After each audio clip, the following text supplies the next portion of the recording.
What do you got? I think I can prove to a judge that both of these men had the mens rea. What the hell is a mens rea? It's a legal term the lawyers use. It just means the intention to commit a crime.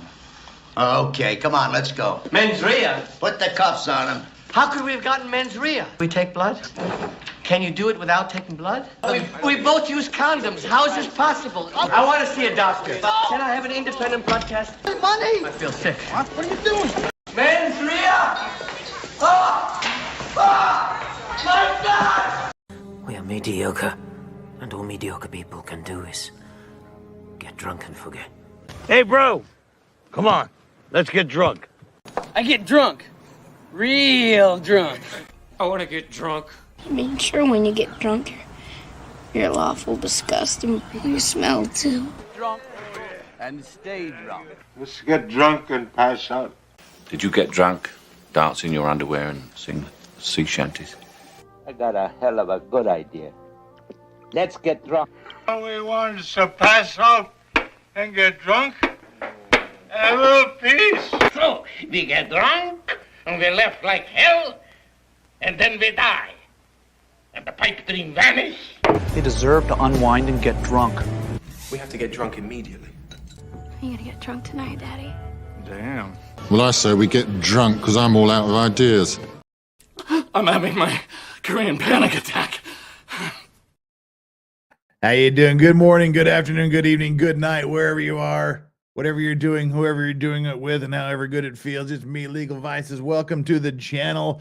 We are here. I'm alive. I barely. I was in bed as of 3 minutes ago, 4 minutes ago, trying to get a little bit of energy lined up for today. It's been a rough couple days. Lights are still awfully damn bright.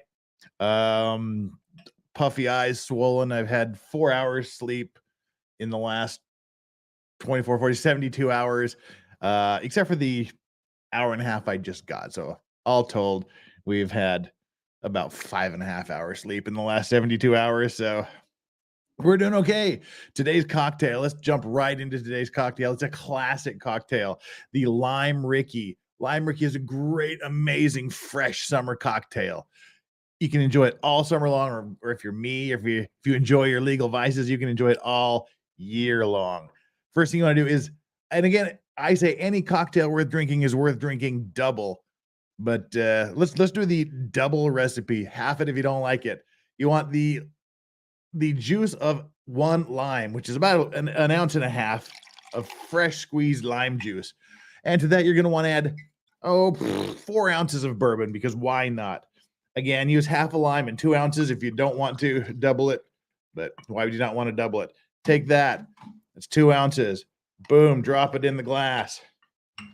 Get another 2 ounces.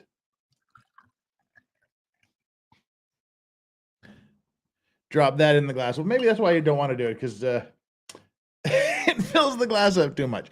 And then you want to top it off with mineral water, sparkling mineral water, just regular soda water. Why? Excuse me. Top it off with soda water, not tonic water. Tonic water, soda water are different aminals. And once you've done that, just give it a little bit of a stir with you can make sure you have your ice in there so it keeps it nice and fresh and cool. You can add a little bit of simple syrup if you want, but I don't add simple syrup. I just use the natural sweetness, sourness of the lime. Perfect. Add in a little bit of a lime wedge at the end. Boom, boom, for garnish and a straw, and you are ready to enjoy an amazing summer cocktail, the Lime Ricky. And you can also do gin Rickies and vodka Rickies. We'll be doing those as well, because hey, that's what you can do. That's today's cocktail, the Lime Ricky. The only problem with these sunglasses is the prescription is matched for outdoors and driving, and I can't see anything close. So, dang it, I knew that would happen. Bright light. Hey, hello everyone. How are we? Now I can see the chat. All right. Awesome. We're good.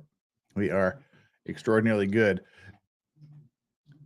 Billy Ogie says, looks like you forgot to set my alarm. Why would you say that? That wasn't even before we were supposed to be here. O ye of little faith. Shame on y'all. All right. What are we doing right now? We are on verdict watch. The court hasn't even started yet. There's not going to be a whole lot going on in court today. They're going to come in. The judge will say, go and do your thing. If they don't, they may not even bring the jury in to the courtroom and turn the cameras on. They might just go straight into the jury room. They may give them, we don't know. We'll just have to see what they do. But if they do bring them in, let's go, hey, jury, welcome. Go do your stuff. And then we'll wait. But the jury has not come into the courtroom yet. The court has not started. It's still the Great Seal of the state of Florida. So what are we going to do? What are we going to do while this is going on? For those of you that saw the stream live yesterday, boy, I was sucking wind by the end of that. I was so dead. It was rough. I was in and out of, I didn't fall asleep until about 10 minutes before the end of the state's rebuttal closing argument, but I don't really remember a lot of what happened because I was groggy AF. So we're going to go back and we're going to we have lots of time. So we're going to break down the closing arguments again. We'll watch the closing arguments from yesterday. I'm a little more lucid. We'll be able to break them down a little bit more and comment while we're waiting for the jury to come back. We may have extra time. We may not have enough time. I have no idea. I know that if I were a jury member and I had any say in the matter, we'd be out of there by lunch. If you want to get your free lunch, maybe a little after lunch. But I would not be surprised if they came back before lunch with a verdict. But hey, we'll just have to see.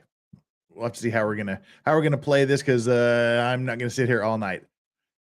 I'll stay awake as long as I think is reasonable.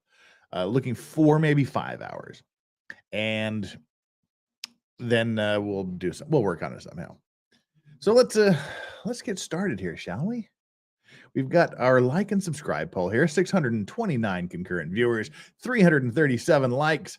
Thank you so much for that. About half of you haven't done your job, though. So 300 of you, get over there and smash that like button. Smash it. Hit it. Smash it. Smash. We're all about smashing on this channel.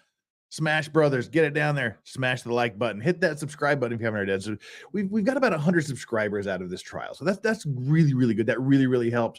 We are pressing our way to 37,000 subscribers. We are currently at 36,000 and something. What are we at? Let me check here. We are currently right this very, very second sitting at, as soon as I can bring it up, we are currently sitting at 36,572 subscribers. That's pretty darn awesome. We are 28 subscribers away from 36,600. So let's get 28 subscribers by the end of the show. If 28 of you haven't subscribed, please get down there and hit that like button, hit the subscribe button, come back and take our like and subscribe poll. Hit the like and subscribe to 1, celebrate the guilty verdict. 2, celebrate the not guilty verdict. 3, to complain about the stupid hung jury. And 4, to celebrate the closing arguments. Those are our options. Let's see how it works out. Hit your like, hit your subscribe, and vote. Vote often. I know you can only vote once, but hey, bring your friends. Tell them to come here and watch this with us. Tell them to subscribe. Let's go. We've got a super chat already. Greg Hansen breaking the super chat cherry for the day. Now that is a dapper hat and glasses. Thank you very much. I really wish I could wear the sunglasses in the house because my eyes are just puffy AF. We're pretty swollen. It was comfortable, but like I said, the prescription is for seeing far while driving and hanging around outside. They are not for close up. Wolfram, thank you so much. Pimp Daddy Lorex. Hey, Wolfram, Pimp Daddy Wolfram. Back at you. Thank you so much for that super chat. And Mike Durado, thank you for your super chat. 4 hours of sleep in 72 hours because of this trial, and you're drinking Evan Williams. You deserve money. Here you go. Okay, that's the thing. That's the thing. When I normally drink whiskey straight, I'm doing some of these cocktails so that you cocktail drinkers can can experience some of the cocktails in my repertoire. And, I like the occasional cocktail. But I figure, when you drink straight whiskey, you drink a good whiskey. When you're mixing any alcohol with anything else, when you're making a cocktail, you don't want to use the best you got. You don't want to use, your high quality, your top shelf stuff. You might want to do a mid-level, lower mid-level whiskey or vodka or whatever, a good mid-level alcohol. But cocktails are good with just kind of you don't go rot gut. Do not go rot gut. Go kind of like high, lower shelf for your cocktails. You'll appreciate it. You won't waste a lot of money and it won't suck. I mean, if you're using rot gut, it will just ruin the cocktail. So Evan Williams is a good, solid base for any cocktail. It's not the bottom of the barrel. It's not the top shelf, but it gets it right in there, and it makes a delish cocktail. Interesting. I just spilled the cocktail on my lap, and that ice is very cold. There we go. Oh my God. Wow. Huh. Bella Stella, thank you so much. I mean, these are truly humbling. All of you guys today, already right out of the gate, we've got 5 super chats, and Bella Stella bringing the mega heat with the $100 super chat. Thank you so much. And see, this is what I'm talking about. The $100, you got to do a shot. You got to do a shot out of respect for the $100 super chats. That's when you drink the good stuff. The High West Double Rye. There is a good whiskey. Oh, great. Thank you so much. That will start us off. Bella Stella, thank you from the bottom of my heart for your super generous super chat. Cheers. And Flux, bringing the Mocha Dick Poon XO fully adjustable blow for freedom. What does shit mean? Hi, Jeff. 5-minute verdict. Thanks for doing this, Jeff. Seriously. Well, it's my pleasure. I'm very, very proud to be here. Very, very proud to be doing this for all of you. That's how we started out. We are rocking the doggo cam straight out of the gate. No reason to beat around the bush. So without further ado, let's bring up my streaming partner. Where'd my streaming partner go?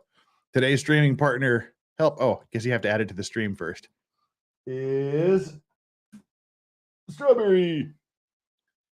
There she is. She's climbing up onto the chair. Oh, get up there, you big lump. Get up onto your chair. Get up, climb for all you're worth. Climb. Get up there. Oh, good. Oh, you made it. Good job, doggo. Boom. Okay, Doggy made it up under her perch, where she will entertain us throughout the night. Seriously, people, straight out of the gate, thank you all from the bottom of my heart. Super chats are never required to interact. They're never. Well, okay, they're occasionally begged for, but most of the begging is reserved for F It Friday, and F It Friday will happen next Friday, the 16th. If you've never seen an F It Friday here on Legal Vices stream, you're not going to want to miss this. We have a huge panel of guests every month. All of your LawTube favorites are on here. We do things, we grift, we just, oh, here we go, jury in, shut up, Lorax. All right, the jury is in. Like they're coming in for the morning. They're not like in. So, all righty, boom. We'll talk about F It Friday here in just a minute.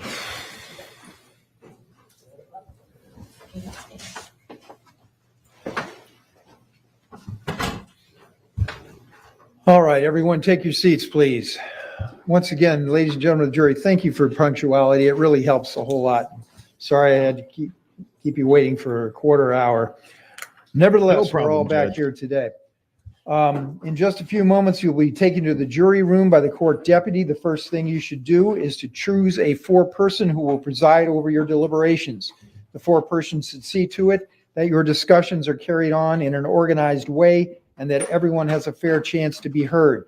It is also the foreperson's job to sign and date the verdict form when all of you have agreed on a verdict, and to bring that verdict form back to the courtroom when you return.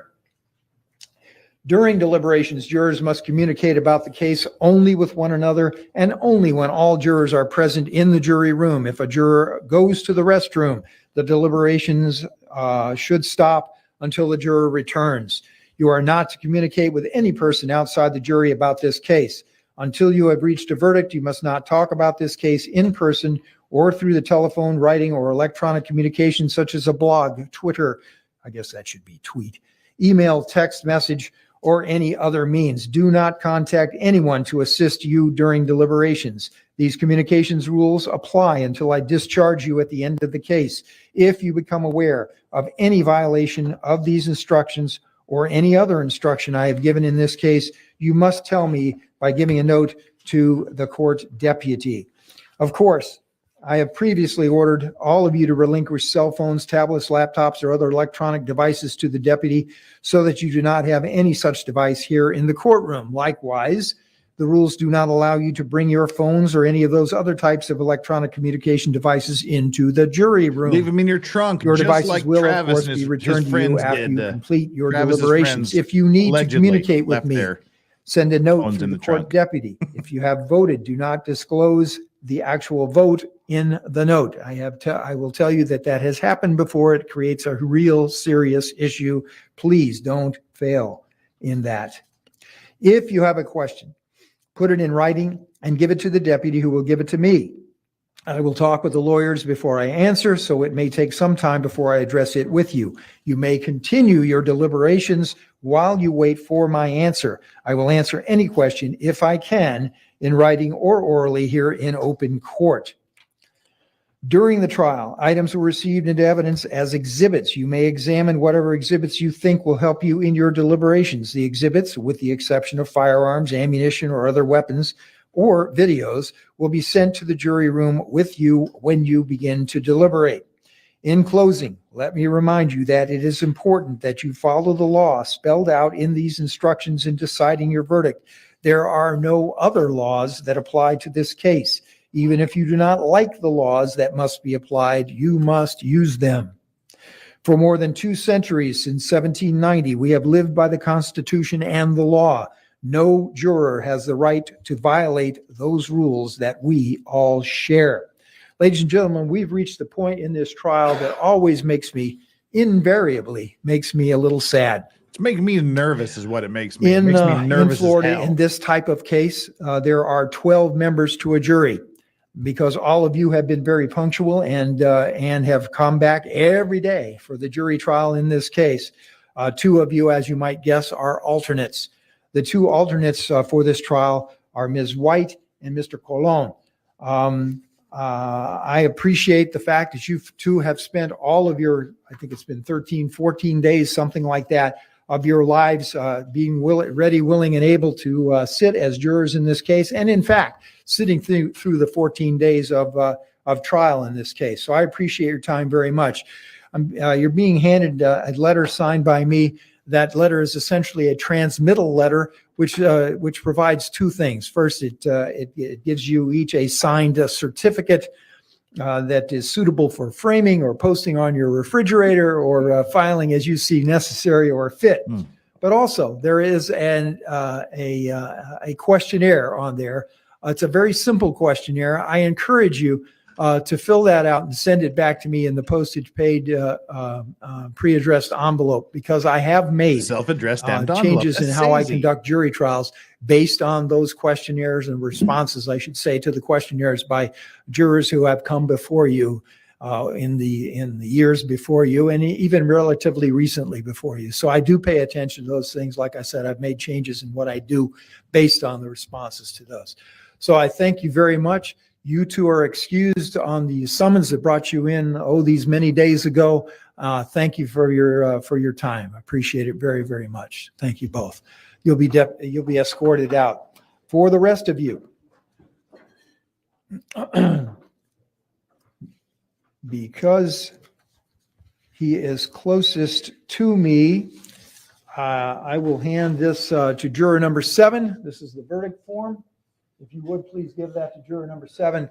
He then will be the at least temporary custodian of that you all will select a 4-person when you get back in Hello, in the Wade's jury brother. room. Good to see you. It came up yesterday, and I'll bring it up once again, very, very briefly. If you want to look at any of those videos again, you are more than welcome to do that. We'll set that up for you to see out here. If you want to look at the firearms, any of the 3 firearms that are in evidence, you may do that as well. They, of course, will not go back. Yes, the jurors do not get to take the firearms back with them. Charged to go back and begin your deliberations. Now is the time, finally, to start talking about this case. Keep an open mind, listen to one another, and give everyone the opportunity to be heard. Okay? You may begin your deliberations. Now take your notepads with you this time.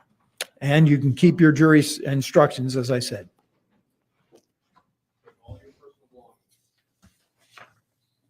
Leave your cell phones in a box by the door. All right, so the Jew rowers are going to head on back there and start doing their shiz. Oh, I forgot my cocktail joke. Dang it! I was going to say take your swizzle spoon and swizzle that nizzle, but I forgot to say that. Sorry. All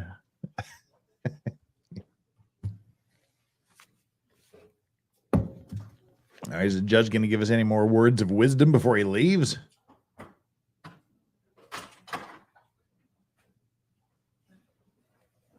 All right. Yes. Have the lawyers had an opportunity to go We don't through need all jury those nullification. exhibits? The law is on their side. Okay, so you all go through those exhibits. Can someone else do that in your stead, Miss Edwards? Where are your other 2? Oh, I'm looking right past you. I'm so sorry. Okay, good. So I don't know if we have our veneer for the other case yet or not. Go away. Know? Just see if they're here. Okay. All right. Any reason why we shouldn't do that right now so we can get started on that other trial? Okay, then we'll bring him up. I know Mr. Feingold's, he's right there. All right, so we'll get started on that other trial. Yeah, bring him up. That's fine. Yeah, okay. No problem. As long as there's not one up there to confuse them. There isn't? Okay, fine. All right, I've got some things to sign here from the morning docket, and once I'm done with that, I'm going to run down to courtroom 11A. All right. Well, that's where we're sitting. We're going to keep an eye on the court throughout the day. Do not expect anything for at least 2 hours.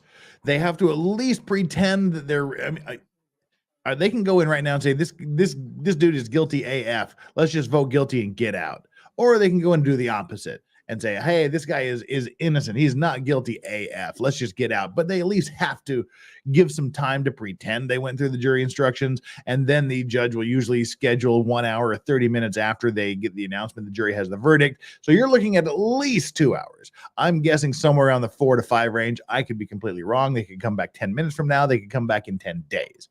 We don't know. That's just a weird gut feeling that has no basis whatsoever in reality. So don't pay any attention to me. Of course, I'm pulling really good views. Who you calling is that I can't see cootie? A cootie queen, you lint licker. Who you calling a cootie queen, you lint licker? Great quote.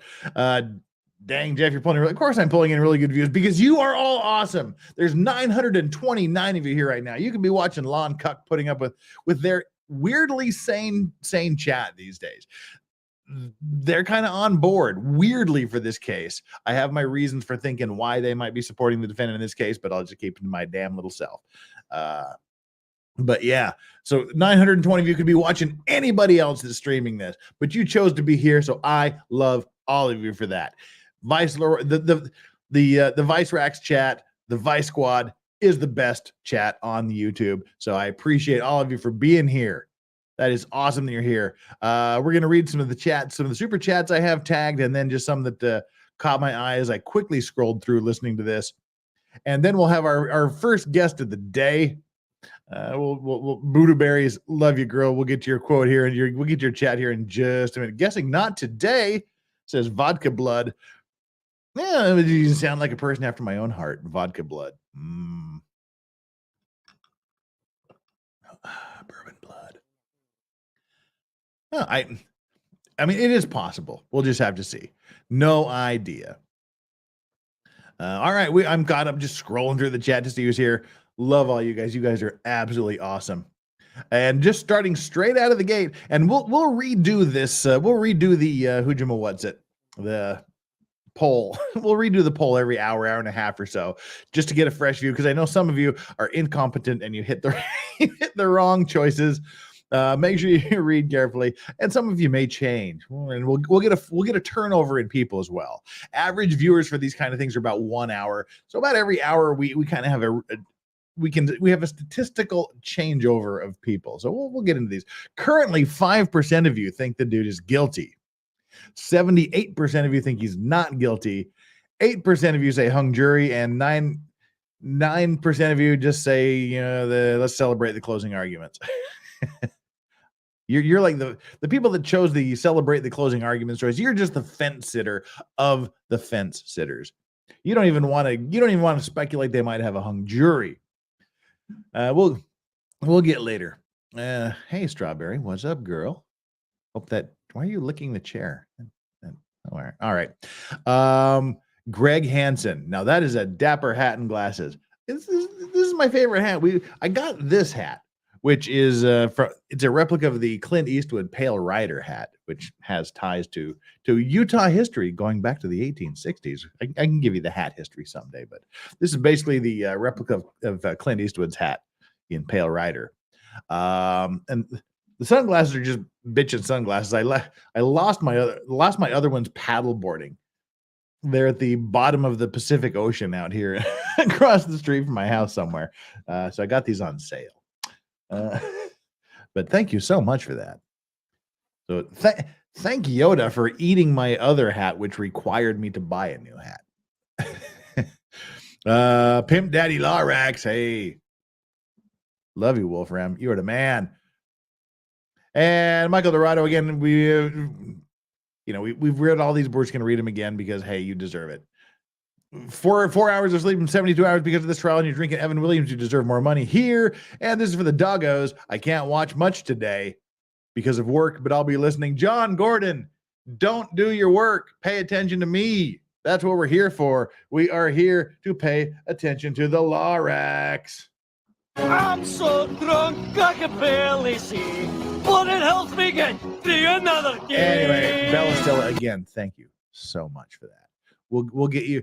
Bella Stella is far and away the Vice Rax for the day. Lorax is spoken. Bella Stella is the Vice Rax of the day. If you want to be the Vice Rax of the day, you are going to be required to bring some heat, at least $100.01 to be the Vice Rax for the day. And Flux, we read yours again. We'll read it again. Mochadik Poon, XOXO, fully adjustable blow for freedom. What does that shit even mean? What does shit mean? Hi, Jeff. 5 minute verdict. Thank you very much for doing it, Jeff. Seriously, blah, blah, blah. Thank you so much, Flux. And Flux, I'm glad you can still listen. Flux texted me in a panic because she left her earbuds at home when she went to work.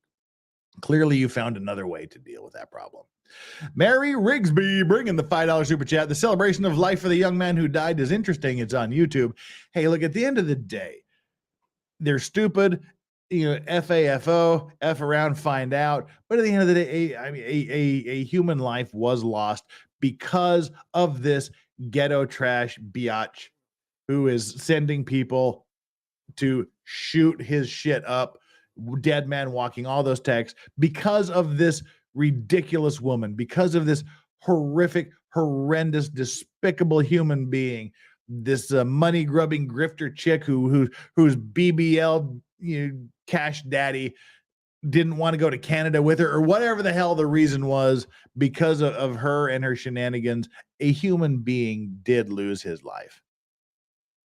So yeah, I mean, he was somebody's son. He was probably somebody's brother or sister. I don't know the family dynamics, but yeah,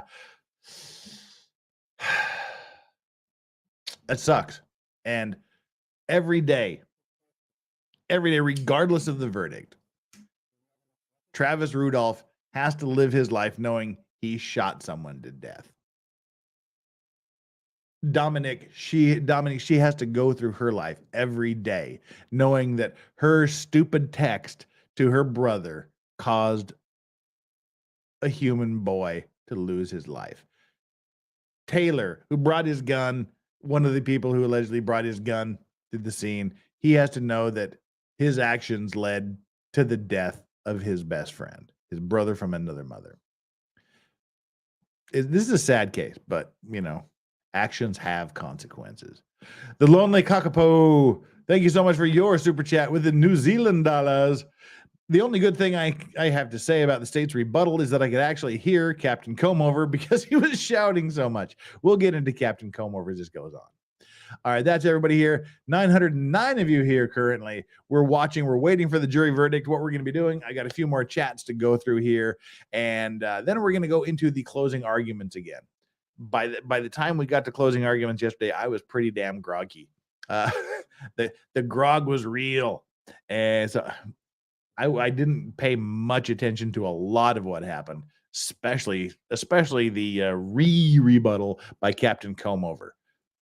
And then I must admit, as much of a Superman as I am, as much as of the epitome of maleness here as I am, I fell asleep for like 5-10 minutes towards the end of his argument.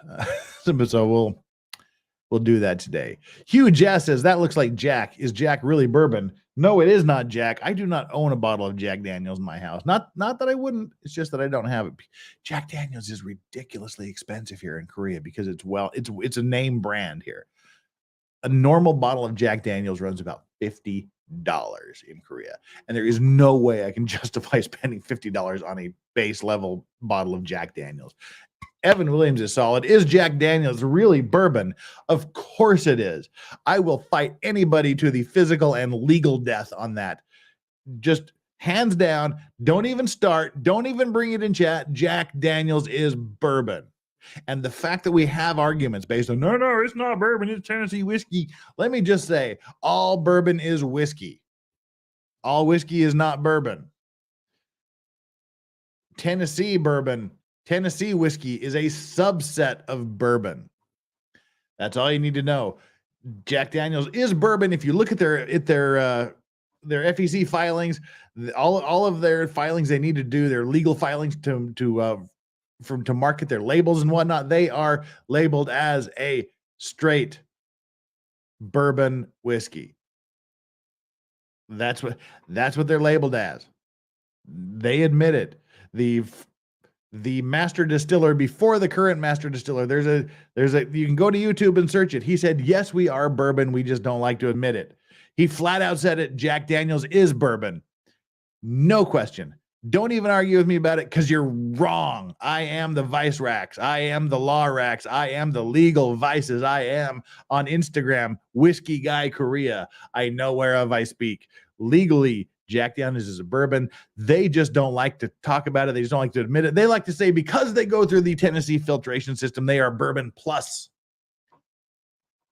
Now, look, the fact we're even arguing about this, and I don't know if you're arguing because I haven't looked at the chat since I started my rant, but I assume we're arguing in chat because we always do. This is a weird trigger point.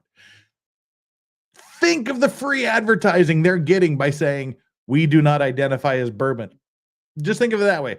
Bourbon is trans. They identify. They're bourbon, but they identify as Tennessee whiskey.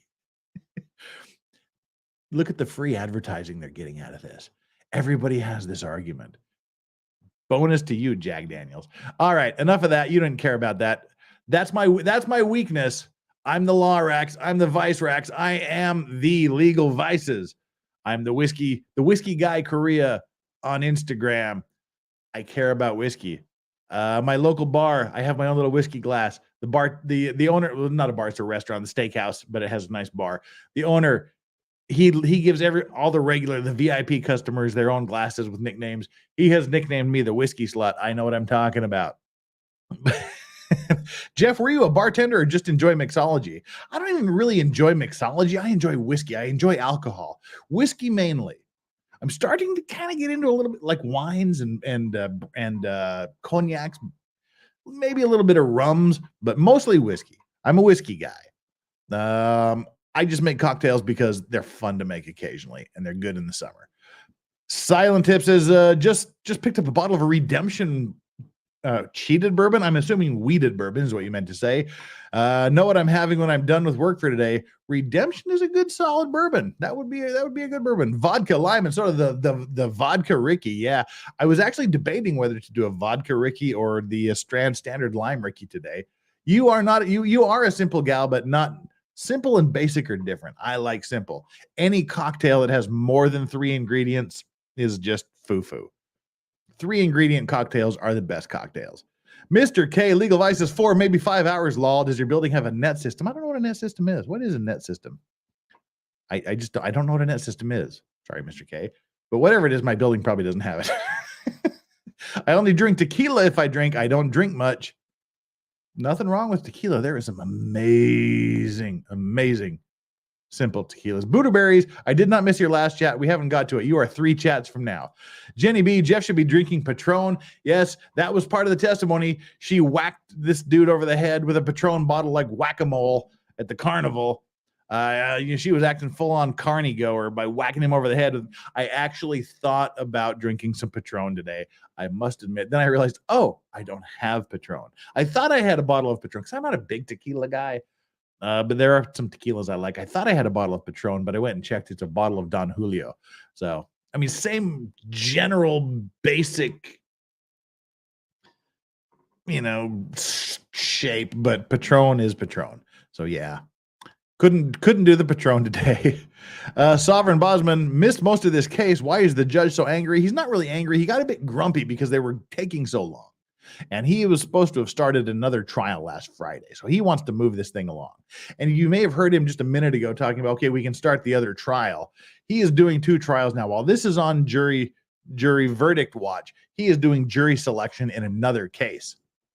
Why does she go under the arm? Talking about Strawberry over here climbing over the arm, because there's like if you look here, like the wood on the edge here, she uses that as like a step. She puts 1 foot there on that wooden railing and she climbs up under. She can't go over it, so she just kind of wedges between there. And there's no wood lip here on the front that she can reach, so she goes under the arm because she steps up on that and squeezes under the armrest and gets herself up there. That's that's why Strawberry does what Strawberry does. And Voodoo Berries bringing the super chat. Based on IG, I see why Dom was big bad about Kyla. Oh, Voodoo Berries, I demand you tweet me, go to the Twitter DMs and tweet me some Kyla pictures. Let's see what Kyla's all about. I haven't looked at Kyla pictures. Let's see if she was all that. And a bag of chips. Is that how? Do you kids still say that? All that in a bag of chips? But yeah, I haven't looked at Kyla. So go ahead, Bootyberries. Shoot me a tweet at the legal. Oh, god dang, Bootyberries. That was quick. Bootyberries waiting to drop the Instagram. Oh, Lord. Sunkissed. That's her name? Wow. Hey, oh. Yeah.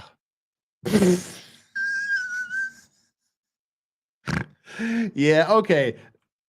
Oh my Lord. Woo, that girl is all that. Oh, and a bag of chips, as you kiddies say.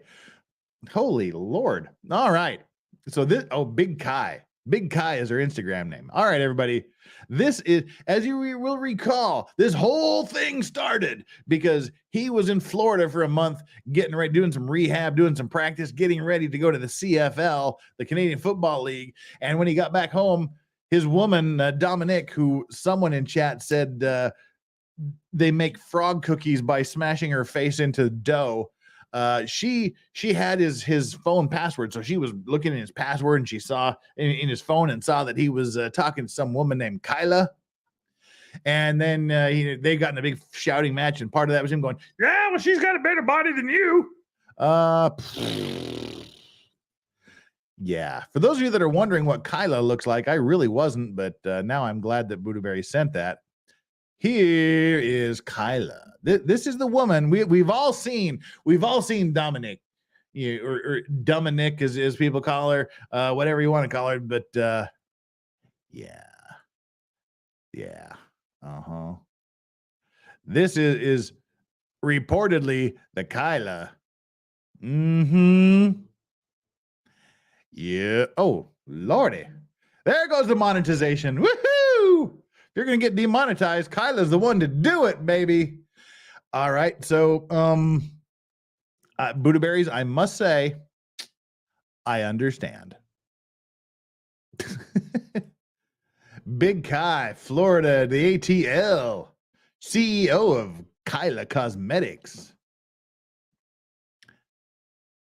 Travis, peace, brother. Respect. Yep. Okay. Kyla wins. Boom. All right. So I guess that cleared it up. It cleared it up for me. See you later, Dominic. Holy crap. All right. Wow. Damn. Whew. I got to close the Instagram. Don't want to be too distracted. Buddha berries, thank you very much. Whew. All right. You people are so funny. I'm trying to get to this, but you keep super chatting. You have to keep reading these. Buddha berries is a goddess. Buddha berries, you just cheers, man. Mate, babe, whatever you want me to call you. Whatever suggestive thing you want me to call you. Huge ass with a $5 Canadian, so that's like 32 cents in the US, I believe. Lawn Cuck Chat supports Travis because he's a handsome young man and they're a bunch of lonely wine moms, IMO. I think you're about 80% accurate with that description of him as a handsome young man. The Dragon's Treasure, sober up with Spirit Bomb or Candy. Oh, Candy Cane. The Dragon's Treasure. Go to the Dragon's Treasure, thedragonstreasure.com. Order his tea. His tea is the bomb. And I will tell you, Spirit Bomb, I don't know if, God, I've got so many of your teas laying around. I don't think I have Spirit Bomb. Yes, I do. I think I do have Spirit Bomb or Candy Cane. I love his Candy Cane tea. It actually has like little pieces of candy cane in it. The Dragon's Treasure, he blends all of his teas, and now he's selling coffee. So if you want some Dragon's Treasure coffee, you can get that as well too. I'm a mint head. I love anything with mint, peppermint, spearmint. I love it all. I have a bunch of his mint teas. Right now next to me. I'm not going to be drinking any tea tonight because I'll fall asleep, because some people keeps the caffeine in the tea keeps them awake. Me, it's just so warm and soft and it makes me fall asleep. But I have a bag of candy apple here right next to me, which is fantastic. It's a bottle. I have some candy apple here next to me. It's almost gone. I got like maybe 2 more helpings there. Maybe 2 more servings of candy apple. Go to thedragonstreasure.com. Use code VICES and get 10% off your teas. If you like loose leaf teas, tea bags, whatever you need, Dragon's Treasure will tea bag you up. Use code VICES, get 10% off. Win, win, win. He gets a sale. You get 10% off. I get a 5% kickback from that 10% so that I can get more tea. But candy cane tea is the bomb. That's what I have. I have the candy cane tea in my office because I love that pepperminty thing. The Spirit Bomb is very, very complex. Great teas. Ron, $5 super chat. You have the pale. Yes, you have the Pale Rider hat. I have the Pale Rider 6-shooter. Oh, sweet. P.S. I'm concerned about you. Be sure to get some rest. We're going to get some rest. Don't worry about it. Buddha berries. I think you missed my last chat. Wrong, but I'll take that $2 for thinking that way. Love you, Buddha berries. You are the boss. Lazarus bringing the Canadian chat. Canadian Super Vices. You going through How to Make a Manhattan last week got me craving one, so I got drunk on Monday. My day off on them, lol. Glad to help you out. Mary Coppola, wonder if girlfriend can be prosecuted, as in the Michelle Carter case, who texted while boyfriend killed himself, all based on context of the text. She was found guilty on manslaughter. Possible, not likely. I don't know what the statute of limitations is on what she's done, but charging them for, again, I could be wrong. I'm not a Florida lawyer. I don't know. But from what I've seen, the statute of limitations on assault and aggravated assault is 2 years, and more than 2 years has passed since this event. So they might not be able to get in for that. I don't know, like in the manslaughter type thing, or how that would work, or a felony murder kind of thing. But unlikely, highly unlikely. And I just unfortunately boomered the last chat from Cheryl. I got to scroll up here and get Cheryl's chat. There we are. Cheryl Fodal, thank you so much for the last super chat to bring us up to date. My 90-year-old friend would enjoy the Rob Roy I would make her. Oh, if I remember, I will do a Rob Roy cocktail tomorrow. Good stuff. Rob Roys are awesome. All right. We are caught up with all of the chats and the super chats. Guys, you freaking rock. You guys are so freaking awesome. We're going to get through this. We're going to go to the yesterday's closing arguments. We'll break them down. We got a little bit more time. And we haven't seen Valhalla Awaits in a long time. He showed up here in chat. I sent him a link. Valhalla Awaits will join us as our lay guest for the day today when he gets his stuff together. I sent him a message saying want to join. I almost really sent him a very, very inappropriate text. Want to join. I misspelled want, and I just noticed right before I hit send that I had said wank to join. You do not have to wank to join. I don't want you to wank to join. But yeah, I almost sent the wank to join, and then I said, oh, that would be really inappropriate. Corrected the mistake and said want to join. He's like, hell yeah, give me a bit. He says he's barely functioning. So he'll be here when he gets here, and he does not have to wank to join.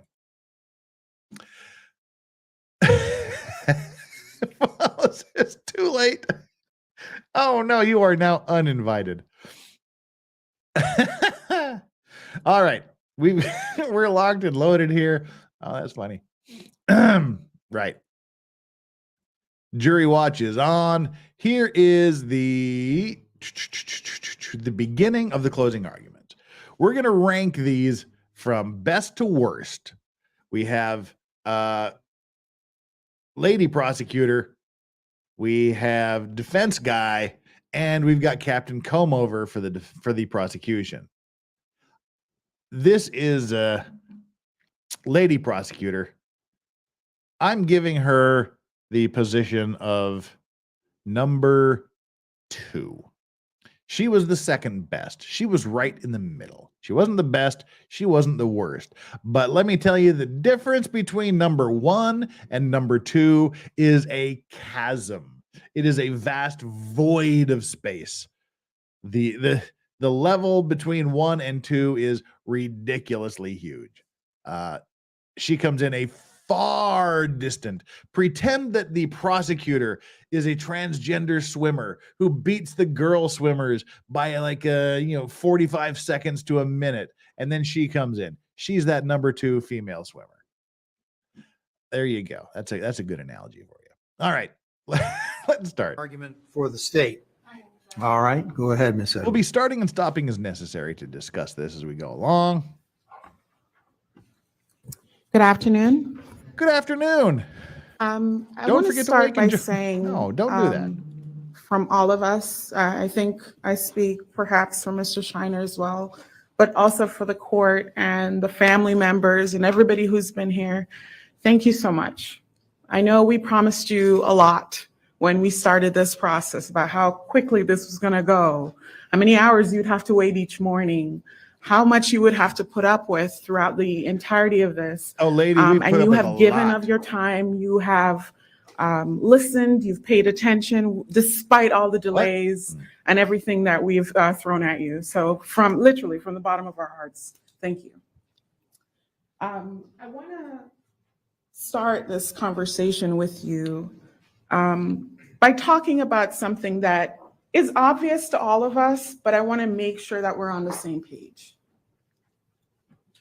This case has never been about domestic violence between Mr. Rudolph and his girlfriend. You made it about that. This case has never been about domestic violence. You made it. So we spent a lot of time talking about the anatomy of this relationship and what was going on that day. All right, look, she's absolutely right. We did spend a lot of time talking about the anatomy of the relationship between those two. Because of her. She did it.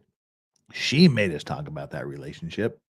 She made us talk about that. She was the one that's doing, you were cheating. Well, not her, the prosecution. You were the one, you were cheating. You were the one that was doing this. You were the bad. And now, after going through all of that, after making us deal with this irrelevant topic of their relationship, she has the gall to stand up there on closing and say, it has nothing to do with that. You spent a lot of time hearing this stuff. You, the prosecution, made us go through all of that. But That's this on case you. comes down to something very important. Murder begins where self-defense ends. I hate her delivery so much. You will see as I go through my... And you'll see that you want to have a little bit of theatrics in your closing arguments. You want them to be a little dynamic, a little bit exciting. You want to capture and engage the jurors. But she is so fake in her delivery, in her actions. It's like if you were to take someone from the Royal Shakespearean Theater, or Kenneth Branagh doing Shakespeare versus a kindergartner doing the Wizard of Oz in the local kindergartner play. That's the difference. She seems so fake, so forced, so ridiculous. I mean, just even the way she started. Even the way she started. She's kind of talking away here, and then she does the MSR. Oh, this is all thing. This is what we're looking at. Self-defense ends where murder begins. So yeah, she's And on that day. See, the microphone is nowhere near her mouth. Then she wants to get to the theme, so she gets right in on the microphone. But this case comes down to something very important. What is it? Put the microphone. Dramatic effect. Dramatic effect. Hold that mic up. Murder begins where self-defense ends. Ugh. You will see as I go through my presentation here with you. The only thing she didn't do was that the repeat state it will twice not for allege emphasis. that Mr. Rudolph did not have a right to be upset that night. You will see as we go through the presentation that there will not be an allegation that it's ever okay for people to just show up to their house in the middle of the night. It's not illegal, but everybody could see how that would make somebody upset. It's not illegal, but you can get shot for it, and shooting you for it may or may not be legal. I want to start with what started the calls to law enforcement that day.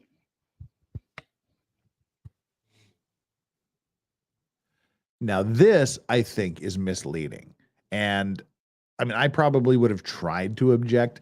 There were 39 rounds fired. I want you to count these gunshots. What they're doing is they're playing a compilation of the gunshot sensors in the area that picked up these gunshots and recorded them. There was 39 gunshots. There were 39 shell casings recovered. There are way more than 39 shots on this. So what they're doing is they're taking and they're I guess, I don't know exactly what they're doing, but I think they're running back-to-back clips of the same shooting. So you're getting the same bullets, the same gunshots over and over and over again. I hate this. This pissed me off. Listen to count these things.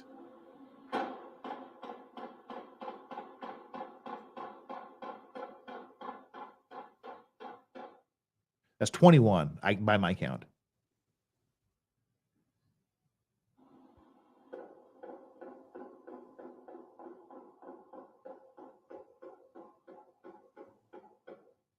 That's 42 by my count.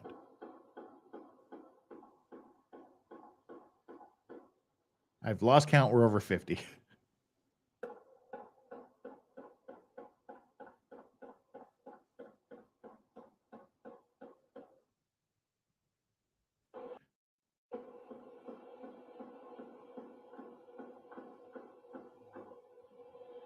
That's like 80 or 90 shots. I hate that. I think that is unfair. I think that distorts the accuracy of what happened.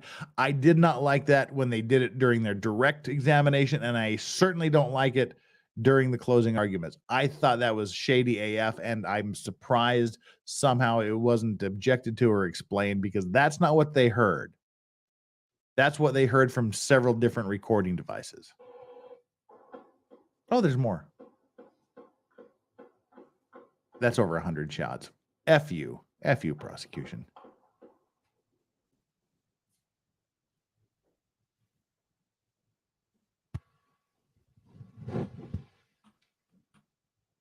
Murder begins where self-defense ends. After the rounds of shots that we just heard in that shot spotter audio, the following happened to that black Cadillac. Now she's going to describe the injuries to the car, the defects, as she calls them. Prepare for histrionics level 7. There was a gunshot defect into the upper right corner of the rear window. The driver's side window, another impact. The driver's door window, another impact. The driver's door window, another impact. The driver's door window, another impact. Right front headlights impacted. Passenger side A-pillar impacted. Passenger side view mirror housing impacted. Right front passenger door window impacted. Right front passenger door window impacted. Right front passenger door window impacted.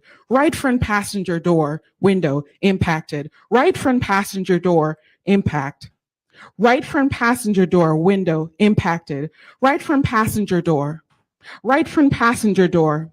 Right front passenger door. Right front passenger door. Right front passenger door. Right front passenger door. Right front passenger door. Right front passenger door. Those are separate impacts. I want someone to remix the shit out of that. If any of you have any musical ability whatsoever, I want somebody to remix that. Right front passenger door. Right front passenger door. Right front passenger door. X. Right front fender. Right front passenger door, twice again. Right rear passenger door window. Right rear passenger door window again. Right rear passenger door window. Passenger side B pillar. Passenger side C pillar. 30 total defects to the exterior of this black Cadillac, housing 4 men. As we now know, Sebastian Jean-Jacques died as a result of this. We also know Tyler, who was inside the vehicle, got struck twice in his back and once in his hip as he was running out of the vehicle and running away.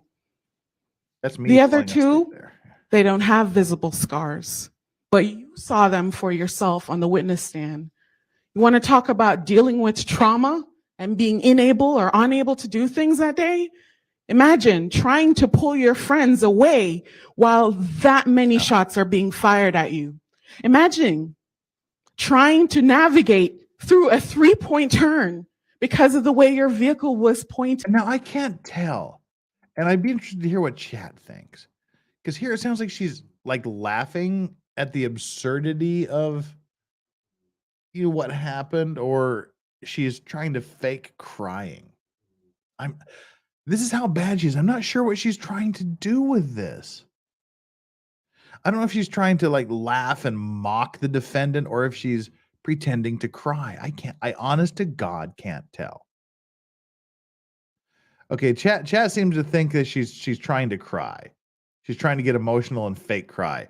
Whatever the hell she's doing, it doesn't work and it's stupid. As shots are shelling through your vehicle, through the windshield, through the doors. Is it a fucking mortar round? Real life happened for Keyshawn Jones, Christopher Lowe, Sebastian Jean-Jacques, and Tyler Robinson on that day. And I ask that as you return to deliberate and think about all the things that you will be asked to consider, remember this. Why do we stand when you walk in the room? All of us. We stand because you are the judge.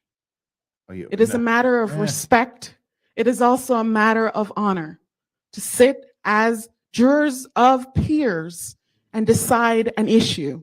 Issue in this case, at the time that Travis Rudolph picked up that 6R, decided to shoot, did he have a legal justification to do so? Yep.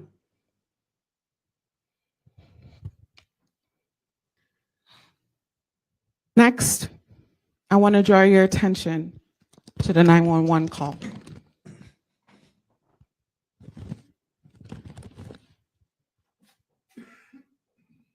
Now, for the record, it states 50 shots. While she's doing that kitchen 51. knife rescue, the worst is definitely the guy we heard from in rebuttal, aka DSP, Darkside Prosecutor. You heard it at the beginning of this case. Nice DSP Listen to it now blast. after you've heard everything. And I hope you were a knife sharpener, because that is a noble, noble fucking profession. Anybody that can, knife sharpeners are some seriously good people.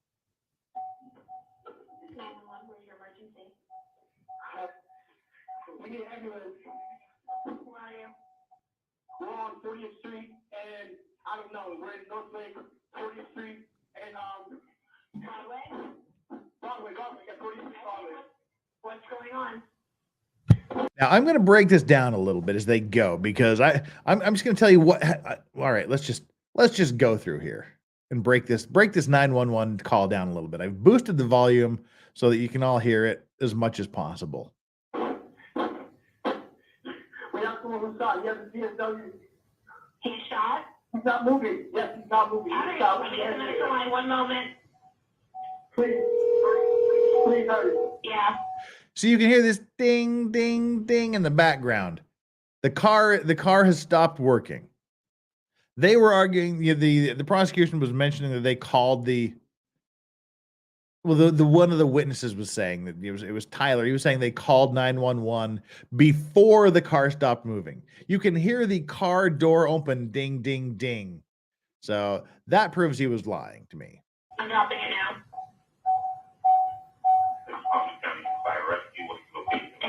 It's West Palm, 40th and Broadway, a male shot. He's not moving. Do you know where he was shot? What part of his body?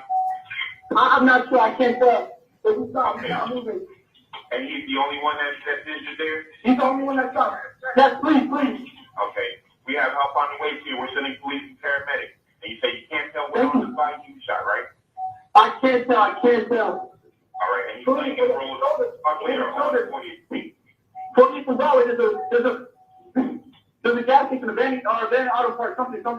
40th Street and Broadway. Okay, again, is he on 40th Street or on Broadway? We are on 40th Street. They're trying to give the address to where they are. And Broadway, the intersection. I hear police sirens. All right. West Palm will stay for you. Let us know. All right, no problem, sir. Did you see the person who shot him? Travis Rudolph. Sir. They've identified the guy that shot them. Travis Rudolph shot us. He pulled off? No, his name is Travis Rudolph. He shot at him. Travis Rudolph shot at him? Yes. Okay, is he black, white, or Hispanic, Travis? Black. What was he wearing today? I don't even know. He came out the house with no shirt. Okay, what house does he live at? He lives at 40th and Broadway? No, he lives in North Lake somewhere. I'm not sure. Off like North Lake and up like past Riviera? Like Lake Park, I don't know.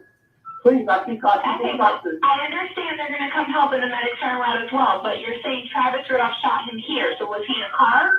He shot him around his neighborhood. You see right there, they shot him around the neighborhood. He, in my opinion, was going to say he shot him at his house. You cannot convince me that he was not going to say he shot him at his house. But then he realized, if we say he shot him at his house, that looks bad, so we better say he shot him in the neighborhood. Came outside with the gun. Let's go back a little bit here. Oh, dang it. Why are we buffering already?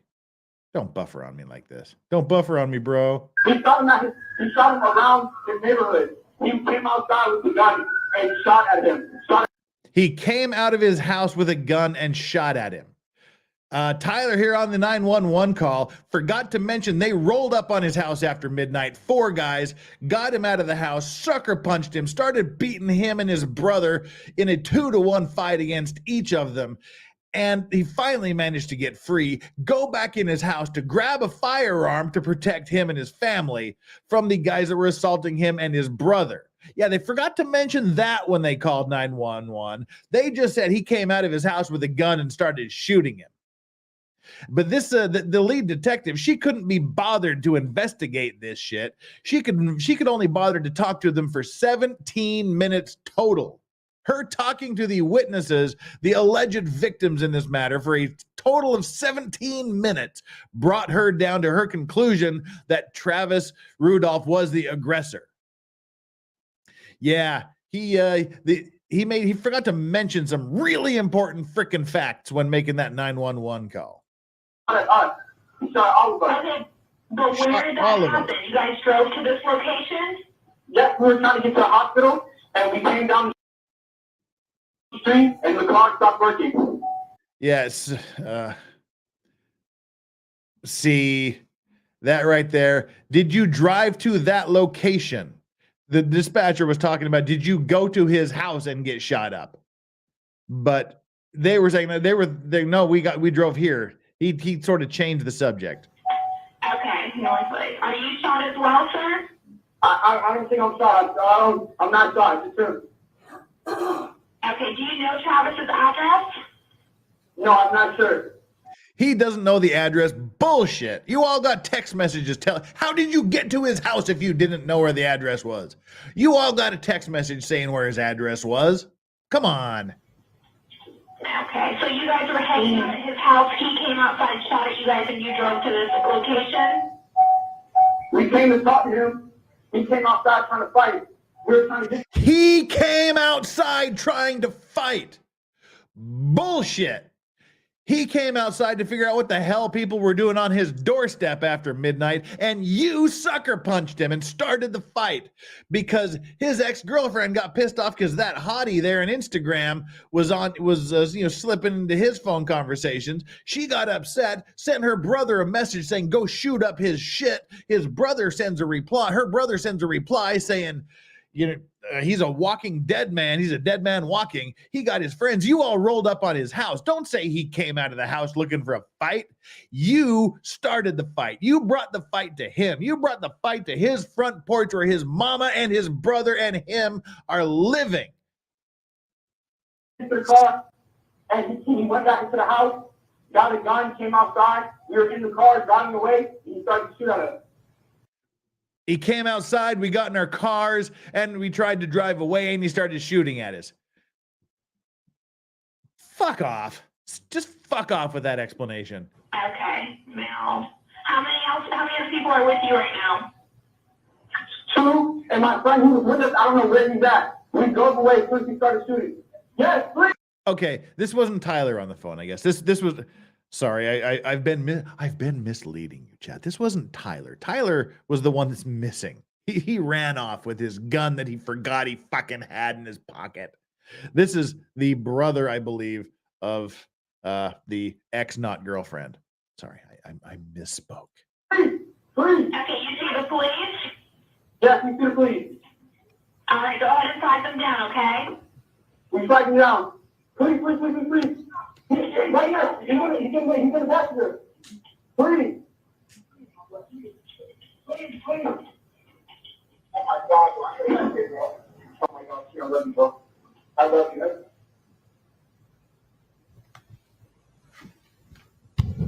That is not the voice of someone who spent times.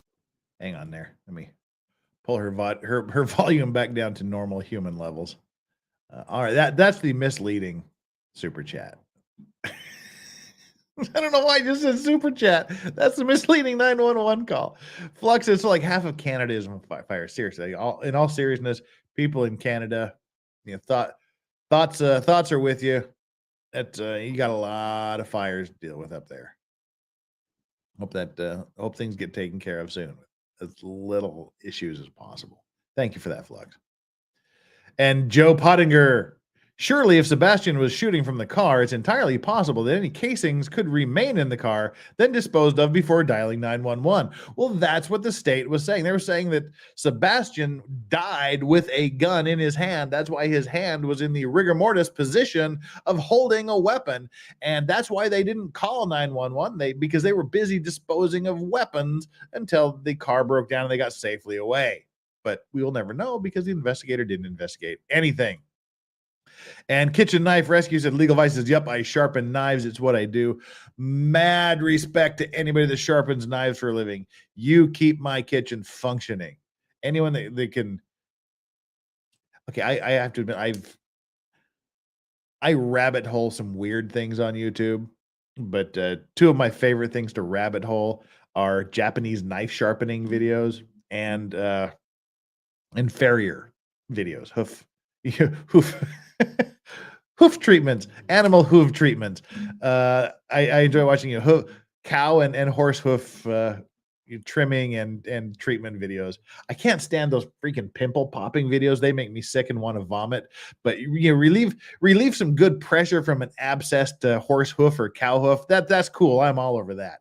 And speaking of people who routinely do things with animals with hooves, it's Valhalla Awaits. What's going on, man? How are we doing? We missed you for a few days. We were concerned. Oh, I had friends in from out of state, and we were. I know. We didn't know when they were leaving, so we missed you. Yeah, I didn't know when they were leaving. Turned out they left late Monday night. Kids ended up getting foot and mouth disease or whatever the hell that shit is with all the blisters. It was bad, so they had to go back home. Mouth disease, I think it is. Yeah, that'll work. That'll work. So yeah, our legal layman of the day, Valhalla Awaits, here in chat. We've missed you during this trial. Have you paid attention to any of it? Almost all of it. I missed the day that Tyler testified, and I missed part of her closing, but I had most of it on. We're here. We're here for that. We're here to cover the closing. I'm excited about it. We have a Valhalla Awaits Signs of Life. That's what we were hoping for. He lives. He lives. He lives. Yeah, I love knife sharpening videos. My knives are precious to me. And that's one thing I wish I was better at. I'm not very good at sharpening knives. I suck at it. That's why, I pay people to do it for me that are actual experts. And don't just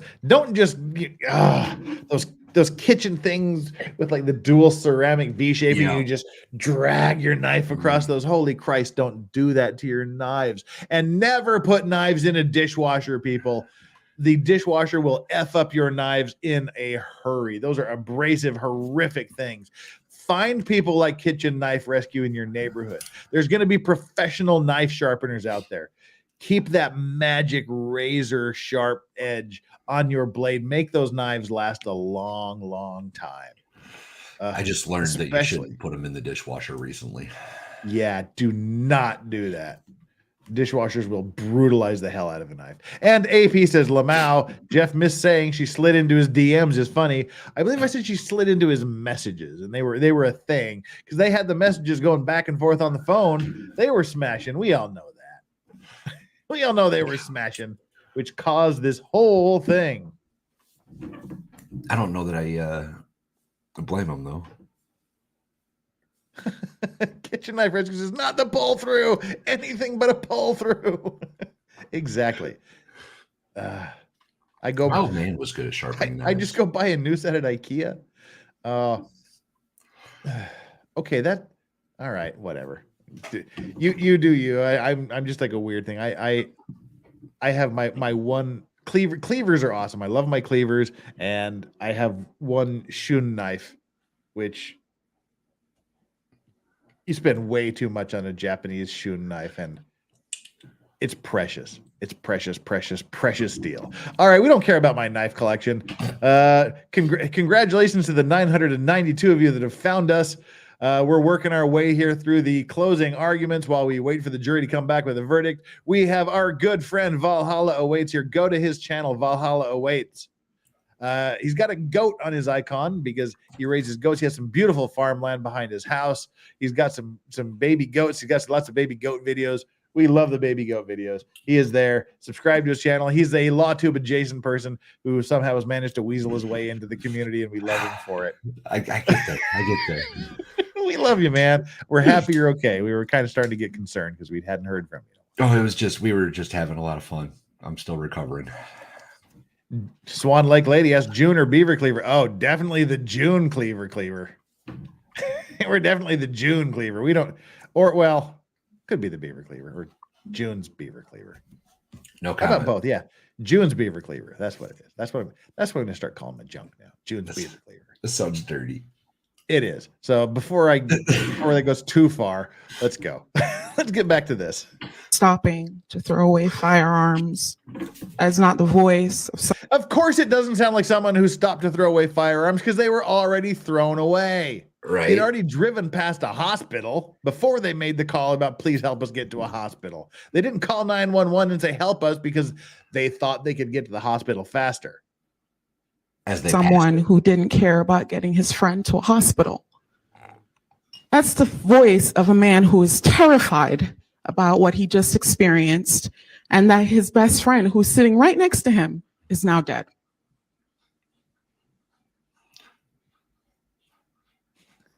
Maybe you shouldn't go pick a fight with guns.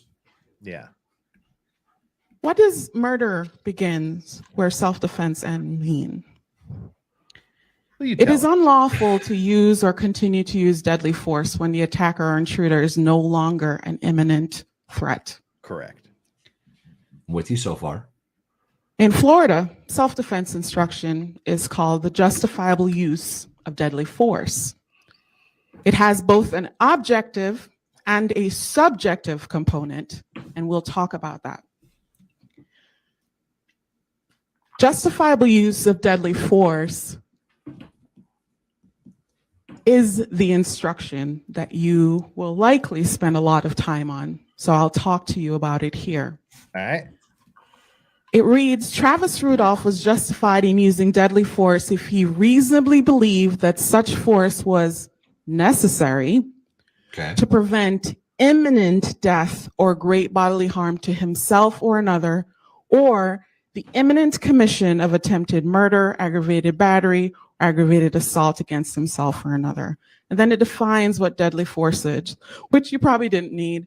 Yeah, it's the kind of force likely to cause death or great bodily harm, the kind from shooting a firearm. With you so far. In the instructions, it wants you to consider the following. In deciding whether Travis Rudolph was justified in the use of deadly force, you must consider the circumstances by which he was surrounded at the time the force was used. Here's a subjective standard. The danger need not have been actual. However, to justify the use of deadly force, the appearance of imminent danger must have been so real that Travis Rudolph actually believed the use of deadly force was necessary. Like, for example, if somebody had a gun. Here's the objective standard. Moreover, now the subjective standard is what it doesn't matter what it was actually, it honestly does not matter what was actually going on. It matters what Travis thought was going on, what he perceived was going on. If you're in a dark, shady, okay, again, this is me generalizing, and it's not legal advice. Please consult with a local attorney. But if you are walking along a path, you're a concealed carry, and somebody jumps out from behind you with a stick that's shaped like a gun or a toy gun and points it at you, it doesn't matter if that was actually a gun or a toy gun. You may be justified in blowing them away because you perceived it. You thought that imminent deadly force was coming at you, and you were authorized to. It is a subjective standard. It is Travis's perception. For example, if somebody had a very realistic pellet gun pointed at you, you would interpret that as a real threat, whether or not it is. Yeah, we had back in my hometown, way back when laser tag was a thing, we had people playing laser tag in a park. Someone thought someone was playing, that someone wasn't playing, so they popped up from behind a bush, pointed a laser tag gun at someone, and it ended very, very badly. Oh, yikes. Yeah. In a park at night. Yeah. Playing night games, not brilliant. But there is also this objective standard she's talking about. To justify the use of deadly force, a reasonably cautious and prudent person under the same circumstances would have had to believe the use of deadly force was necessary. And that's the jury. That's for the jury. The jury has to decide, okay, the first part is what did I perceive? What did the person believe happened?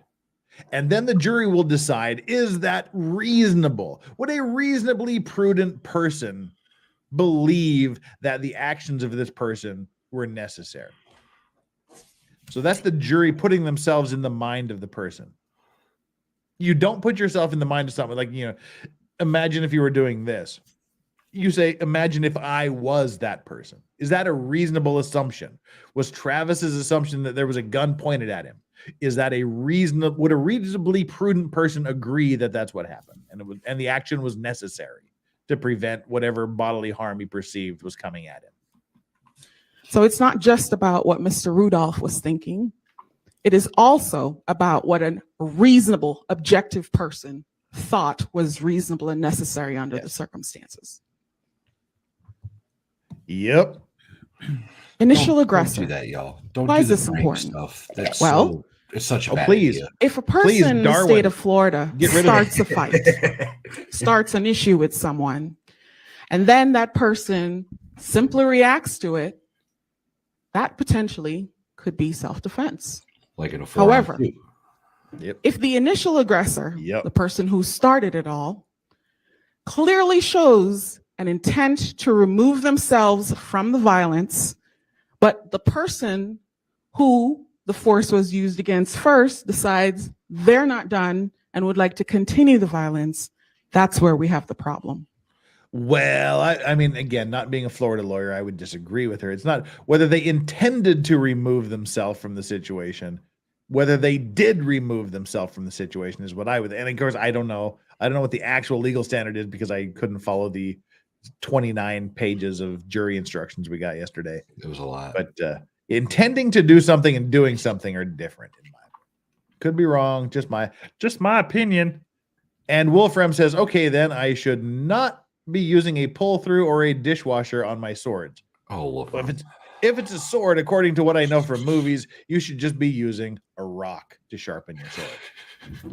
You should just be just dragging a rock across the blade. That's how you sharpen swords. The coarser the rock, the better, too. Exactly. Yeah. Right. You've seen the same movie.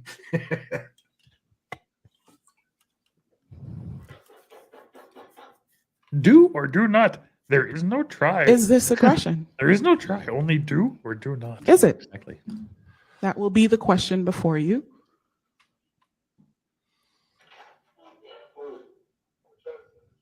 You seem to be speaking calmly. Can I speak to Travis? Gotta holler at him. And gotta holler at him. Now, I don't see Tanny here in chat. She's our local genetic translator of street slang. I don't see her here in chat today, but I gotta holler at him means I got a beef with him and I got words in my horrifically white understanding of street slang.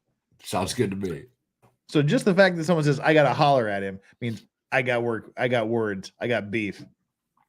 But again, I am shockingly Caucasian, as Bill Burr says. So what do I know? I wish the videos were better. I wish we could see the videos they're playing. We've got a few in chat. I should be looking through those because people chatted some yesterday. I mean, not chatted some. People sent some in Twitter yesterday. I should look at those to see if we have some good videos. We'll do that after we get done with her, if we ever get done with her. Perhaps at the beginning, the notion that someone could possibly be wanting to speak to someone in the middle of the night sounded ridiculous. Midnight. But then we heard more about the story. These people aren't strangers. They call each other little bro and big bro. They know each other. They go to family events together. All right. They are not concede. strangers. We also know that Keyshawn Jones made 6 separate attempts to speak. One of which... You don't have a duty to speak with someone records, rolling up on your door. You don't have a duty to answer phone calls from people after midnight. You don't have a duty to engage with someone who wants to talk to you. Yeah, I've conceded the point. I'm too white for this conversation. I get that. I understand that. I understand it just means I want to speak calmly and peacefully with him without any hint of violence in it. I'll give you that. All right, got it. Stop making me feel too bad about me. I didn't ask to be born this color. I didn't ask to be born in rural farm country. I may be the blackest man from Utah, but that ain't very black. It's not very black at all. I concede, Uncle. All right, let's go. Was rejected. So the fact that Mr. Jones went over there to talk with his friends is not out of the realm of possibilities. Not based on what the evidence shows us.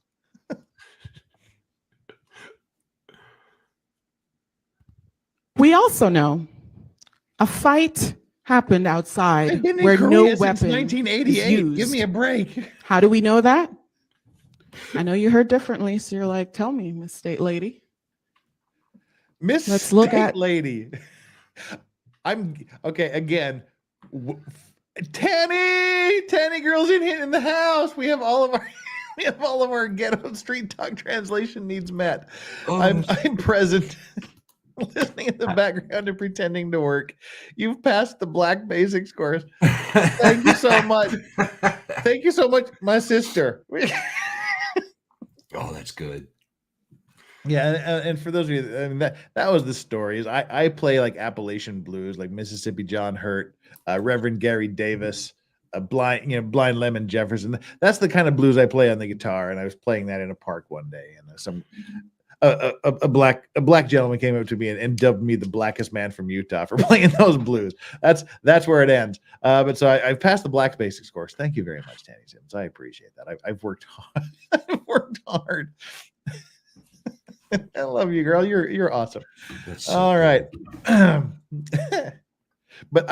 So because of that, hey, state lady, that means excuse me, Miss Prosecutor, I believe. Hey, state lady. What is that? Differently, so you're like, tell me, Miss State Lady. Tell me, Miss State Lady. Oh, Lord. The prosecutor. Hey, Miss State Lady. Let's look at I would never say that. the evidence. First part that's cut off there Tanny, is love you, independent girl. witness Mr. Estes saw no guns. I'm invited to the He's watching cookout. this fight. Now, People, if you have never been to a black cookout, to a black barbecue, you are missing out. Holy shit. I'll tell you, one of my good friends in college, a wonderful African American gentleman. He took me to one of his grandmother's cornbread recipe is the recipe I use to this day, and holy shit! Literally, when I get invited to barbecues here in Korea and whatnot, everybody just says, "You bring your cornbread or don't come," and it ain't my cornbread. Holy crap! Yeah, thank you, Indigo. You invite me, I'm there. so that he's like, oh, trouble is going to break here. I'm thinking perhaps I should get my gun just in case it gets wild. But he did not see any firearms. He testified to that fact. Then the rig video clip shows no guns at the time that the defendant says he saw the firearm. You remember during his cross-examination, as Mr. Rudolph was up there, had a pause Yes, better than Curry Bar. to look at what was going on at the time he's making his way into the residence. No guns. Tyler Robinson testified that the gun remained zipped in his pant pocket. And you know, at first when... And look, those of you that have ever held or used firearms know that those things are heavy. You're looking at a pound or two for a handgun. He's got it zipped up in his sweatpants pockets or whatever the hell pocket he's got it in.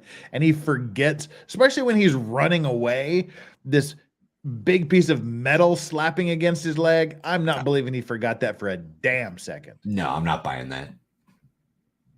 Not for a damn second am I buying that he forgot he had his gun. And we just have to assume that their version of the story is the actual version, because the defense's version is that old Taylor actually, and it may have been Sebastian, I can't remember what one of them, may have been Sebastian, was pointing the gun at dude's head, at Daryl's head. So yeah. When he said that, Some people might have been thinking, Oh, yeah, it was loaded, Isn't too. that unlikely? Isn't it unlikely that you brought the gun and forgot it was there because you got into this fight and then the shooting happened and you just simply forgot it was there, and then you listen to the circumstances? He got into a fight out at 550 T Drive. They lost. It was a physical fight. Fists. I'll be making some cornbread next weekend, Kicks. so I just might do that. Hits. Heck yeah. He even admitted that at one point he did try to choke the defendant. He admitted all those things.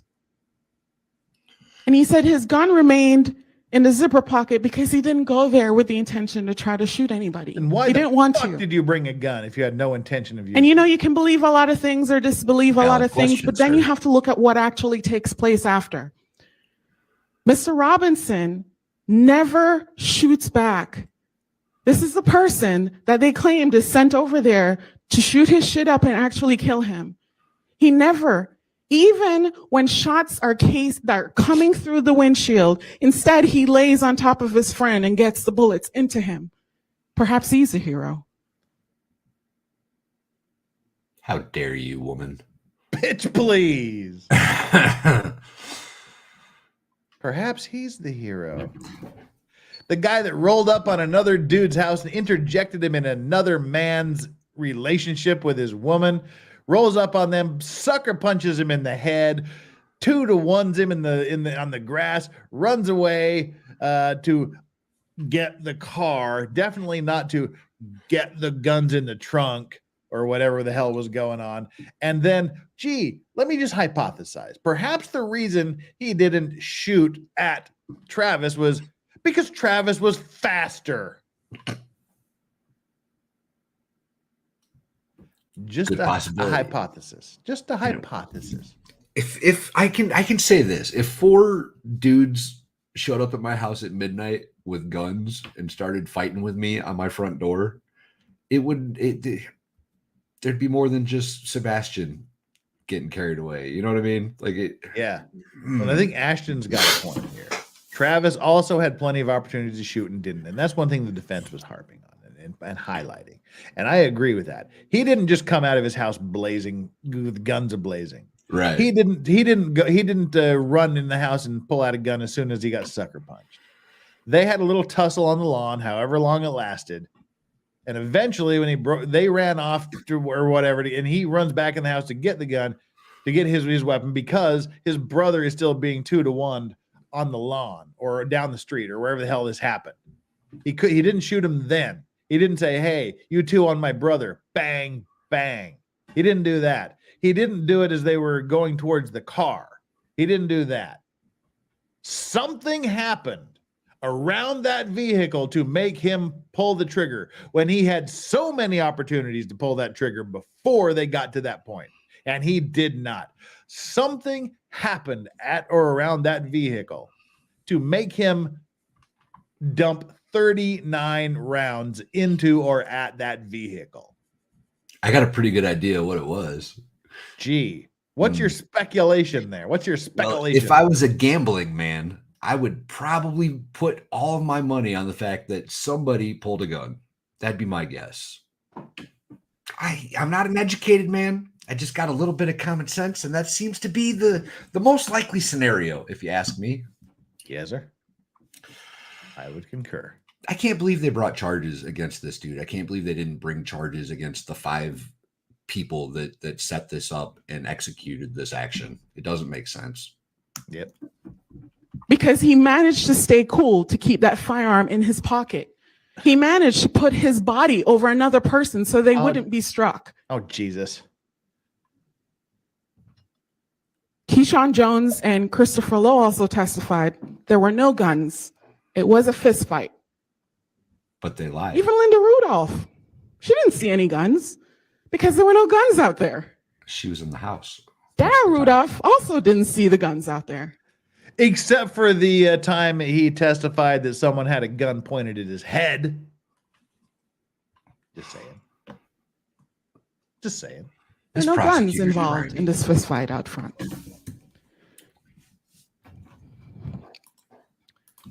So let's look at the circumstances under which Mr. Rudolph grabbed that assault rifle.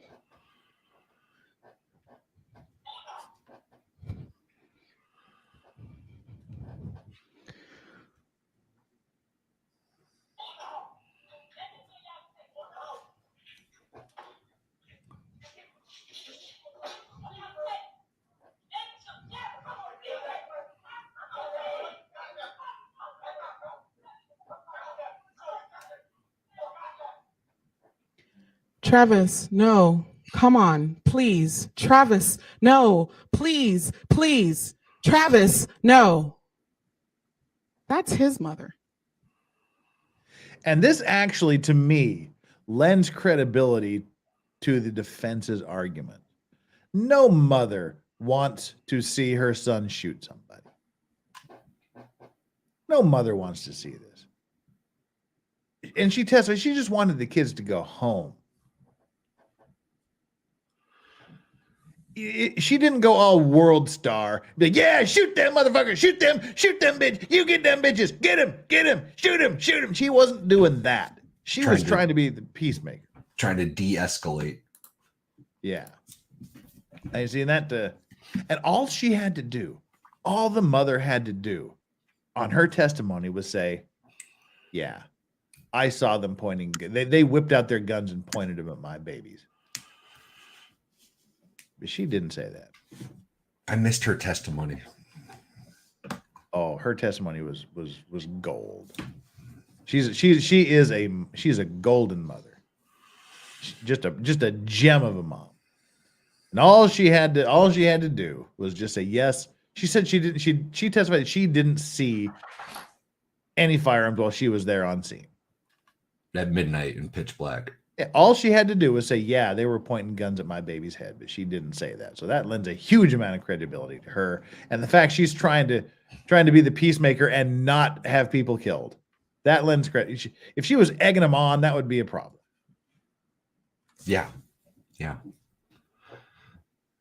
Because Mr. Rudolph has now escalated what was a physical fight to introduce a firearm.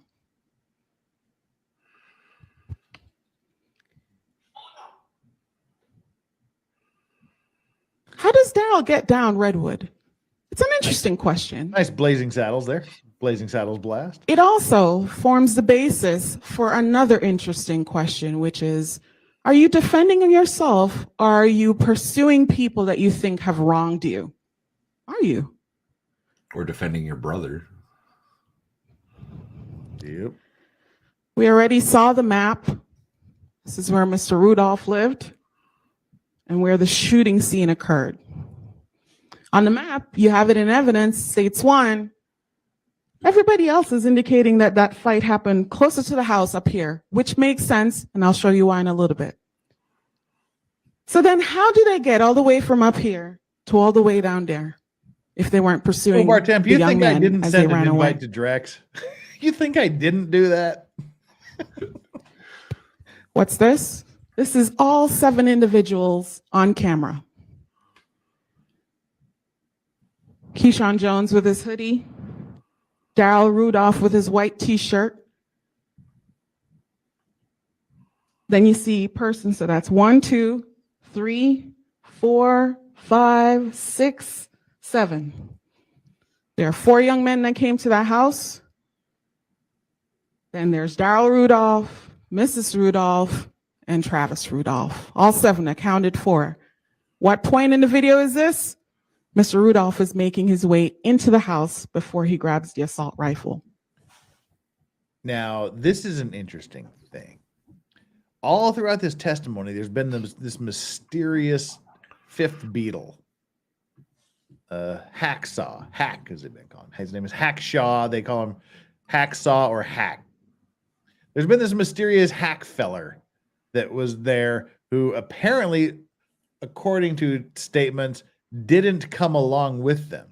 But Mama Rudolph and another witness both said there were 5 people that came. I didn't. This is an interesting thing. Yeah, she said that she saw 4 or 5 people on her, and she repeatedly said 4 or 5 people. And someone else, I can't remember who it was, also mentioned a 5th person. So there's a thing. Was Hacksaw there and unaccounted for by Potato Cam and other things? Yeah, I mean, did exactly. Ted Kaczynski, glad to have you in chat, Ted Kaczynski. Uncle Teddy. Glad to have you here. But exactly. Was he there, and did he just scamper off at the first sign of danger? Did he just somehow extricate himself from the situation, or was he not there? We just don't know. Because the investigator didn't do shit for her investigation.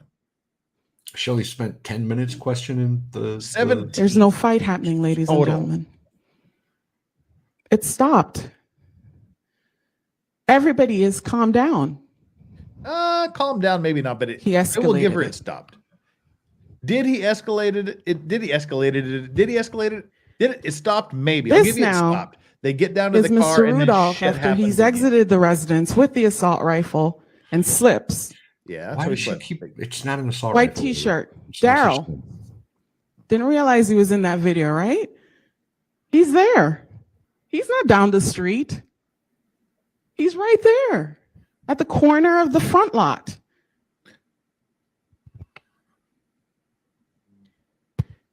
At the beginning of the Ring video, something interesting happens. You hear a Here's male Daryl. voice say twice, "He's going in the house." There's That's right, so that's much. right.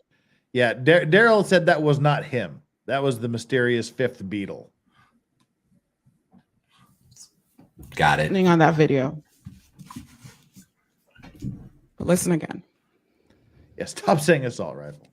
It's weirdly an assault I'm gonna rifle just looking back pistol up so we can because get to that. USA laws.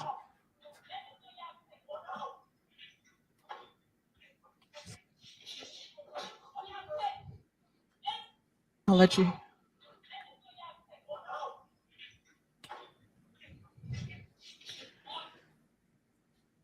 He's going in the house. He's going in the house. Keyshawn Jones testified that he started yelling that to his friends as he started headed down Redwood. Why? Because they're all concerned about what Mr. Rudolph would come out of that house with. And rightfully so. So they all start As they should making their way down to the car. Keyshawn, Chris, Sebastian start hurrying down Redwood. Tyler is the only one that remains and is confronted with that assault rifle. Everybody else runs off. Tyler, no gun in his hand. You got that. You got that. And again, in some weird twist of linguistic gymnastics, Tanny has advised us that you got that means you win. I give up. I'm quitting. But did they? Which leads to this question here. Serious question, though, says Emily Morse. Serious question, though. If you were to have the balls to pull your gun on someone, wouldn't you feel more comfortable doing that in a car where you could easily take off? Exactly. Well, that is an advantage to a firearm. They can cover distances in a hurry. Well, this is like any fight situation, you know, where the loser runs off, and then as he's leaving, he screams, "You suck, motherfucker!" and runs off. Or like, throws something at him, you bitch, yeah, or throws a rock and scampers right off. This is the same. They go off, they get back to their car, and then just as the car starts to drive off or whatnot, sticks the gun out the window, says something, does something, and pays the price. That makes total sense to me. And you had, I believe it was the neighbor across the street, said he heard a couple of shots followed by a pause, followed by just a mag dump. Did they shoot rounds from inside the vehicle? My guess would be yes. That'd be reasonable doubt, people. Reasonable doubt. Even while we're here, let's clear off the super chats here. Dick Saucer, member. Thank you so much for being our second to newest member. And you're only the second to newest member because we've had another membership come up since that. And way back in the day, an hour and 20 minutes ago, Marv White gifted 5 Legal Vices memberships. If you can recall being one of those lucky members, please give me thanks. Oh, we are back in court. Oh, snap. Hang on. Oh, I hope this is a verdict. That's probably a good No, sign. it was a question for the judge. Okay. They asked about body cam footage or something. Yeah.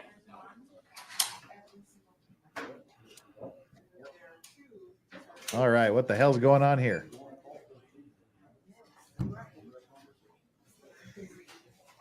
Yeah, it was something about body cam footage. And that's all we got to hear because the camera started picking up the audio in the middle of the question. Good job, Vaughn Seward. No cage today? Oh, forgot. Well, I guess we haven't had it up, though, the whole time. Yeah, because I forgot. There. Now we do. Back in your cage where you belong.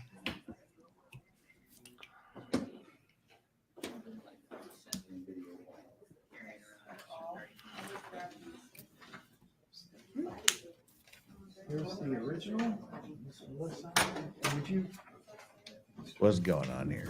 Shiner. Okay. There was two ring cameras that Okay. videos that were played. Ring camera. Okay. But the state informed me that they have it for the whole day. The jury did not see. I don't know. They're asking for stuff that they didn't see. Well, they're not going to get stuff that they didn't see, to use your phrase. They'll only get whatever has been previously played, because the rest has not been exhibited to them, and we're not going to get additional evidence in front of the jury that's improper. Sebastian Mueller with 10 Legal Vices So gifted now the question memberships. is, are you able to edit it to the extent that they Thank you, Sebastian Mueller, for what the they saw 10 before? memberships. Give a special thanks. Heck yeah.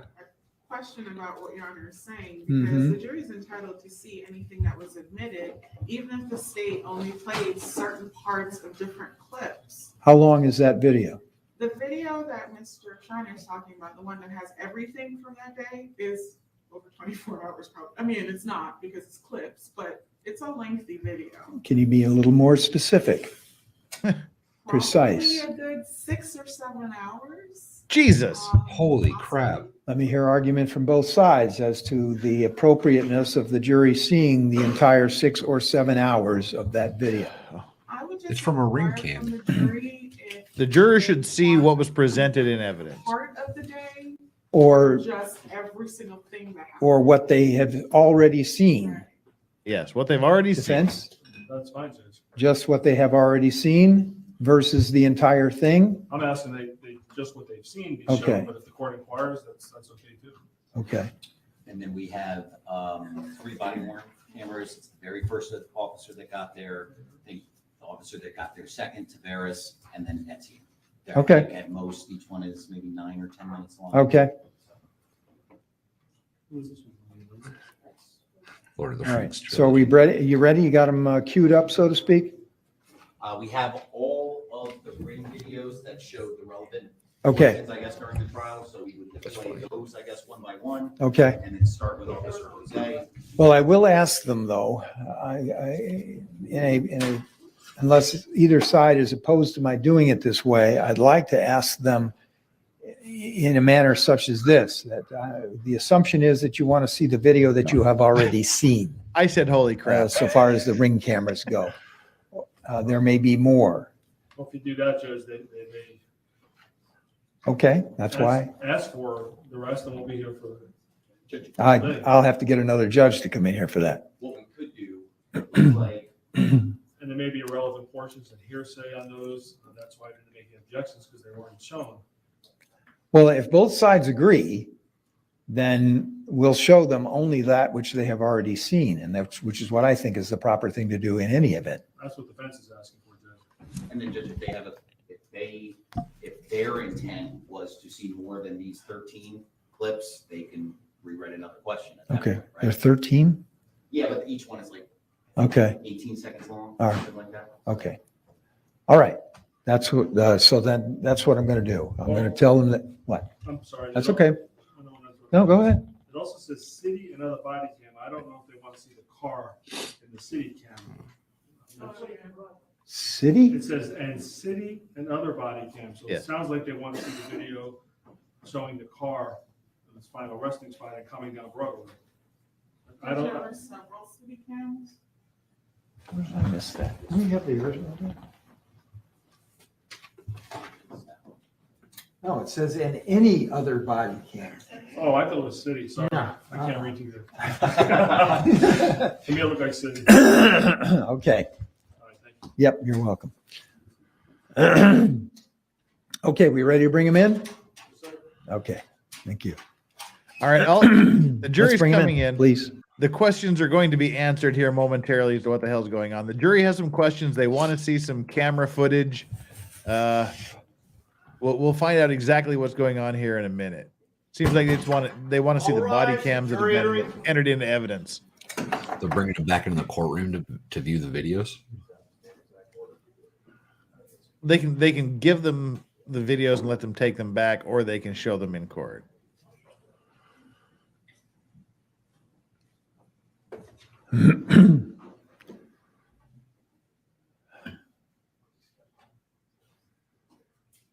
Yeah, usually the jury has the courtroom. Welcome back, folks. I've got everyone take your seats, please. Thank you. All right, I've gotten the question, a series of questions really that you've already provided to me. I've gone over with the lawyers. We're prepared to show you the video, the segments from the Ring camera video that you have already seen in evidence, and then we've got the body cam from several different sources that we're going to play for you as well. I guess without further ado, let's play them. You all have to tell me if it's better if I dim the lights. I can't remember for each particular video. All right. Just dim the lights for all the videos, please. For all of them? Good. Okay. Yeah, good. Thank you. Thank you for listening to me, Judge.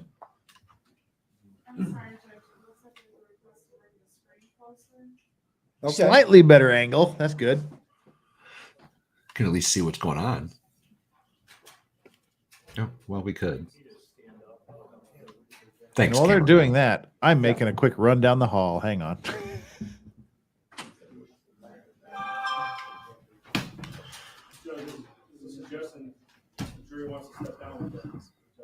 I have no objection to that. As long as they can see, if they can see better that way, then that's fine with me. A glare? Yeah. Okay. So come on down then. This way, guys. This way. Be careful of your step.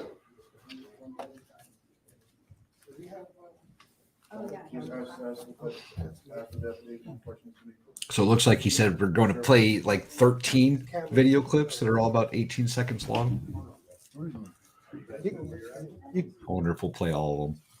Okay, anybody that is okay looking over the plexiglass is fine to do that as well. But don't block one another's view. We've got some people are taller than others. All right, perfect. All right, Mr. Klausy, whenever everyone is ready, go ahead and play. And then, Judge, just for record purposes, this is State's Exhibit 32. It's the Ring videos. Thank you.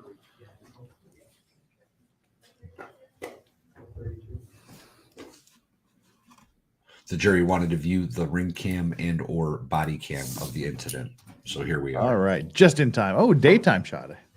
Now, this is a much better view and angle than we saw previously. Way better. I believe this is the initial confrontation.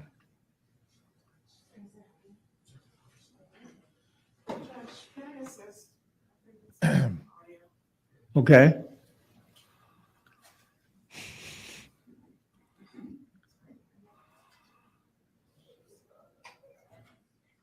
Her clothes are weirdly colored.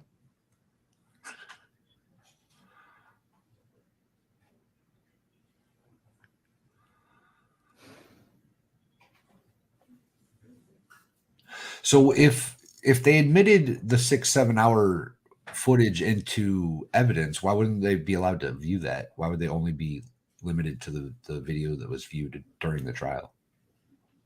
If they introduced the entire thing, I think they should be allowed to see it, but I don't know exactly how it was entered into evidence.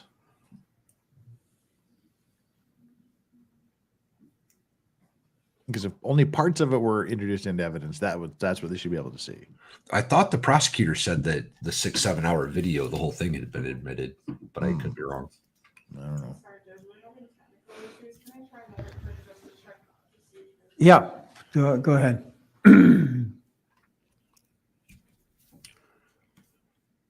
They did not, Alice says. Is that the same equipment we were using for the trial, or is that from a different courtroom? Okay. Yeah, it could be she's wearing her BBL recovery suit. That could be. Because Booterberry sent us a picture of that a few days ago. That's a pretty grim thing. Yeah, Judge, can we just take a few minutes so we can get this set up for the juror member? We just don't.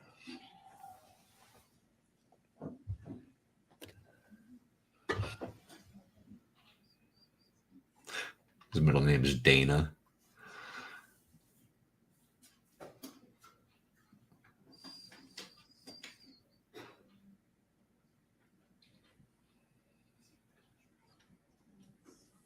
All right.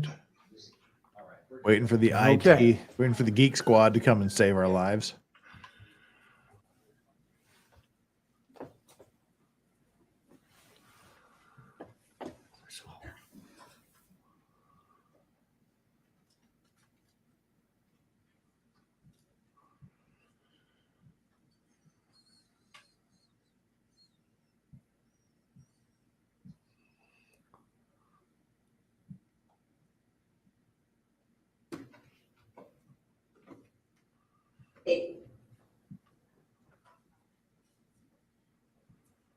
What do you think?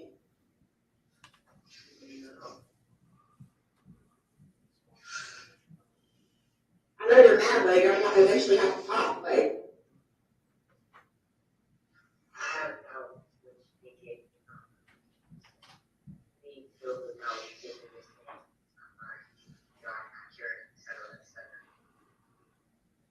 Okay.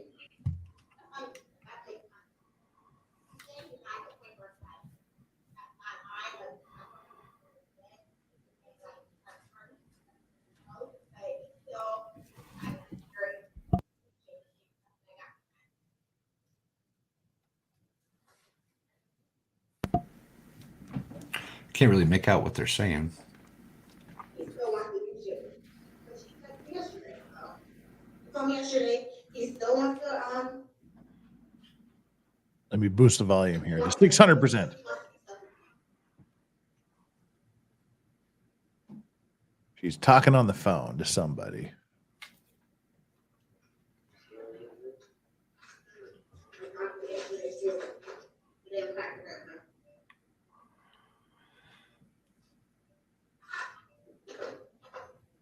Oh, that woman's horrible.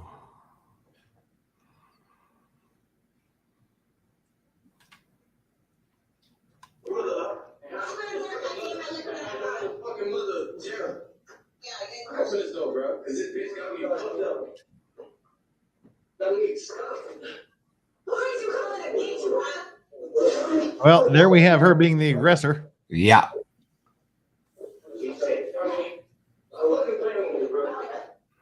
She didn't seem too upset about falling on her butt there. That was her finding out about the Kayla videos and the Kayla contacts. That's Daryl going, dude, you need to get rid of that hoe.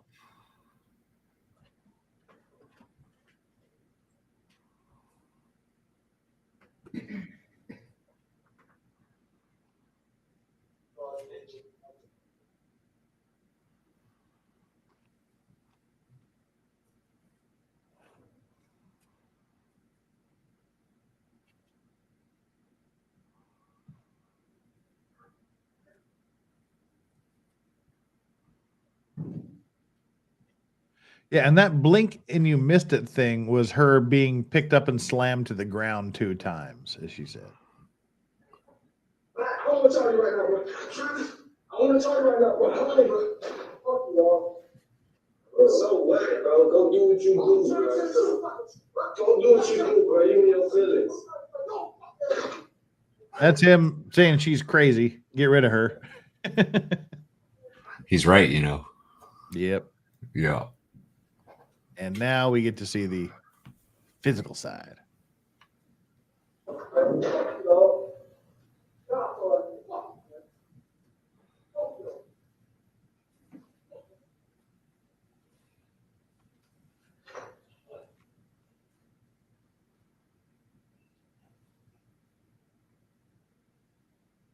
So far, I can't see how any of this is helpful to the prosecution.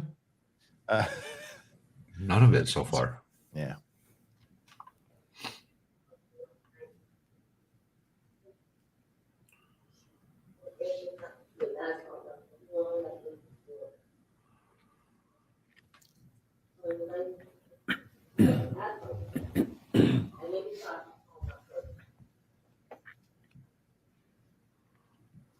They're seeing it because they want to see it. Maybe they have questions about what it showed, who did what, when, where, and how. Whatever the questions, the jury wants to see the videos.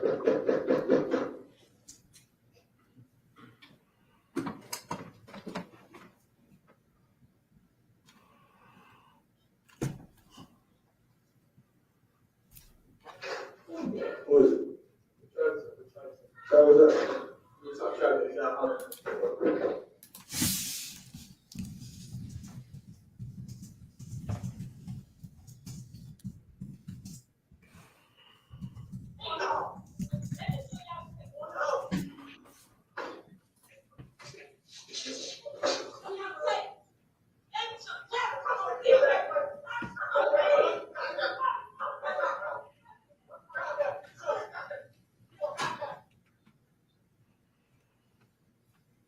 That was the fight.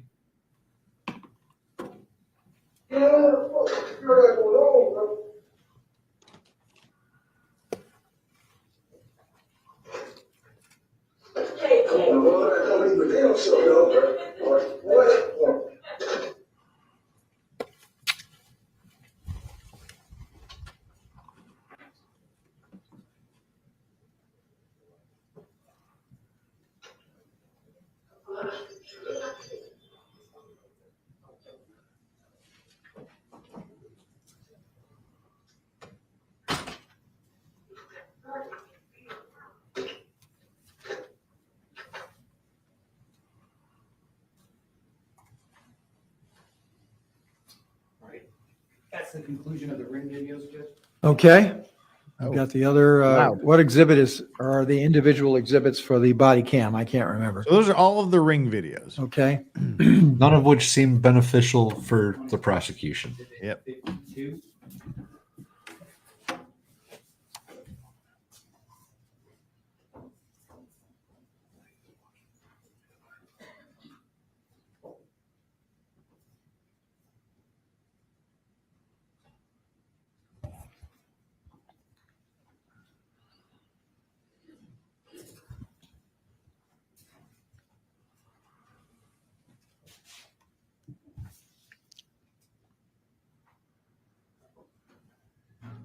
Cops. Bad boys, bad boys. What you gonna do? What you gonna do when they come for you? Cops. Yeah, they were out of order. All right. Yeah, what's wrong? 40 and Broadway. Go ahead and start the minutes this way. 4015 Broadway. Hey, step back from me. Step back from me. Please. Okay. Okay. Go back. What the fuck are you doing, cameraman? Oh, there's a body. Probably the body, yeah. Yeah. The body in the car. Yes, sir. Hey. 10 for blackmail. All suspects are considered innocent until proven guilty in a court of law.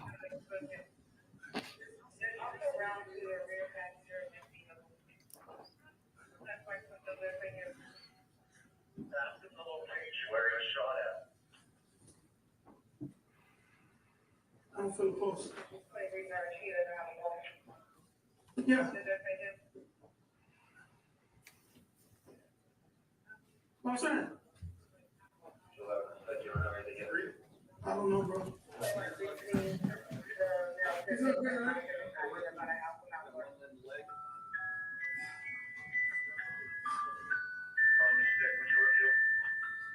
Yeah. Mr. Sandman, bring me a dream. Hey, what is this? What's one? You got a minute? Says one, right? Is that an ice cream man? What's going on?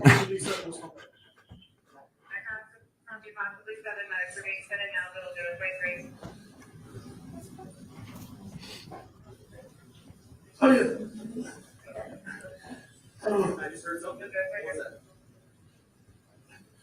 All right.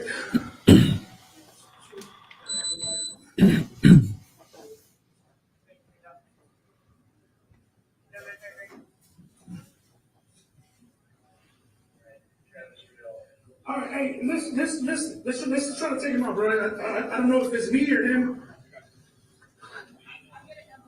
Yep.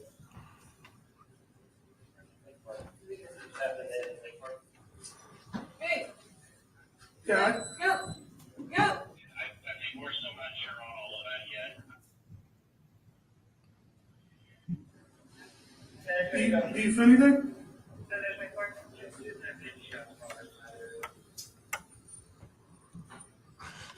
Think so? Yeah. Okay.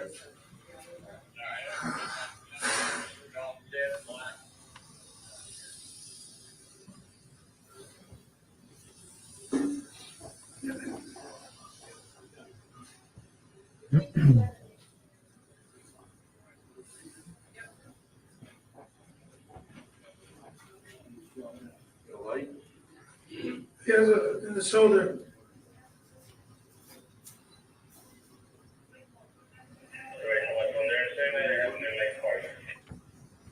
The only shot, they do? Yeah, I was only one to see.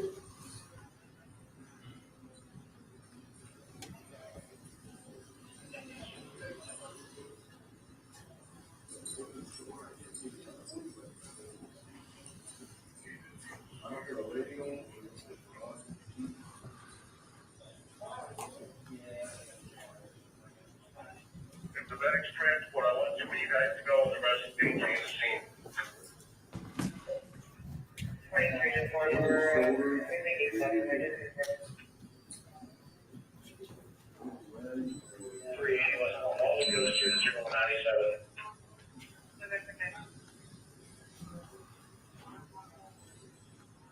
Yeah, I don't know. Maybe the post on my finger. Yeah, that's why I asked you. Yeah. They have another victim in Lake Park. They're thinking on the same area now.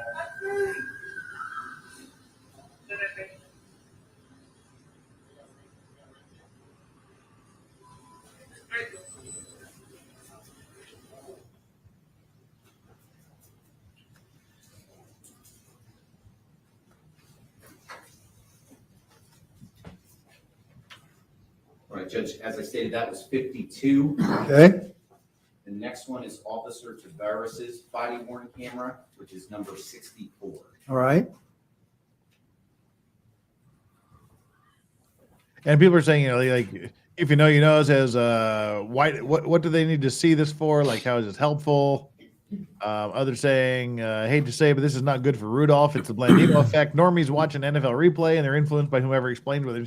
So you'll notice nobody's explaining anything. The jury just said, we want to see this video, this video, this video, this video, or in this case, like all of the video, all of the ring cam and body cam footage. And they're just showing it. Why do they want to see it? Because they do. We don't know. We can't even speculate as to what they want to see, what they're looking for. Maybe they just want a visual refresher of to what they saw. Hopefully they want to see it for some reason. Where does it occur? And nobody's explaining it. They're just Where's down the street? What is that? Address. What do you? Where does it occur? Where? In Travis's house. What's Travis?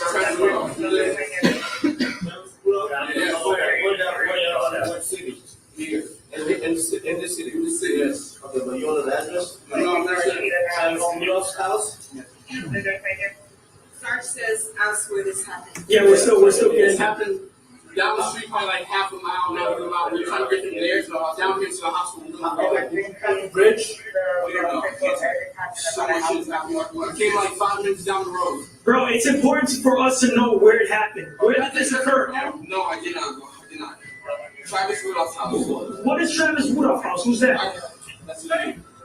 That's his name? No, that's the guy's.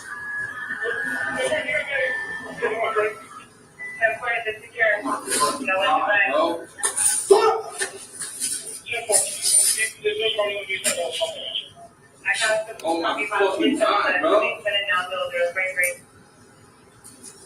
Oh my fucking god, man. Hey, relax. I can't. Relax. What's your name, dude? Keyshawn Jones. Keyshawn? Yes. Spell it for me. K-E-I-S-H.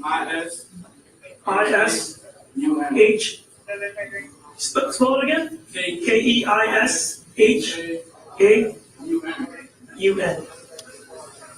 Dude, officer, last name. chill.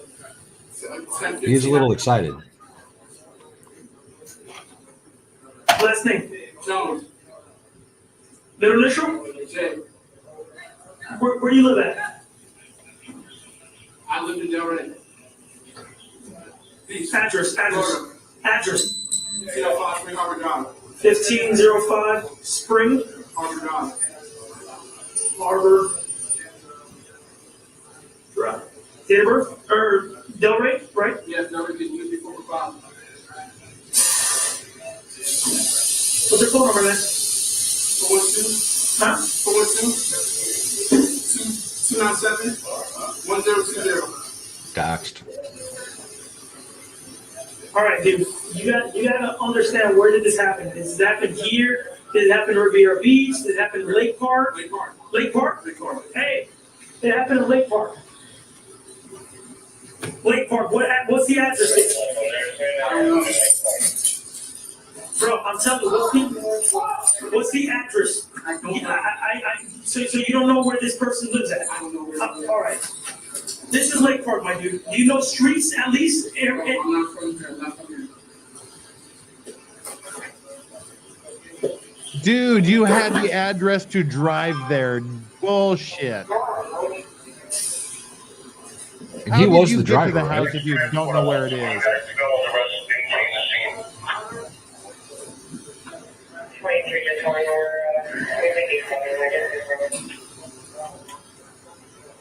So tell me what happened. To talk to him. Who's Travis? Travis is. He's my I'm sorry. Bro, think. I need you to breathe and think. Okay? That's me.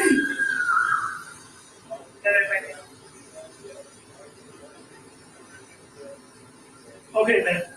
So tell me what happened. We went to the house and talked to Travis. Okay. He came outside trying to argue. We're not trying to argue with him. Okay. We're on our way out. We get to the car. He runs back in the house, grabs his gun, comes out and starts shooting at us while we're trying to leave. Okay, and then you guys just started to. You noticed that he was shot, or what happened then? He was starting to shoot. I didn't know he was shot. I'm driving away. And he told me. So Travis, this person named Travis did this? Yes. Okay. He said Travis, he lives in Lake Park. He doesn't know the address. He just knows it's in Lake Park. Who's Travis? Travis was my He completely bypassed the entire fight, too. What about Travis? We went to talk, we started arguing, we left, he shot at us. Came outside with the gun and started shooting at us and we were trying to drive away. 1474.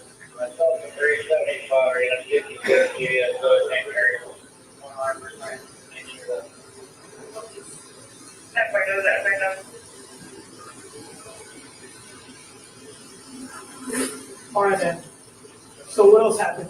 You started driving down here to try to get to the hospital. That's when you noticed him shot? Yes. Okay. What was he shot at? I think he did shoulder. I'm not Shoulder? evidence again, it is given 4015 Broadway for the located.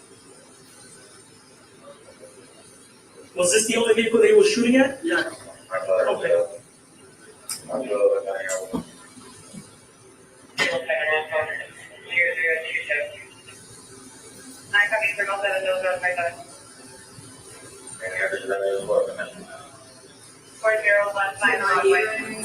Yeah, I was there. Well, Sean Jones. Keyshawn. Keyshawn. How do you spell Jones? Keishauan. J. Middle initial.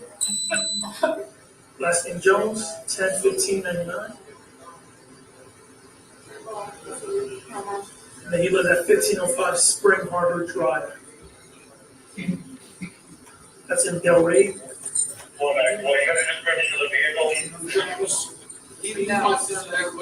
Is he still driving the black? Yeah.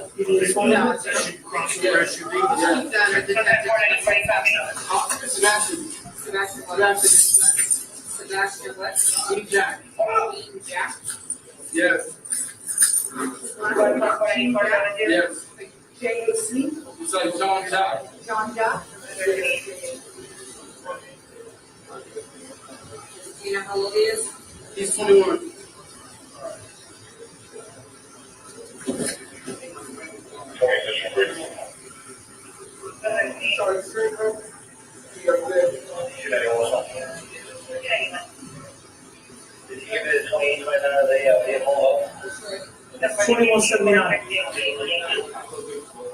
What Gordon? Gordon's 2186, I believe. Hey, you got a better name. Hey, oh man, let's step over here for tonight.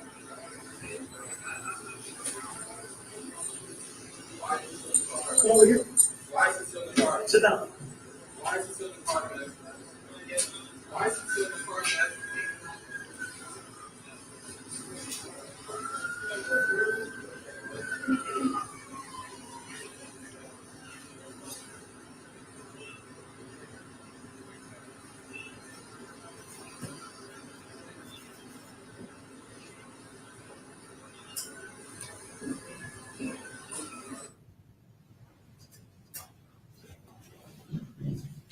You know you're muted, right?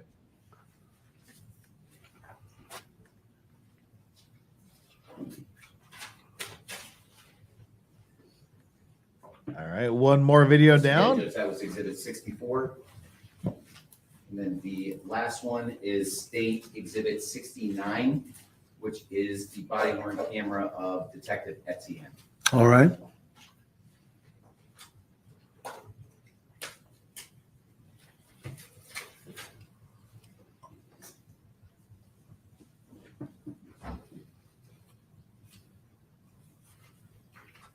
This judge looks like he's seen some things, doesn't he?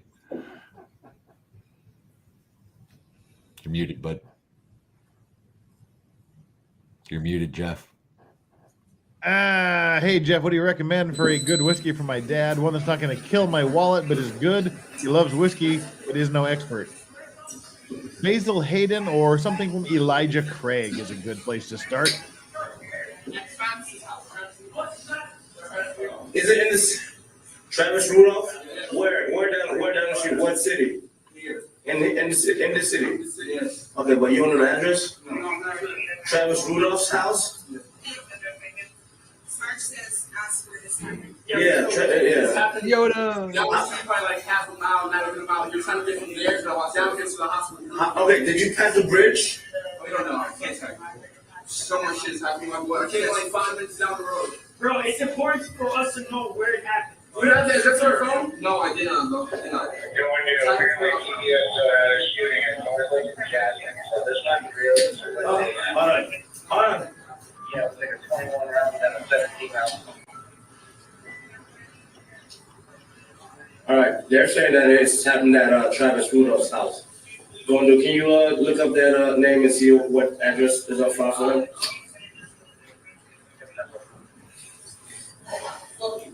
Hey, come here. No. Yeah. Hey, come here. You sit right here. Where you're in the middle of both. Sit right here, bro. Sit right here.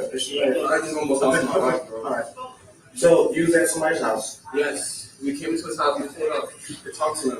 Okay. And he came out wanting to fight. Okay.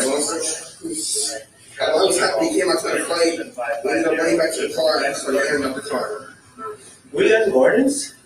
Guardians? Yeah. No, we're not Guardians. No? It's over here. No, North Lake. No, my bad. You say North Lake? No, no. No, I don't know. Or Lake Park? Okay. Or whatever. I don't know if you I think we're still not sure on all of that yet. I don't know what Travis Rudolph is our victim of here. I gotta get my head together, please. I'm so scared. I just want to call my mom. Okay. Alright, we can have you phone number. You have your you have ID? I don't. I left it in my car. Wait, were you the driver? No. Okay, where were you sitting at? I was in the back.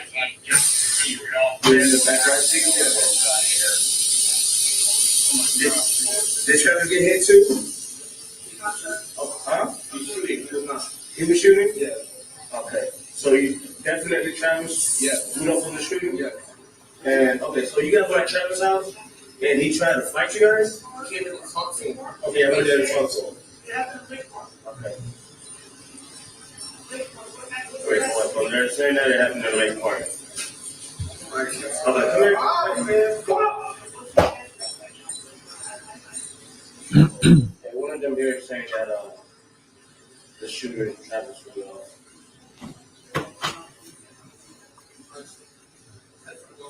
Okay, so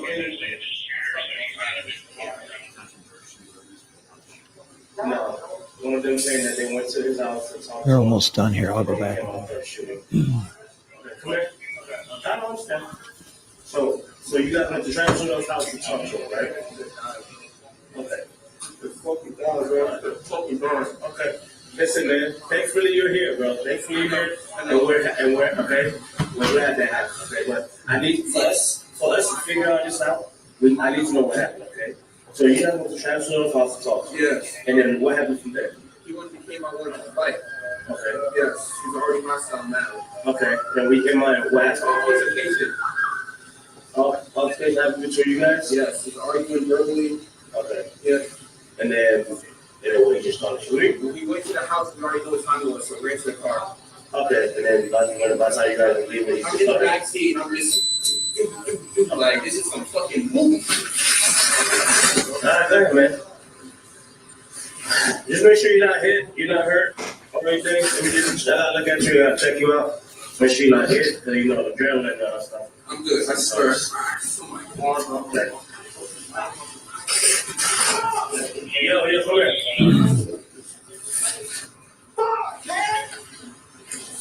I need your name, boss. My name is Christopher Lowe? Alright, Christopher, stay here, man. Stay here. Okay. I'm trying, but I understand. Listen, this is the craziest shit I've listen, ever yes. seen in my fucking life. And listen, and I'm not close up, man. I've been shot at. Alright. Okay, walk with me. Okay, I know how scary that shit is. I know how scary that shit is, okay? So. Oh my God, we're still missing Todd. Christopher Lowe, right? Yes. Lowe? Yeah. Do you have a middle name? Brian. Brian? And what's your date of birth? February 13th, 2000. Can I just check on my love her, bro? That's it. I just feel like I love you, that's it. Oh, yeah, that's fine. And then what's your phone number? 561 Uh-huh. 377 Uh-huh. 8266. 8266? Yes. All right. What's your address, boss? 5045 Palm Hill Drive. Palm Hill Drive? Yeah. Where's that at? West Palm Beach. West Palm Beach? Please, What's your boy's name? Yeah. I need your boy's name. What's your boy's name? Sebastian G. Jackson. Sebastian, you got to say it. Sebastian what? Oh my God, bro. Sebastian? Yeah. G. Jacquees. Jacquees. Jacquees. Yeah. You know your date of birth? All over here? Yeah. He just turned 21. He You just turned 21? He just turned Sunday. Okay. Oh my God.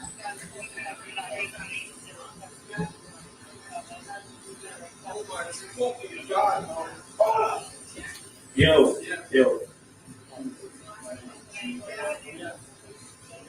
Oh my fucking God, bro. This is some fucking shit. Alright. Come here, I need you to stay here. Alright, honestly, okay. I just gotta get my head together, boss. Alright.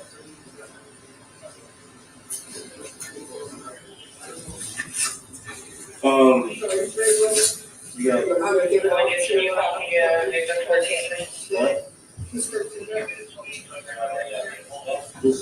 Oh, that's I was gonna give it to Gordon, dude. Oh, okay.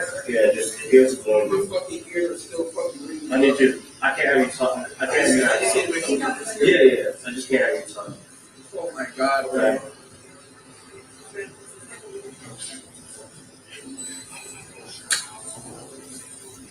Why is he still in the car? Why is he still in the car? Huh? Why is he still in the car, man? Come back. Why is he still in the car, man? Listen, man. This is nothing that you're not gonna know. Okay? So, yo. Look at me. I'm not in the light. Okay? Okay? Is that something that you're not gonna figure out? Okay?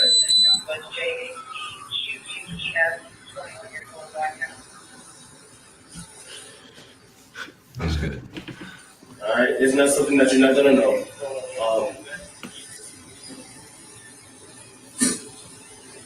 I believe so from what one of the passengers is saying is that it started there and they were trying to drive them.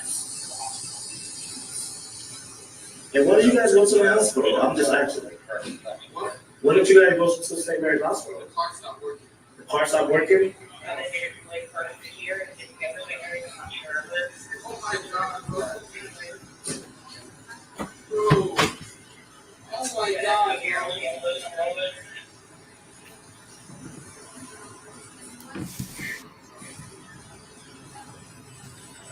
Thank God.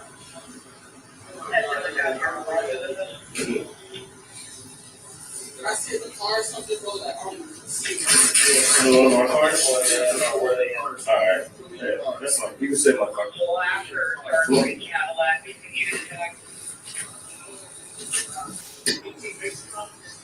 Yep, he's putting him in the car.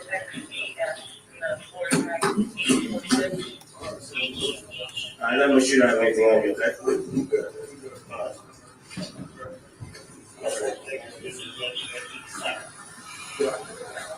I know, yeah. You're in the back seat, yeah. Yeah, I know. I don't know how I didn't get hit. Yeah. Thank God. Yeah. All right, Jim, I believe that's all the videos. All right. Very well. Thank you. Okay, folks. I understand the lunches are here, so go on back to your jury room and continue your deliberations. Careful of your stuff on this way.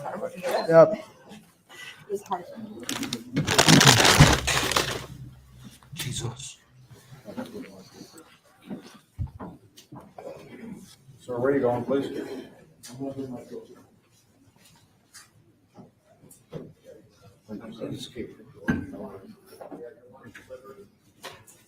All right, we're in recess again.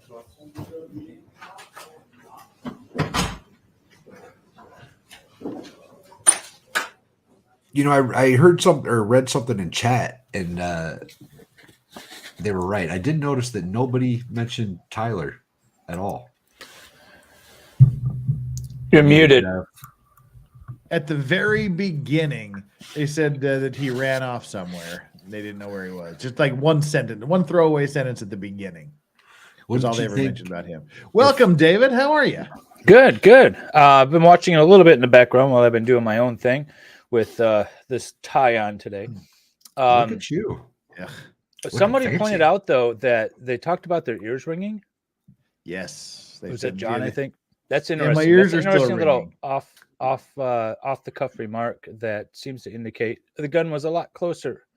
Either Or the one that perhaps they were in the firing, vehicle.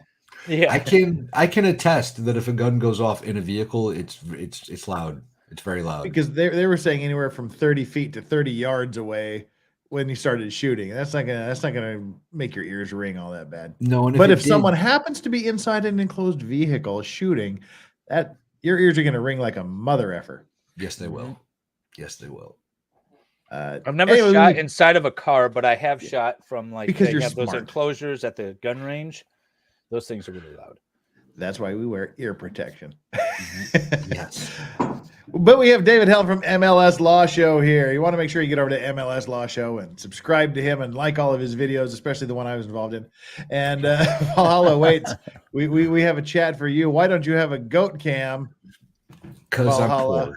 Because I'm poor. That's why. Well, and because goats are a little more active than English bulldogs. Very much so. Very much so.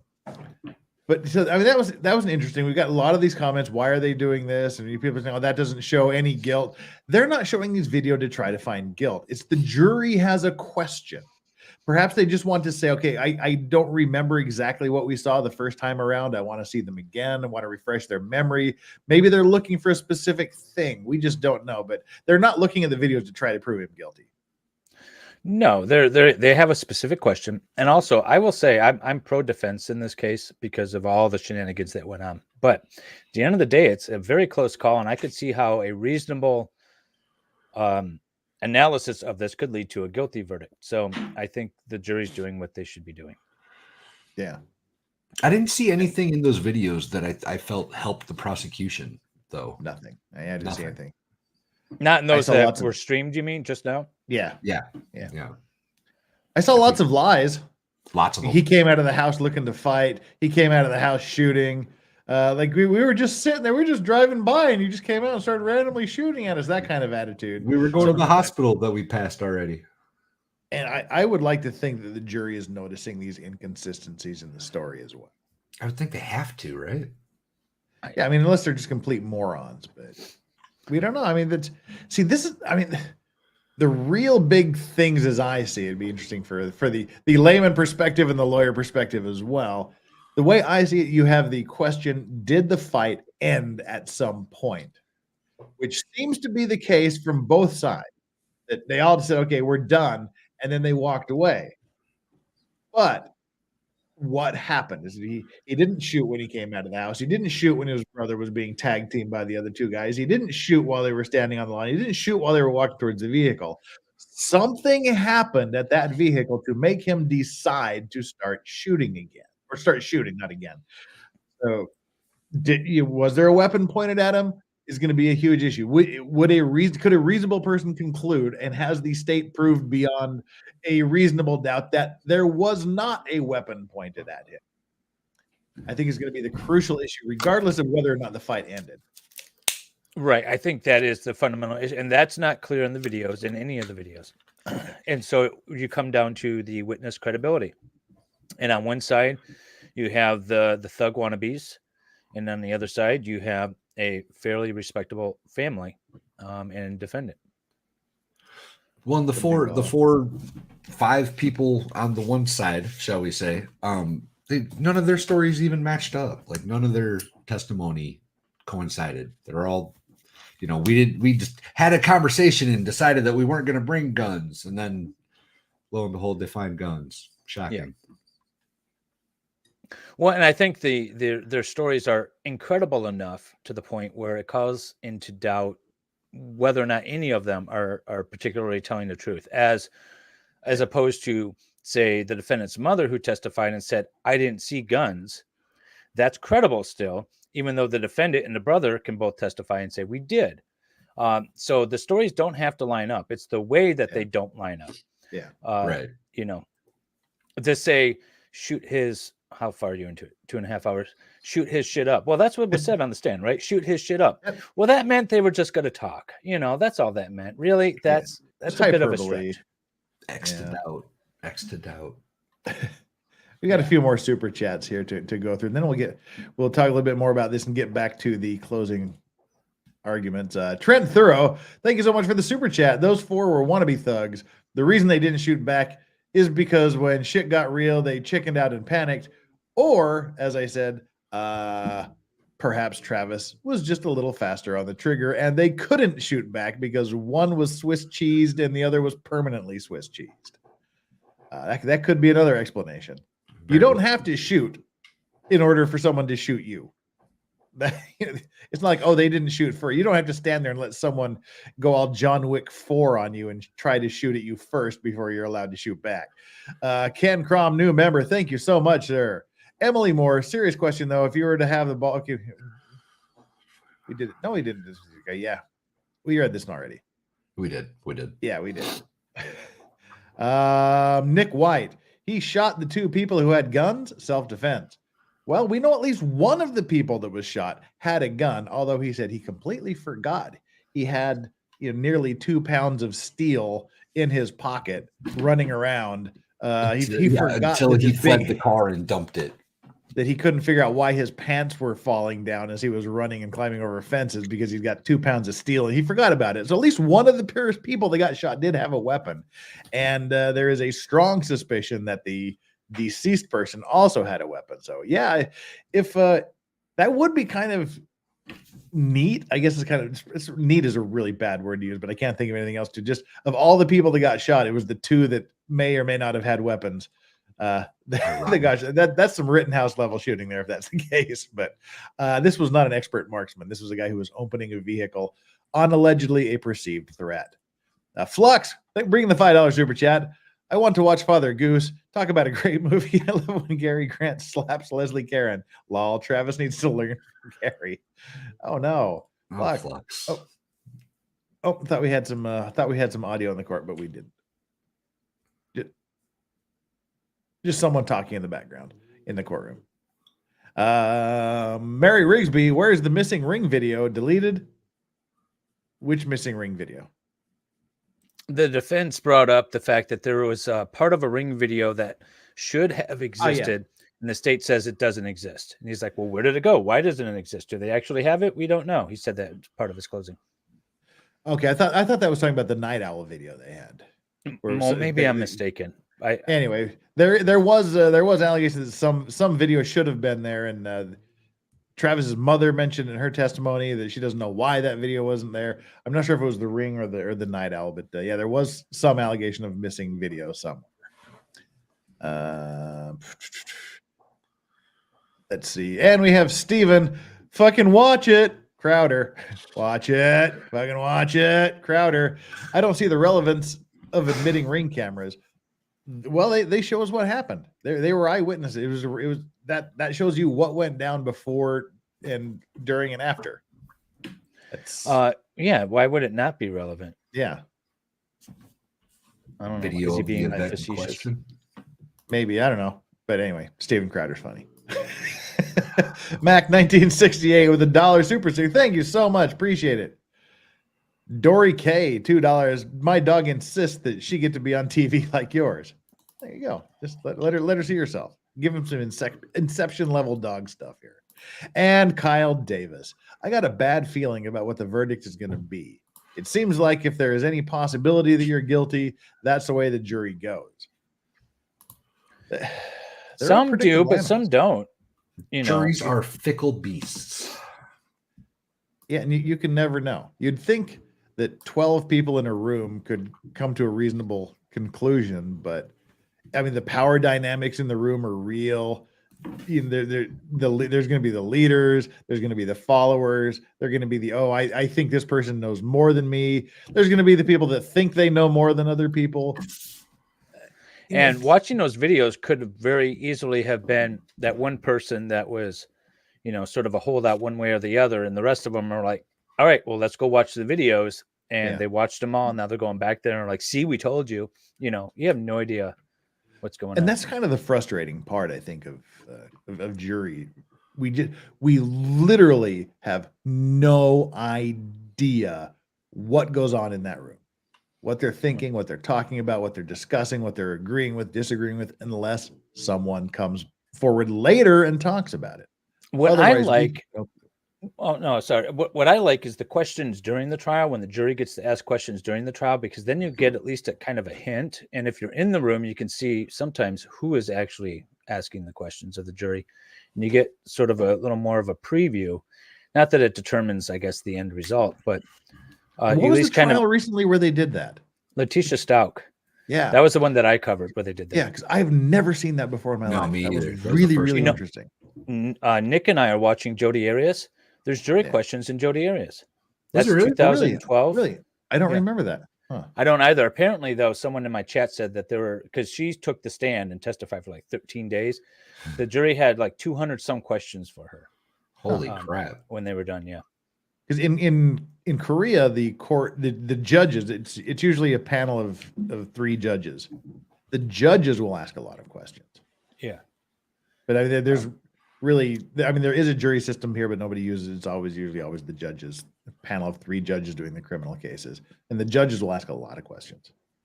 We have jury questions in Michigan, but they don't ask a lot of questions. I feel like they might, I don't know. They're just not schooled on that. It's fairly new here. It's like 3 years old or so, 4 years old in Michigan. And so no one expects the jury to be able to ask questions. But I really like it because it gives you some insight and you have more of a back and forth maybe with the jury. It's interesting. And Legendary Racing with the $2 super chat. Best jury was skier self-defense. The worst was Zachariah Anderson. Can't argue with that. I would say recently, or the Florida guy, the Stabby McStab face that his girlfriend looked at Matthew another guy in Terry. a bar. So Matthew Terry. So he stabbed her in the face like 19 times, and then stabbed himself. Who's skier self-defense? That was a guy. No, it was I can't think of his name off the top of my head. In New Mexico, I believe it was. He was an extreme skier that was out on some guy's hand, and there was a struggle involving a firearm on his land. Oh, I remember. I watched that case. That was Yeah. interesting because they were both like confined in a room. Yeah. And that was the other one where the investigators were like totally out of their off their rocker with regard to the scenario that they alleged to have had happened. And then so you're trying to allege all of this happened in this room when this bed was here, and it's not physically possible, right? Oh no, it is. So well, maybe if he was inside the bed. I don't know, it was weird. That was a bad case, and that was not guilty. Yep. Yeah. Fondin, thank you so much, Trucker Buddy. 1 ring and several Night Owl videos were missing. Okay. So that's the good thing, and that's also a good thing about juries, is because there's 3 of us and Strawberry, if you want to count her too. There's 3 of us that have watched this trial. I miss things that Valhalla will see. Valhalla and I will miss things that David sees. And we fill in the gaps. That's what, so you got 12 people watching the same thing. There's going to be people filling in gaps. And like David mentioned earlier, they might go, well, no, I don't remember it that way. Let's go back and, let's check the tape. So that's the good, if it was just one guy sitting there, I don't catch everything. My mind wanders. I'm looking at super chats. I'm checking connections. I'm checking Twitter to see what's going on. You're not paying up. You're not fully concentrated, fully dedicated all the time, and you miss things on your notes. But someone else is going to see something you miss, and you're going to catch something they miss, and you get to compare your notes and talk. So that is a good thing about having 12 people doing it. 12 different perspectives. And IWD says these cases infuriate me because self-defense / neighborhood defense should be absolute and nullifying almost any legal consideration. The Jodi Arias case was bad all around. Well, I mean, if self-defense is absolute, that would make Jodi Arias' defense stronger because that was part of her you've got to draw the line somewhere. Right. I'm going to come back a week later. Yeah. Myself. You punched me in the face, so I'm going to give you all 100 rounds from my drum magazine. You got to draw a line somewhere. Braca was mentioning, I think on Gosley's stream yesterday, that his biggest concern is the number of shots fired. But nobody addresses that really in this case. Neither defense, the prosecution talks about it, 39 shots, but they don't really address it like maybe they should have. I think that Travis addressed it adequately when he was asked about it. why did you do this? Because they were pointing a gun at me, or I did it until he mentioned that a few times because they were pointing guns at me, and until the threat was gone. He mentioned it a few times. I mean, it wasn't. I think he anything also that said either side harped on. No, it wasn't, and it wasn't really argued a terrible amount from the defense that I heard. But Travis also said he thought he fired like 10 rounds, and I could see where you're in that moment. You might think you fired only 10 rounds and 40 came out. Yeah. That happens. And Abba's Child says, I love your doggy in the stream. As soon as you say that, the Strawberry leaves. We'll bring the dog cam back up when a dog returns to the room. And we got a couple more of these, and we'll jump right back into the closing arguments. Ladybug Lisa. Give me a second. I'll be right back, please. Take your time, sir. Ladybug Lisa, treats for Strawberry and Yoda. Oh, thank you so much. They'll appreciate it. We'll get them something extra delicious. And Russell is our newest member. Russell is the newest member of the Clean and Sober crew. Let me scroll back through the super chats, make sure we got the monthly chats and whatnot. Sebastian Muller, we mentioned, had gifted 5 Legal Vices membership, for which we're grateful to you for that. And Sebastian, that was in addition to the 10 you did. Sebastian Muller has brought the heat with 15 gifted memberships total. Thank you so much. Carrie Crom, welcome to the Bent Halos and Broken Wings tier of membership. Thank you so much, Carrie. That is awesome. Dick Saucer, we mentioned you joining. All right, let's see. Marv White, we mentioned your 5 memberships. It looks like we're all caught up on memberships and monthly chats and whatnot. Oh, Marv White at the very, very beginning, who has been a member of 6 months for the Bent Halos and Broken Wings membership level. Drink Old Crow, you say? We don't drink Old Crow. Okay.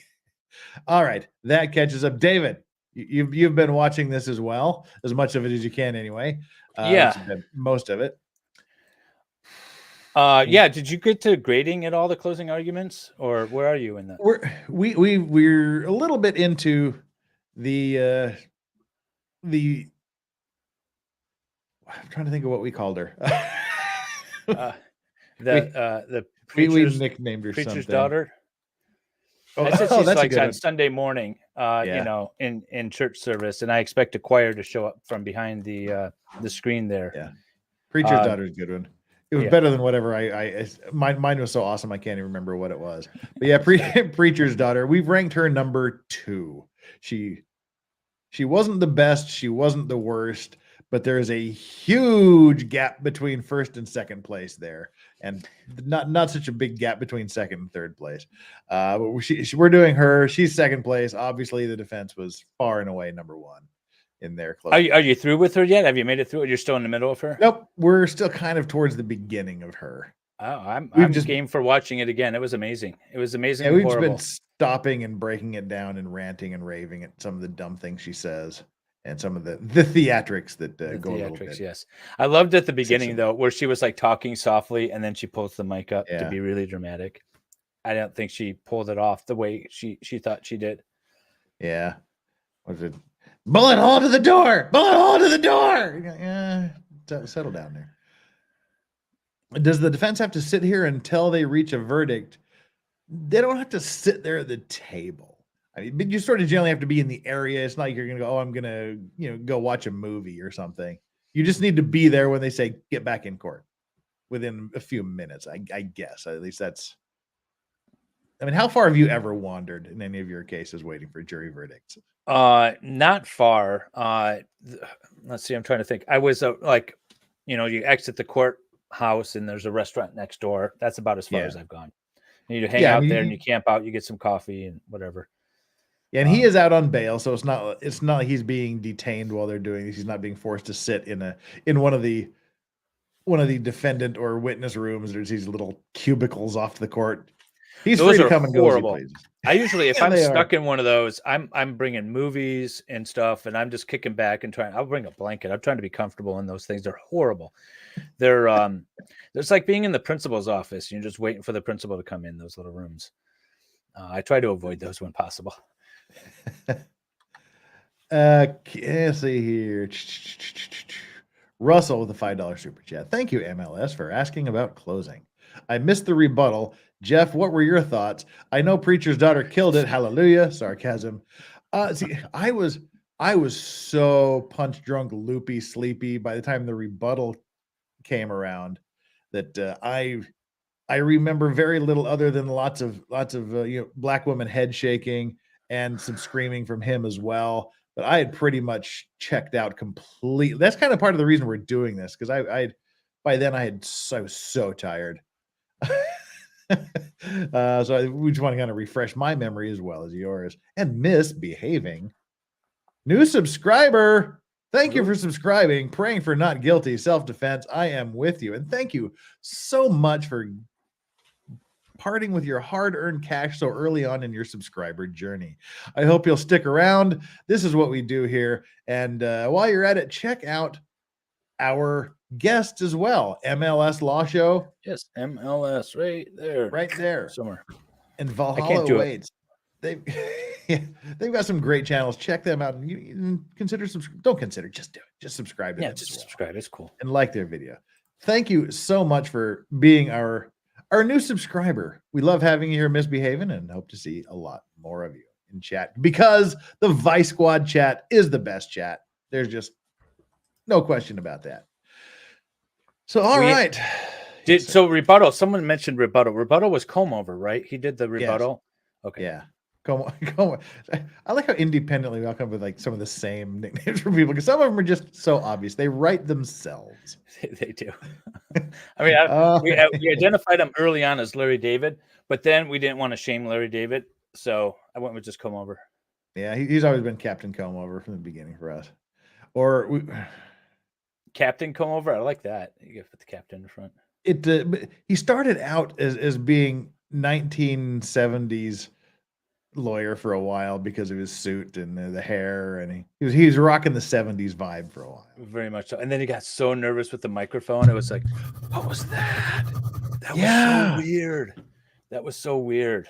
The adrenaline was strong in that one, but it was just put the mic down, man. I don't know what to tell you. Of course, I commented about it, and people were, he has a neurological disorder. I'm like, no, he was just nervous as fuck. He was nervous as hell. That's what it was. He was nervous as hell. I gave my first oral presentation in law school. I had a clicky top pen. Oh, you didn't. The clerk said, you did fine. However, put the pen down. Don't touch the pen. And so then I got in this habit of where I wouldn't have anything in my hands, and I'm very Italian, so I talk with my hands a lot. And that was fine, but it didn't make any noise. I'm not like, but yeah, he needs to put the mic down. Oh, you were just doing the pen click thing. I was just like this the whole way. Oh no! Right into the microphone. The court reporter's just like, put the pen down next time. I can relate. I'm a fidgeter. Well, see, that's when I'm sitting down, I do the leg shake thing, and that just annoys the hell out of people. But oh yeah. Yeah, I do that too as well. For me, it's a new one for me because of COVID and growing the mustache out. I just unconsciously do this. And after if I watch it on the video, it used to be messing with my tie or checking my glasses. Now it's doing this, so I'm trying to get away from doing. Well, at least we all have our little quirk. You're not. Yeah, it's not clicking a goddamn pen, David. You can't hear it. That's the thing. You can't hear it, but everybody else can. Everyone else can. Absolutely. I notice it too when other attorneys have pens in their hands and they're clicking it or they're tapping it on the lectern or something. It's a lot easier to notice when you're not doing it. Yeah. Preacher's daughter didn't do rebuttal. No, she just did the original closing argument for the prosecution. Yes. And Captain Comb Over did the rebuttal. Wolfram, bring in the super chat. Someone in chat said earlier 39 shots could easily be considered suppressing fire. True story. Well, at some point, it stopped being suppressing fire because they were both, one was missing, the other was incapacitated or dead, I mean. But yeah, I just hope the jury gets this one right. I really, really hope they do. Well, it's just a shit scenario. I can say it, right? We're good. Okay. Yeah. It's a bad scenario to begin with. He should have never been put in that position. She should have never done that. The boy should have never have come over. And it's just, yeah, it's horrible. Speaking of horrible, let's get back into this. In a way, it's lightening the mood. She'll provide our humorless. It's very entertaining. You know what? Completely off subject, but I was pretty excited about it. You know what I got yesterday? What'd you There's no got way yesterday? could. So I'll tell you. I got my plates renewed, and as I did, I upgraded my plate to a veteran plate with CIB cool. on it. So it's got the combat infantry badge on it. It's pretty neat. Nice. That's pretty sweet. Yeah. Looks That's good on way my cool. truck. I like it. Completely off topic. It was, but it's pretty dang cool. Good job. I am jealous of the veteran plates. There would have been a reason to go into the Corps in the first place. That's it. Just the veterans plates. Right. I figured, maybe I'll be a little less likely to get pulled over for speeding with that plate on. We'll see. And Julia 543 says, David, welcome to Legal Vices. You can use all the words except ones YouTube really doesn't allow. Okay, all right, cool. Well, you're 3 hours in too, anyways, and I don't mind using the words, but I don't want to come on and then do something on someone else's stream. Yeah, and smoke them if you got them. That's kind of my policy as well. I know YouTube doesn't like it, but I enjoy a good cigar or pipe on stream too. So. I miss smoking so bad.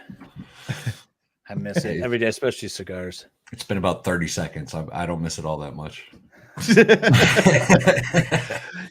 All right, we currently have 1,269 people here and 1,009 likes. Thank you so much for all those likes. Please continue to smash that like button and the subscribe button. How are we doing on subscriptions? We've been gaining a few, and I really, really deeply appreciate it. We've got new subscribers coming in all the time. We are currently sitting at 36,596. We are 4 subscribers away from 600. I know at least 4 of you, 1,262 currently watching, haven't subscribed. Do me the solid. Reach down there and hit that subscribe button. And let's get me up to 36,600. Personally, I'd like 400 of you to do it and get me up to 37,000. But, one step at a time. Don't be a greedy mother effer. I'll take the 4 to get us up over 600, 36,600. Thank you so much, guys. Let's do that and see what happens, and make sure you hit the like button. What we're gonna do is we're gonna reset as soon as I start this video, when she gets back into the preacher mode and starts preaching about the evils of the gun-toting Travis. Well, then I'll reset the like and subscribe poll to update it so you can give a new, fresh opinion as to what's going on. Currently, you hit the like and subscribe button. 7% of you said to celebrate the guilty verdict. 77% of you have said to celebrate the not guilty verdict. 8% have said to complain about the stupid hung jury. And 9% of you have said just to celebrate the closing arguments. We'll end the poll there and we'll reset it and go back to the opening statements as soon as we clear these last 2 super chats. First of all, Carmen Burgess, new member. Thank you so much, Carmen. Welcome to the Clean and Sober crew. With all these new members, we're going to have to be doing a members-only weekend stream here in the incredibly near future. Antonio, $10 super chat. Bless you. Captain Vice, have you heard about the Chinese ship that is going around scavenging the World War II sunken ships for the metal? No. Register no surprise on my face, but I have not heard about that, despite the many agreements between nations to leave them alone as memorial graves. How useful would that metal be after this long underwater? Don't know, but if there's one particular nation that might try to find out, I know who it would be. Yeah, you ain't wrong. Hank Rat, bring in the super chat. I had to take back my PH plate that was on my ex-wife's car so she would stop benefiting of getting out of tickets because of it. Get the ex-wife ticketed. Love that. I read somewhere today that some guy bought a car and registered in his ex-wife's name and parked it at LaGuardia and raked up over $100,000 in parking tickets. Saw that. That was awesome. That is awesome. And Russell, Jeff, at Ladybug Lisa mentioned a civil lawsuit. Would you be able to read that on a stream? Yeah, I mean, if I get it, let's get through the criminal trial first. It might be interesting to read what it was all about. Someone remind me of it later after we get done with the criminal thing. I'm all about the trials. That's what we do here. That's what Legal Vices is all about. Legal stuff and vices, of course. And vices, especially the vices. We like the vices. All right, let's push play on here and we'll redo the poll. Even Mr. Rudolph had to admit to him that means I'm surrendering.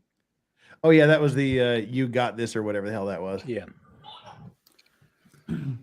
So how did Daryl get down Redwood? It's clear both Sebastian and Chris try to leave after he's going into the house, but are delayed by Daryl at the tree near the house. Daryl, for reasons unknown, follows them instead of remaining at home. Now, according to Daryl's testimony, Daryl said he went down on Redwood to create distance between himself and the two men, that's Sebastian and Chris, during the fight. No gunshot residue. But it's unreasonable that it would be Daryl's only option. As you can see clearly in that video, there was no one around him when Mr. Rudolph came out of that residence. He made his way down there of his own volition. People testified, nobody dragged him down there. Nobody pulled him down there. And we know even later that night, Daryl is still pursuing people he shouldn't pursue. Daryl is definitely not dragged down that street. Well, nobody said he was. Yeah, no. See, this is the thing with her. She How did just Travis Rudolph makes shit end up. up down Yeah. on Redwood? Well, he said he turned. Oh, gotta pause here. Kieran says you're missing a hung jury option. No, this is your vote. You have to vote guilty or not guilty. You can't vote. This is how you would decide. What is your vote in this case? Is he guilty or not guilty? You can't vote for. I vote for a hung jury. We never speculate what the jury's going to do here because there is absolutely no way. It's Schrodinger's jury. It's guilty or not guilty until they come back. It's just total Schrodinger. We can never predict what a jury is going to do. So I just want to hear what you think, how you would vote on this. That's why there is only a guilty or not guilty option. Am I the only one that's bothered by the fact that all these other guys are from a different town too? Like they're not local. They had to travel to get to this dude's house. Well, they're all brothers from to the another girlfriend. Yeah.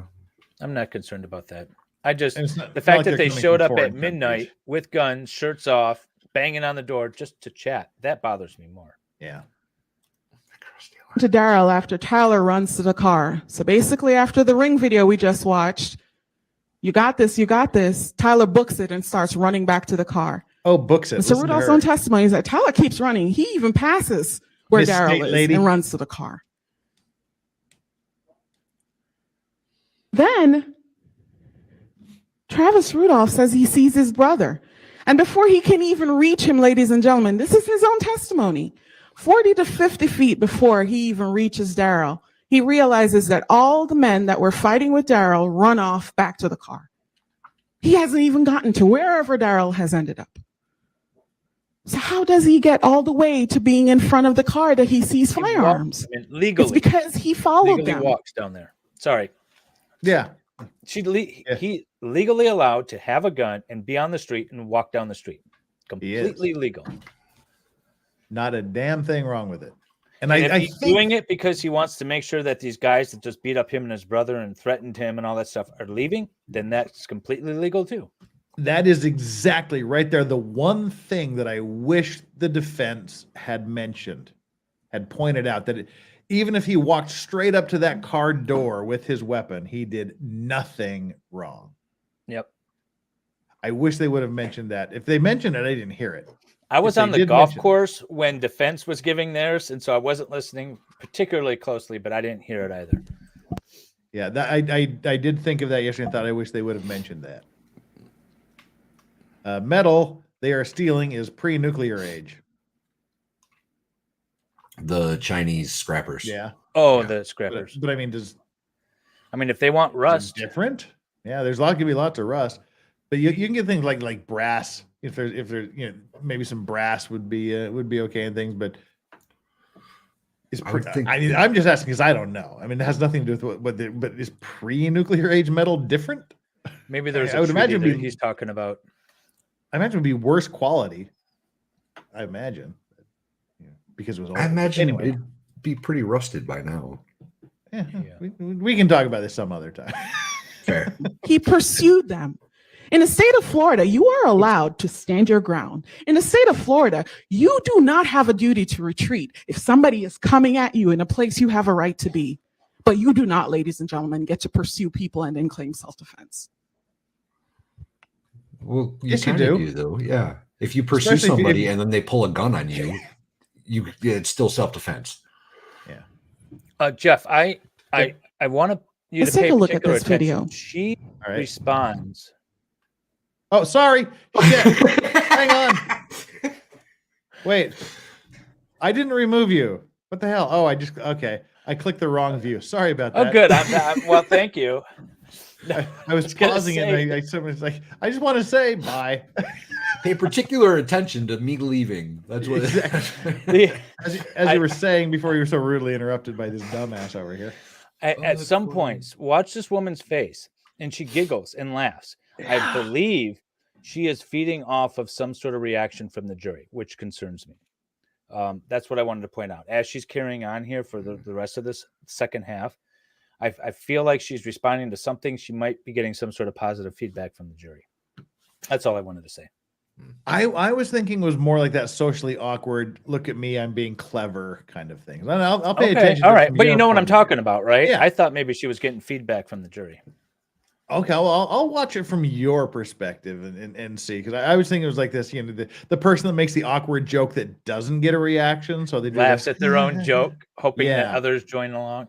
Yeah, that's how. Okay, I'll look at it, but still, my whole favorite deal is during her cross examination of the witness, where she's just waving the gun around, and the judge is like, "Will you please put that down?" And the whole gallery laughs at her. And there's like, and point it at me, not them. And then it gets another round of laugh at her. I enjoyed that. It is not the clearest. It really isn't. But it is the best window we have into what actually happened and how it happened. The DA definitely gives cheated on vibes. Oh yeah, she was a woman scorned at some point. Hell hath no fury like her. Oh, Cage. All right. You start seeing the little shadows. I'm not telling you can tell who every single person is. But if you pay long enough attention, you can see the four figures make it back to the car and the rear lights come on and start moving before that flash comes on. Okay, and this is the thing where I hope somebody was paying attention in the jury, because that was the one thing that Travis said repeatedly, was the car was coming at me when I first started shooting. And then she's like, you can see the taillights. The taillights come on. That's how you can see. You see the taillights. How can the car be coming at you if the taillights were in her litany, in her hysteric litany of damage to the vehicle? She said the right passenger side headlight was shot out. You can't shoot out a headlight when the car is pointing at a different direction than at you. It makes it much more difficult. That's for sure. So I thought that was quite interesting. That's one thing that I picked up on. I hope somebody else did, because he said it probably 3, maybe 4 times during his testimony that the car was coming at him when he started shooting. Yeah, and just because the taillights are illuminated doesn't mean that the foot is on the brake or it's not moving forward. Yeah. I mean, it's just, does she know how a car works? Well, and then she's going to be showing a video here soon where her idea is like, how could he possibly see the gun inside the tinted windows through the glare of headlights? I mean, literally, the car is pointed directly at the camera. And anyway, there's so many things we can harp on here. The car actually backs up, not drives forward. Yeah, her truth. They are trying to leave. Ugh. They have signaled they do not wish to continue any violence. And Mr. Rudolph cannot take that for an answer. He shoots 39 times, 39 into this vehicle as it moves and drives away. That is not self-defense. By the time the defendant starts shooting, the Cadillac has already moving away. It has reversed, and then poor Keyshawn, under these conditions, trying to make that 3-point turn to get away. Oh, poor Keyshawn. 3-point turn? Yeah, I think he had to make like a 3-point turn to escape. It's 11 a.m. First muzzle flash. Cars already on and backing up. Cops arrive at Look how far 4:30 Mr. Rudolph a.m. is from that vehicle. Saw firearms, my foot. Didn't see any firearms. Couldn't have. That is a tinted window on the side of that car. Could not have seen it.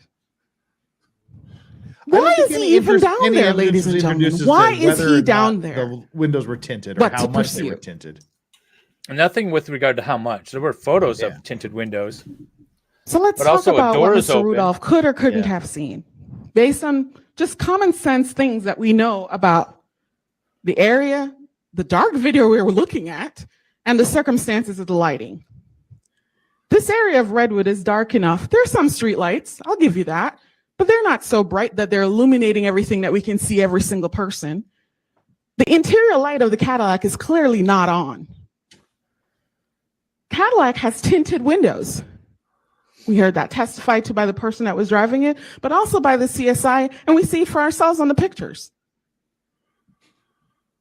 Sebastian actually barely makes it into the car. He had just slammed the door when that car starts moving, and then Mr. Rudolph started shooting. He doesn't have time to find a firearm. Given the distance between the defendant and the car. Sorry. Was that David? I said unless he had it out before he got in the car. And that's where I have a lot of problems with. I'm still not even sure what the actual situation they decided on was. We have Tyler saying he got in the car and was covering the body of his friend and got shot, and then at some point the car stopped moving. He thought everybody else in the car was dead, so he got out and started running. But then he never got in the car and started running. What is the story? It's not been told clearly exactly what Tyler did. Did he get in the car? Did he not get in the car? Did he get in the car and then get out of the car?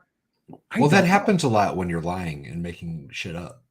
You tell different versions of stories. That seems to be a trait in this case. Since when did Serena Williams become a lawyer? Don't do Serena. Oh, stop like it. That. Shame don't on do you. Serena like that. Shame on. Seriously, go to your room. It literally is extremely unlikely that he saw anything inside that vehicle. Extremely The unlikely. defendant claims a gun impossible. was pointed at him by Sebastian. Well, isn't that convenient? Well, you gotta have to explain why you shot that one person in particular so many times. Because he was pointing the fucking gun at him. History. Yeah. Let's talk about evidence of a firearm. Tyler's gun is found that night. Everybody knows that. Except for Tyler. Tyler admits the gun was on him and in his pocket. Finally. And ladies and gentlemen, Bish, please, why did he admit it? Because a dog found it. Do you think he would have volunteered that information if the dog hadn't found that?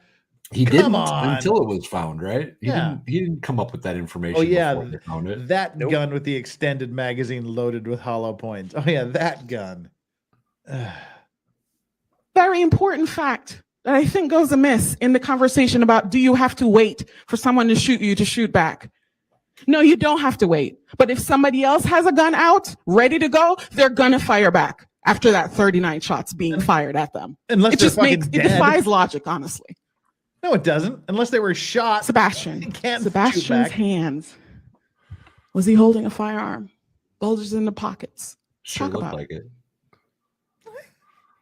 Sure looked like it. So the first photo you saw had Sebastian's hand looking like this. This is where I wish defense experts said firearm likely in Sebastian's hand. Could be nothing. Could be another item. Then Dr. Osborne from the medical examiner's office testified that Sebastian had a spinal injury. So that's going to have an impact on how his body rests.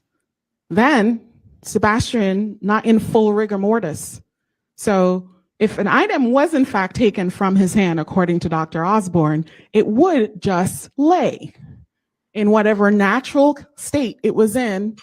It wouldn't keep its form because he's not in full rigor mortis, such that you can get the gun out and it just remains there. The hand consistent with holding nothing at all. Well, but let's also look at that. consistent with holding a gun. That's what Isn't we it call reasonable weird doubt. how perspective changes things? You want to see a firearm in somebody's hand when there's no firearm there? You can, depending on the angle of the photo. But this is Sebastian's hand. Just looks like it fell. This is Sebastian's hand. It just looks like it fell. Perspective, huh? Yeah. Mm. It really is pure speculation that the defendant could not only have seen one gun in Sebastian's hand, but the unlikely event that he could see two guns, to include the one in Tyler's hand. And let me talk about that for a second. It's not speculation Perhaps when it's in feasible evidence. that you can see a gun pointed at you through a windshield. I'll give you that if you're You didn't close have to enough. see No, two. he You wasn't. just had to see one of the two. But how do Having you two see guns makes the it much muzzle more of a likely gun that he would see that one. is not being fired Yep. in the dark, in the crack, on the other side of a car? How do you see that? So many crack jokes I could make. How do you see that? You do not. I don't want to see the crack. The defendant received the discovery in the case. He had the pleasure of sitting and listening to everybody else's testimony. You have to put a gun in the hand of the people who you shot. You just have Who to. had guns. No, you don't. You don't have to put a gun in the hand of the people you shot. Well, we because knew other Tyler friends are had a gun. stupid enough to hang around him. That He- wasn't they a get it mystery. too. So now let's make something about this hand posture. Defendant expert was paid $600 an hour to say it could have been a gun and it could have been nothing at all. Again with the money. But even he had to admit it could have been nothing at all. He also admitted it could have been a gun. A reasonable doubt. What about the bulges? What about the bulges? What about the bulges? I hate when people do that. I hate when people do that. I hate when people do that. I hate when people repeat things for emphasis because it usually sounds stupid when it actually comes out of your head. But it sounded good in her bathroom mirror. Yeah, it looks good. It looks good on paper. Yeah. But when it comes out, it just sounds dumb. But what about the bulges? Oh.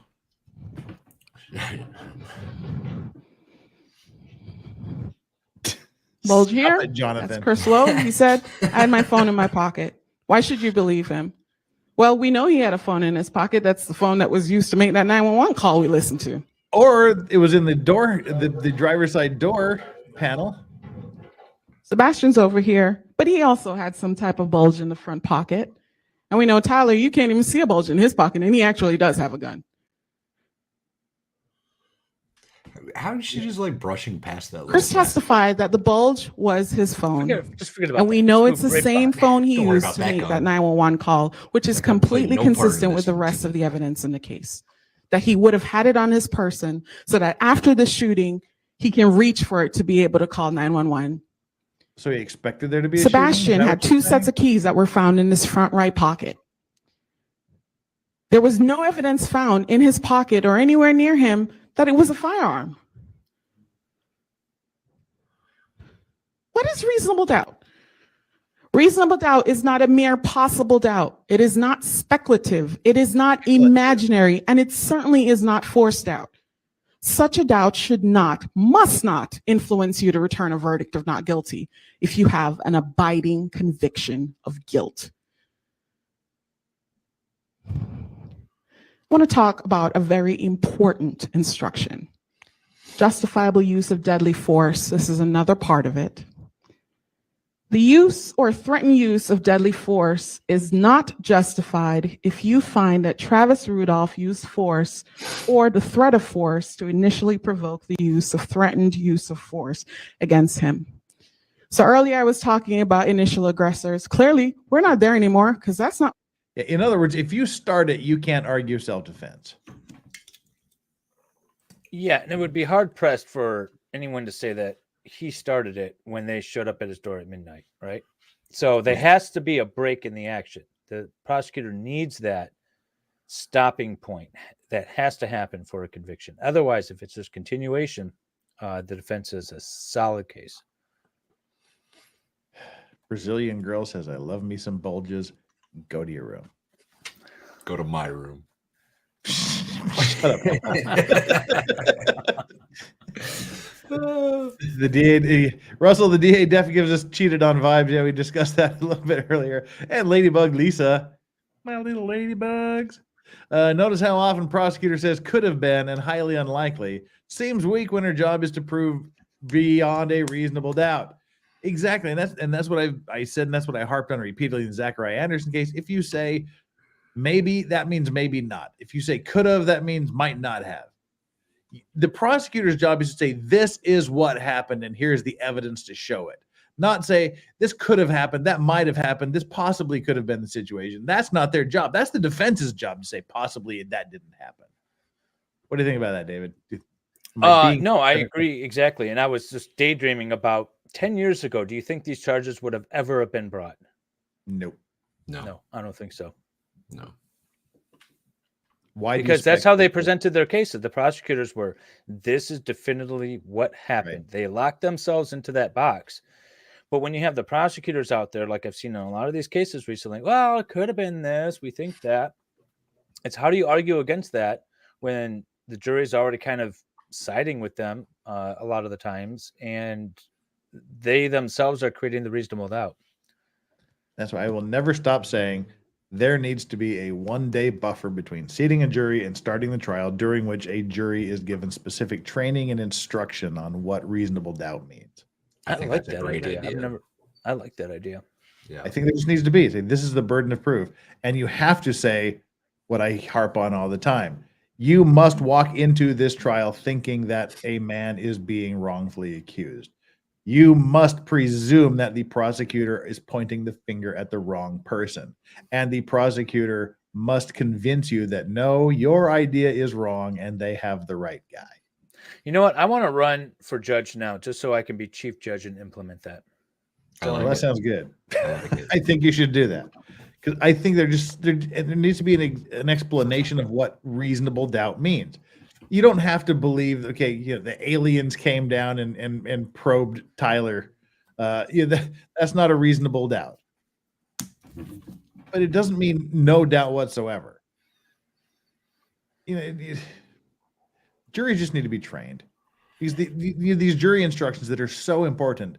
The judge just burned through 29 pages of some of the most complex jury instructions I've ever heard in my life yesterday. Well, and who's going to take that in? Like, who's going to understand exactly what all that was about? Right. I mean, there was like 4 hours of argument between learned attorneys, supposedly learned attorneys, arguing about what it actually meant, and you expect a jury to understand it. Right. It's a 10-minute instruction, glossing over it. Hugh Jazz says he has packed the court with law tubers. Again, I know I've mentioned this several times. The quickest way to make sure you never get sat on a jury is to become a lawyer. The last person that one side or the other wants on the jury is a lawyer. That's right. I will never sit on another jury again, I don't think. Yep. I know in my entire life, I know of one lawyer that sat on a jury. I had a jury trial a number of years ago where we had 2 lawyers on, but we had gone through our preemptories, and we were just there were some people on both sides that we wanted off rather than these lawyers. And the prosecutor and I remember talking, we're like, well, there's 2 of them. So, okay, at least there's a 2-person jury. Yeah, that was kind of our thought. They can disagree. At least there's not just one person controlling everything. Yeah, because they don't want people that know the law and can see through histrionics and bullshit and are people that are trained to do it. It's like sending a lion to lion tamer school. Yeah, or I say it with magicians, right? Yeah, a magician's gonna have a hard time convincing another magician that I have magic powers, right? That's a better way than sending lions to lion tamer school. Yeah, his analogy made way more sense, Jeff. Yeah, it did. You can use it, Jeff. Feel free. That's why you're the judge and I'm the law talking guy. The lawyer. Right. Right. Let's get back to it. Where this shooting happened. I'm talking about down on Redwood. How do you get all the way down there? Ladies and gentlemen, I submit to you, even under the unlikely circumstances that they had firearms and in fact pointed them. Think about what those men would have seen. It wasn't unlikely. They did, in fact, have firearms. This firearm. Big one, Sig Sauer. Oh, the big pew pew. With the drum. Heavy thing, by the way. You're allowed to touch things. Coming at them from somebody who's running towards them or walking towards them. Somebody they're trying to escape, someone whom they're literally trying to flee. They would have had every right to turn guns on him at that moment. But ladies and gentlemen, I submit to you that did not happen. They did not have time. They didn't have time. They got in that car, the car started moving, and they were screeching away or trying to. Is that one of the laughs you were talking about? No, there's a specific one where she doesn't get that sort of emotional thing, and then she sort of pauses, but then she like looks towards the jury and giggles and was like, as if like, yeah, like, you know how silly this is. That there's a point coming up that's like that. Okay, we've got about 20 minutes left of her, which in Legal Vice's time is about an hour and a half. So I'll try to stay on for that, and then I do have to get back to my other hearing. But I want to see this and see what you think of it. All right, let's go through this here.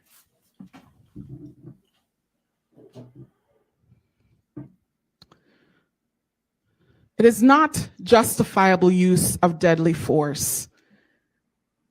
That is proven beyond a reasonable doubt. At the time Mr. Rudolph is firing his gun, what is going on that he is protecting himself from? Isn't he the one that's initiating if he's running all the way down to Redwood where they are?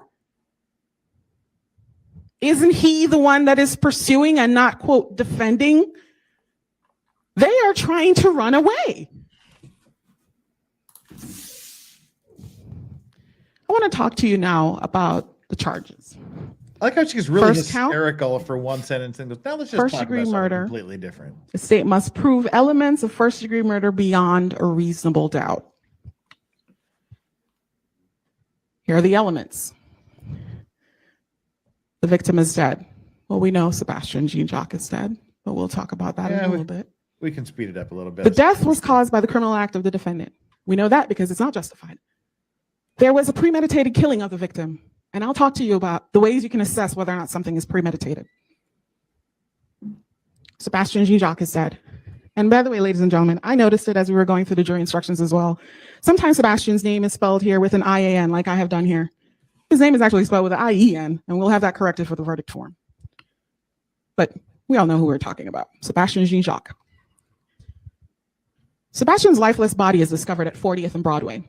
According to the medical examiner, his spinal cord was transected. He had lacerated liver and a bunch of other things that he talked to us about. Cause of death was the 10 gunshot wounds, but of course, that particular one penetrating to his torso.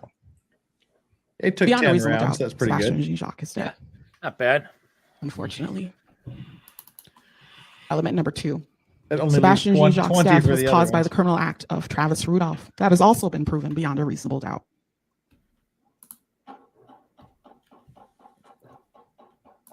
And again, I hate this.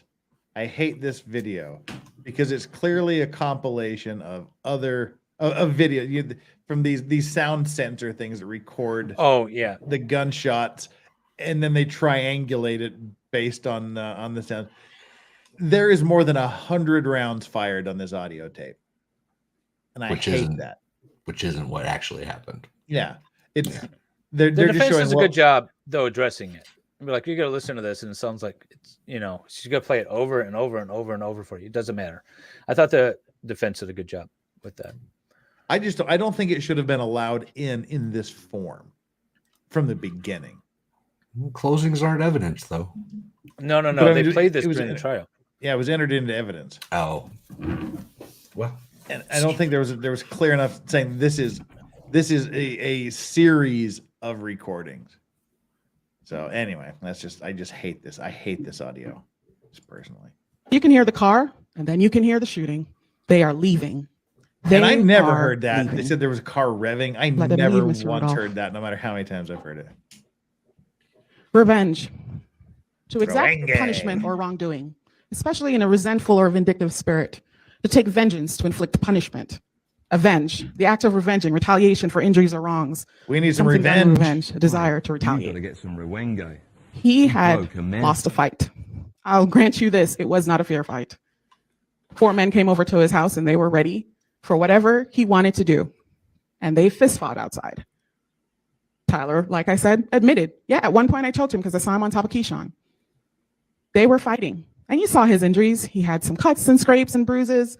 Some of the others testified about their cuts, scrapes, and bruises. What you will not hear is broken legs, broken femurs, broken I have one of those. throats, slit throats, or anything that involves a weapon or serious bodily injury. What? So let me put not just self-defense, but the rest of She's some of the reading off the defenses that jury. you've heard in context. Yeah. There's a section that will talk to you about excusable homicides. The killing of a human being is excusable and therefore lawful under any one of the following 3 circumstances. When the killing is committed by accident and misfortune in doing any lawful act by lawful means using ordinary care without unlawful intent. That's not this. We know Mr. Rudolph knew exactly what he was doing and he did just that. 2, when the killing occurs by accident or misfortune in the heat of passion upon any sudden and sufficient provocation. I want to talk about that one a little bit. I'm sure you heard the heat of passion. What do you think about this heat of passion thing? I don't think either side should have had this in the jury because this is clearly not a heat of passion thing. No, but I don't know. Is there enough there? Is there enough probable cause that it could have been a heat of passion sort of thing? I think that's the bar for the jury instructions. I don't like it. Also, I noticed too, I don't think I caught this the first time watching. She's arguing, yeah, they went over there to rough them up and there was a fist fight. She would have been better off, or the state would have been better off running with that from the beginning instead of trying to do the sort of, we just wanted to go over and talk sort of argument. Because now she's changing her story from the opening statement because that's not what the testimony came out to be. Yeah. Passion instruction as the judge was reading it. And I want to talk to you about what that is intended for. It is not intended for a fist fight in the front of somebody's home. It is intended for the kind of thing that causes a regular human being to lose all logical sense. What am I talking about? You walk into a room and your 4-year-old daughter is being raped by somebody. You completely lose your mind and you kill that person. That is heat of passion. You walk into the room and your wife is having sex with somebody.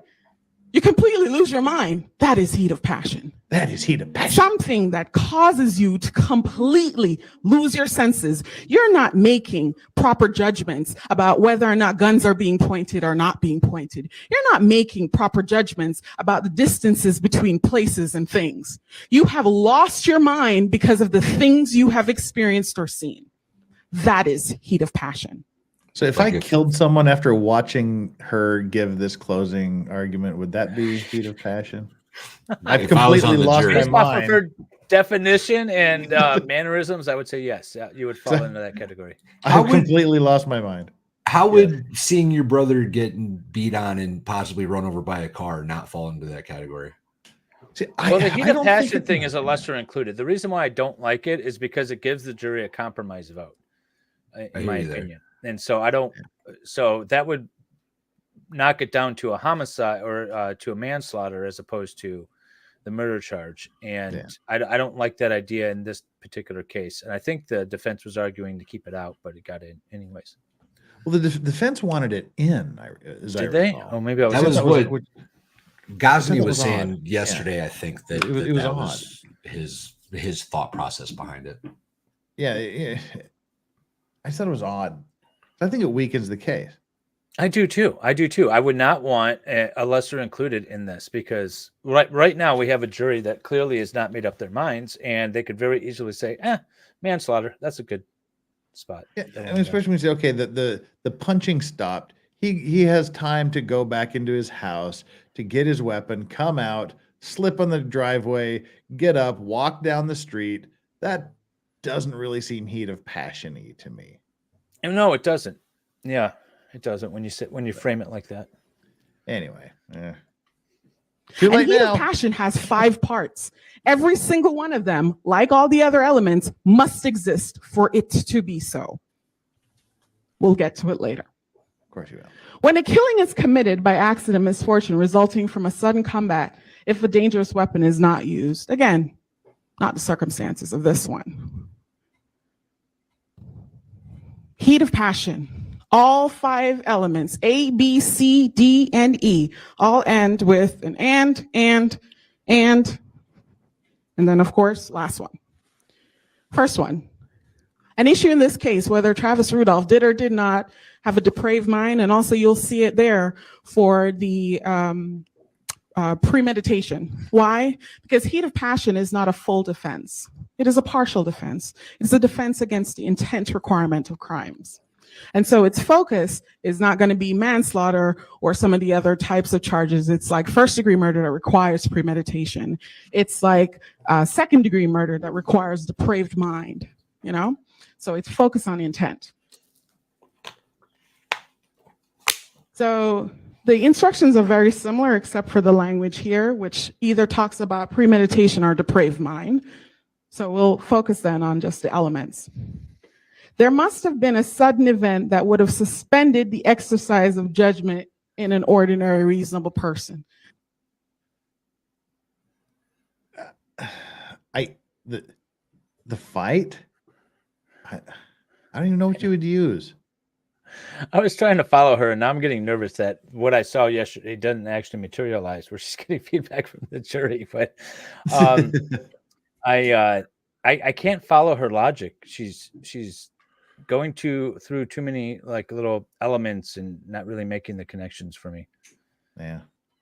That's the kind of stuff I'm talking about. The stuff that changes you from a regular human to an animalistic one, where you are going on pure emotion and feeling. The kind of stuff that drives a person so crazy that they cannot logically function or think. Not a fist fight. Not a fist fight. But why not a fist fight? A reasonable person would have lost normal self-control, would have been driven by a blind and unreasoning fury. That's what I'm talking about. Unreasoning fury. Because guess what? You walk into that room and that stuff is happening. You're not thinking about consequences. You're not thinking about anything other than getting. So your brother being beaten by 2 or 3 guys on the front lawn and having a gun pointed to his head. The only thing you're thinking about is revenge. There was not a reasonable amount of time for a reasonable person to cool off. So even if for some reason you're like, well, I think with the cooling off part of that, I think there's just so many things that have to go on between whatever would have caused the mind to the actual pulling of the trigger. I have problems with the cooling off period. That's right. That's right. Well, I don't think there was a cooling off period in this particular case. Is that what you're talking about? Yeah. Yeah, I don't think I would say he has a chance to cool off after he goes, "Oh my God, this is nuts. This guy's got to die." He still gets to walk back in the house, run back out, follow them down the street. We're talking. You're talking like seconds, not like minutes. There. Yeah. But this is where the jury could draw a reasonable conclusion and a line to guilt, because he did go. I mean, the quintessential argument for when self-defense is stopped is when the person leaves the scene to go get a gun and comes back. And so the question really is. But then he re-enters a scene where his brother is still in danger and his mom's standing outside at this point, right? Right. So and so that's where there's guns involved by the other party, that would be, I would think. And to me, none of this matters, because he can lawfully have a gun in his driveway. He can lawfully have a gun walking down the street. What matters is what happened when he reached the vehicle. That's why I don't like this heat of passion argument, is because, I mean, the whole thing she's harping on this so she doesn't have to address the self-defense, which is he thought he was in danger of his life, so he shot them. End of story. And the whole girlfriend thing is a red herring. I don't know why they called her to the stand or asked her the questions, I guess, on the stand. I know why they called her, but.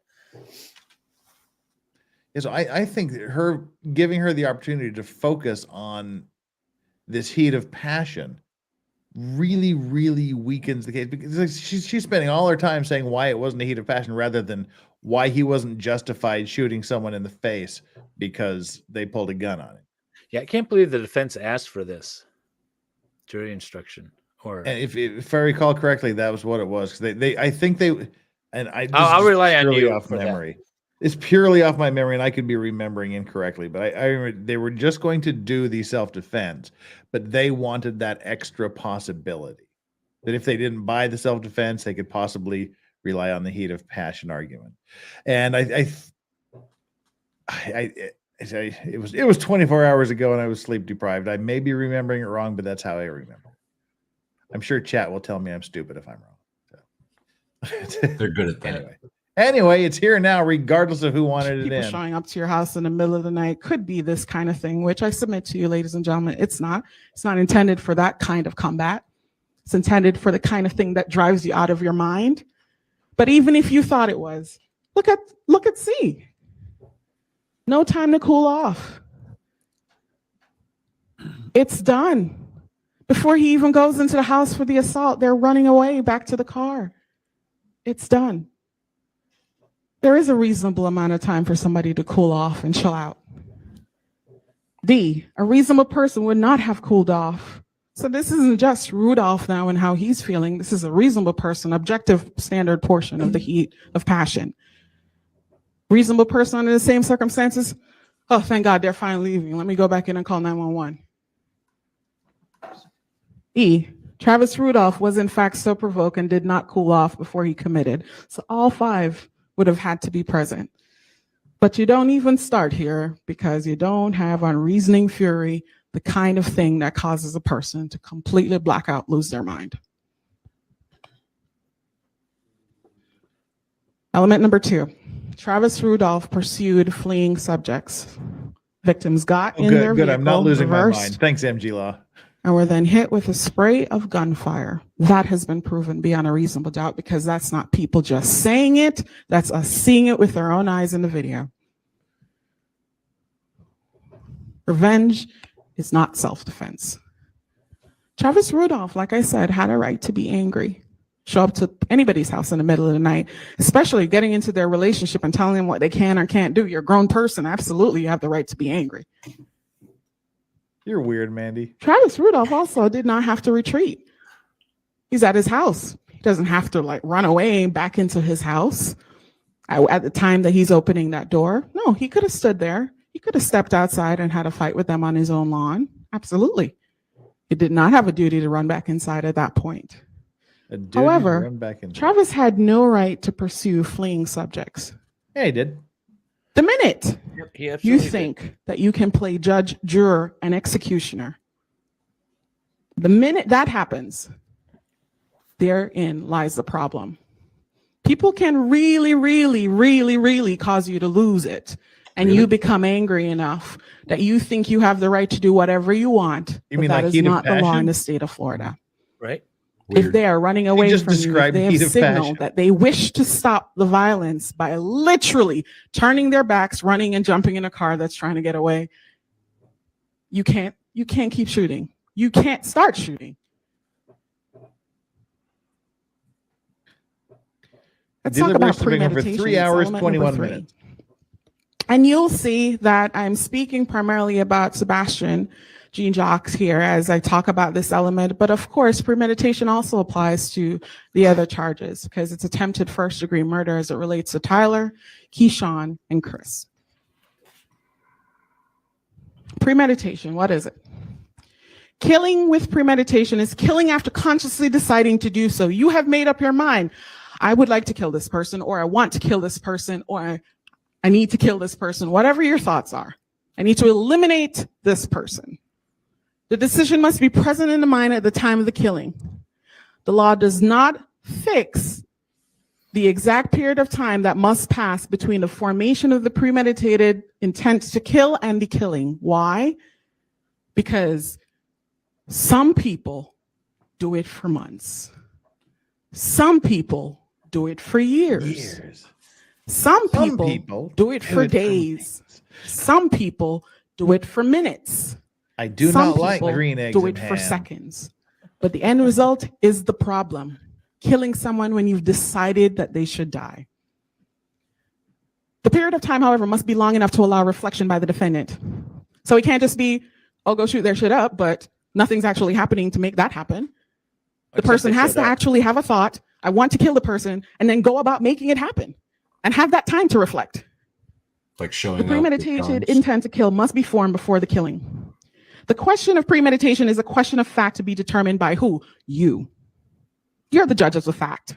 The judge This judge in the robe gives you the law. You decide what the facts are in this case. It will be sufficient proof of premeditation if the circumstances of the killing and the conduct of the accused convince you beyond a reasonable doubt of the existence of premeditation at the time of the killing. That's clear. Where does premeditation come from? We talked about some of these things in jury selection. It's the circumstances of what's happening immediately before, during, and after. It is the nature of the weapon used. Why this one instead of that one? Why a rock instead of a gun? Why a gun instead of a knife? Doesn't matter. The presence or absence of adequate provocation. It is not okay to take a gun to a fist fight. Could Previous be. difficulties between the parties. Yeah, wait. Who? Remind me, David. Who took the gun to the fist fight?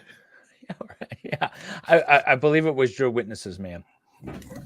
I like how she uses the phrases of her own witnesses in the intent of her own witnesses against the defendant now with the Isn't shoot that his shit weird? up. Isn't Yeah. that weird? If you took the facts of this case and put the witnesses as the defendants, her doomed. closing fits perfectly. It does. It absolutely does. She's even using their own words. This was so weird. Mandalore Wise 01 on the jury talk earlier. I'd think recordings of deliberations that have no impact on the rest of the case in question would be informative. Yeah, that is a sacred, sacrosanct thing that never happens. But when I was really quick old law rack story here, when I was in law school, we had a moot court class, and what they did for the moot court class is they actually brought in people that didn't know that they were not jurors in a real case, and they signed waivers to have the deliberations. That's interesting. Recorded. Yeah, so they brought in people, and they said it was, the it was situation, and everybody was given there. We had the actors and things, and it was a very simple case, so it wasn't like a bunch of young squeaky clean behind the ears lawyers doing some massive murder case. It was, I believe the scenario was somebody was accused of stealing a pair of shoes from Foot Locker. So it was just a basic dumb little case that anybody could have. And it was done in a courtroom downtown with a real judge presiding over the case. And they had the bailiffs and everything there. It was done like a jury scenario, like a real case scenario. And while the jury was deliberating, they had it broadcast on CCTV into the courtroom. And the judge was, and I was on the defense side. The judge told us what a wonderful job the defense done, and he would have ruled for the defense, which I thought was kind of nice. The things that the jury were talking about scared the shit out of me. Literally, one lady said, her sentence started out with, "I saw this episode of Matlock where." Oh, yeah. Yeah, they were talking about Matlock. Back in the day, that was a show. People are the worst. People. I don't know if I've ever said it on your stream. My very first actual trial, I was at the prosecutor's office, and it was a minor in possession, no big deal. No dash cam or anything because the system was screwed up. Defense counsel said, "I'm not going to make a big deal about it. I'm not going to, talk it up in front of the jury." And so we never mentioned video at all. My officer got on the stand and said, "I saw the car run the red light. I initiated my lights and camera, initiated the stop and blah, blah, blah." And apparently one juror on the case heard the word camera and said, "We saw no video. I don't believe the state. He's not guilty," and convinced the rest of the jurors not guilty, even though nobody brought up the video at all. Wow. He heard the officer say he had a camera and didn't see video. And that was it. Because I was still technically in law school. The judge was like, "Hey, do you mind talking to our law student that actually prosecuted the case and tell him what you thought?" And so we got a chance to talk to him afterwards. And that was the issue. You never know where the jury's going. That's the lesson. And that's why my torts professor always called the jury the 12 ignorant slobs. Yep. Because you literally have no idea what they're talking about. These guys could be back there, literally talking about anything. And someone says something like, "I saw an episode of Matlock where something similar happened." And they go, "Oh, okay, well, it was on TV, so, It must be real." Or something as simple as Griffith said it. The defense counsel in his closing argument talked about a camera that or a video that's missing, I don't think the state won. You know, I have to acquit. There was video out there, it's somewhere, and I didn't see it, so not guilty. It'd be something stupid like that. And Eric Rice, thank you so much for the super chat, the $2 super chat. Mandy, when do you open the Legal Vices merch store? I need a Lorax plush and Lorax body pillow. Got my mug. I've been promising for 6 months we have the artwork and everything done. I just need to sit down and match it up and actually produce the hoodies and t-shirts. They're coming. I swore that I would have them done last weekend, but I didn't. Are you going to have your face on your hoodies? Because I feel like a 3D mustache would be great. Well, don't go anywhere, people, but this is the Lorax that's on the merchandise. It's my outro music, but don't go outro. Oh no, it's not the outro music. We'll just play a couple seconds. This is what's going to be on the t-shirt. The Enjoy Your Legal Vices Lorax anime. That's what's going to be on the shirts and hoodies and whatnot. I like it. Yeah, so that's coming as soon as I stop being lazy and procrastinating. Ryan Acorn with the $5 super chat. You need a jury timer so we can know how long they've been in at the bottom corner. StreamYard is weird about timers. It's not timer friendly platform. But we do have the verdict watch on Law and Crime, which says 3 hours, 30 minutes, and 12 seconds. Longer than I was expecting, to be completely honest. Mandalore Wise again on the jury talk earlier. I think the recordings, that's what started this whole conversation with. Let's skip over that. And just because is Kathy Bates is going to be in a reboot of Matlock. Interesting. I was not aware of that. Didn't she already sort of do that with her little, like, I'm a defense attorney working in a shoe store? What? What? Kathy Bates was on a TV show where she played an attorney that worked like in the back of a shoe store. It was on like, I don't know, like maybe 10 years ago. Okay. Oh, so it's like Better Call Saul working in the back of the nail salon. All right. Huh.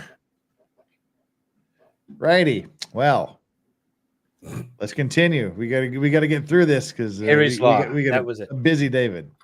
What was it called? Harry's Law. That sounds familiar for some reason. I don't think I've ever heard of it. I must have heard it. The manner in which the homicide itself was committed. Is this one shot to the head? Is this 39 shots? It matters. The nature and manner of the wounds inflicted. Is this clearly indicating that the individuals were trying to get away? Yeah, like Travis Rudolph is shooting here, and Tyler Robinson is getting bullets to his back. Sebastian Jean-Jacques, as according to the medical examiner, most of those were from the back. Never mind. Whether the initial aggressor removed himself from the conflict, whether or not there's any break in time between the initial provocation and then what happens. Those are all things you get to consider. My favorite thing, your favorite thing, everybody's favorite thing, videos. Why? Because they don't lie.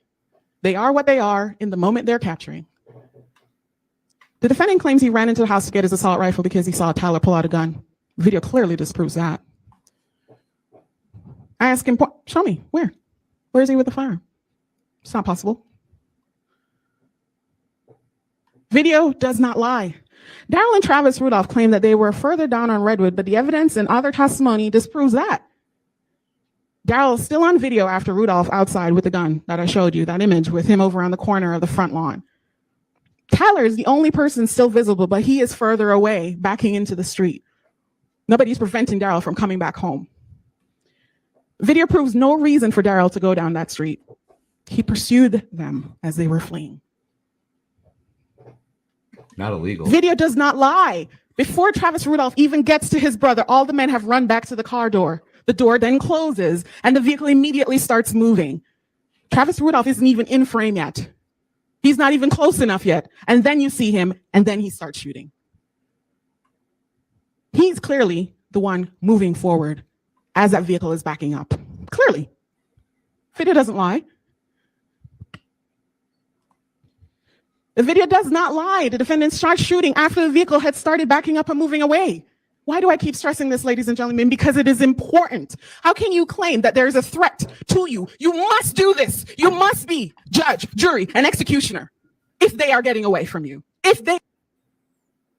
She's big mad. I muted myself. That was amazing. That's when I was like, all right, the choir's going to start, singing in the background.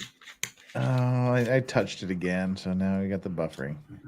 Again with the buffering. That's why I hate showing these things at faster speeds. I like it because it's faster, but I've learned that if you download them ahead of time, like you can download through YouTube. For me, that buffers it even more for some reason. Really? Yeah, I always have more buffering problems when I download it before. But that's just me. It'll sort itself out here in just a second. She's all over the place. She's preacher lady at this point, or preacher's daughter, rather. She's going full H, never go full H, man. I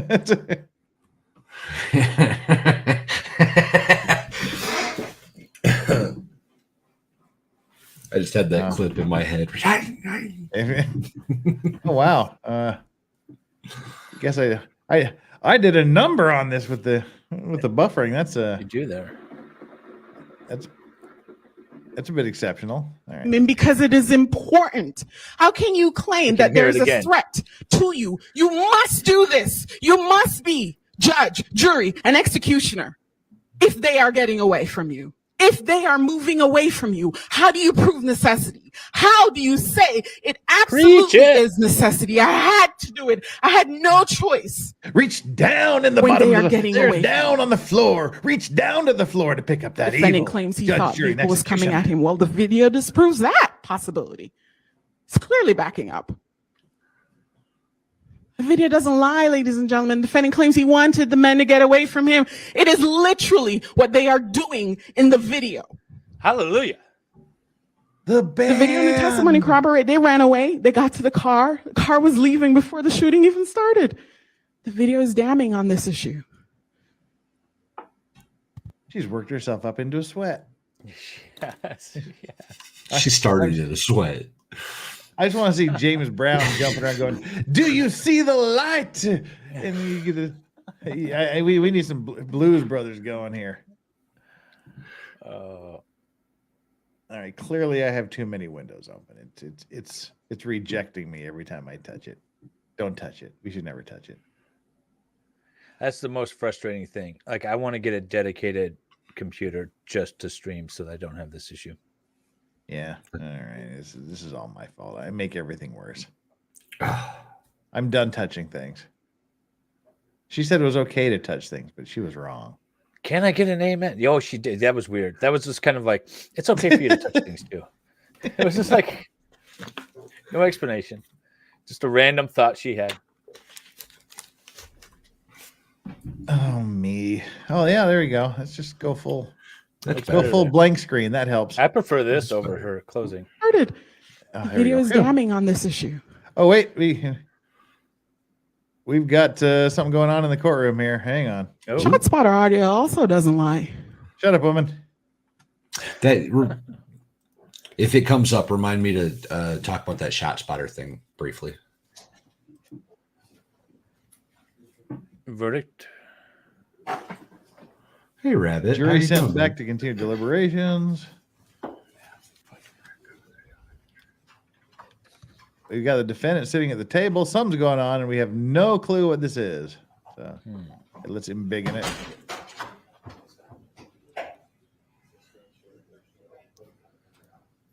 It could just be the cameraman practicing his AV skills. The defendant's back at the table, though. I would assume They have a something's verdict? going on. Well, let's see if there's anything in the law and crime chat that'll help us out. What verdict will the jury Everyone's reach? just- Let's say not guilty and see. 84% say not guilty. Wow. Go law and crime chat. That's how bad of a job the prosecution has done. The 84% of law and crime think he didn't do it. Do they have the verdict already? I think that's a good thing. I feel like that's a good sign.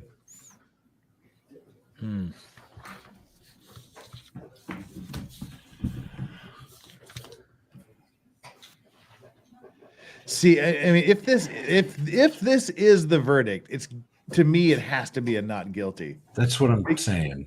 Because they said we want to check what was on these videos. They see the videos and they go, okay, this contradicts everything that they testified to. Done. That's how I would see this. I mean, I have no idea what the hell I'm talking about. It's me just spewing nonsense, but that's my gut feeling. People in this chat are very special. What does this tell you, David? If this is the verdict, 6 hours watching those videos. I'm gonna say not guilty. But I guess I'm hopefully not guilty. But the thing is, for me, is whenever it's a quick verdict, I always find it to be guilty. And the question is this quick enough to be like one of those situations where it's guilty? You've found quick verdicts to be guilty verdicts usually? Yeah. Oh, interesting. On criminal cases, and when they're quick verdicts on civil, it's no cause of action, essentially. That's my experience. But as Steve pointed out yesterday, I haven't done enough trials yet. 20 is not enough. I got to get to like 80, like he. Yeah, well, no verdict. Clock's still going. Yeah, that's true. If this Maybe is it's just another question. Yeah, I mean, if this is AV guy just practicing his AV skills, I'm going to crawl through the computer and beat his ass.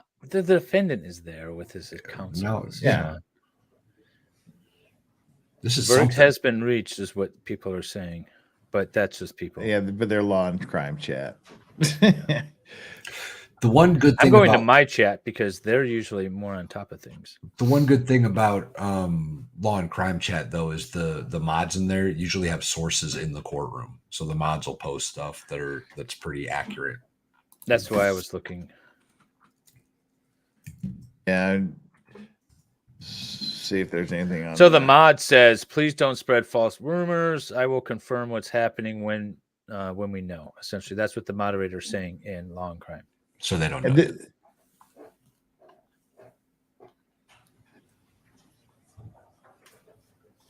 Whoa. This is them, not me. I think. Their chat, you mean? I mean them buffering. Oh. I hope. I could be completely wrong.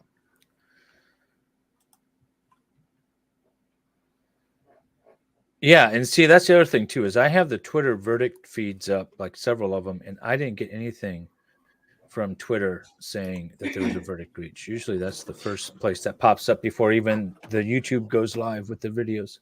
What do you use for the Twitter? Long, I don't know. It's one that Jamie sent me months ago.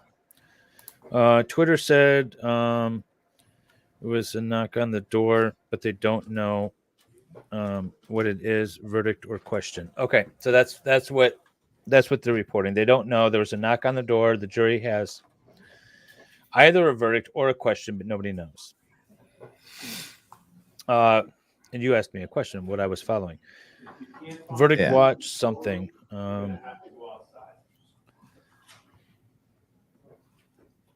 Okay, that was nothing important.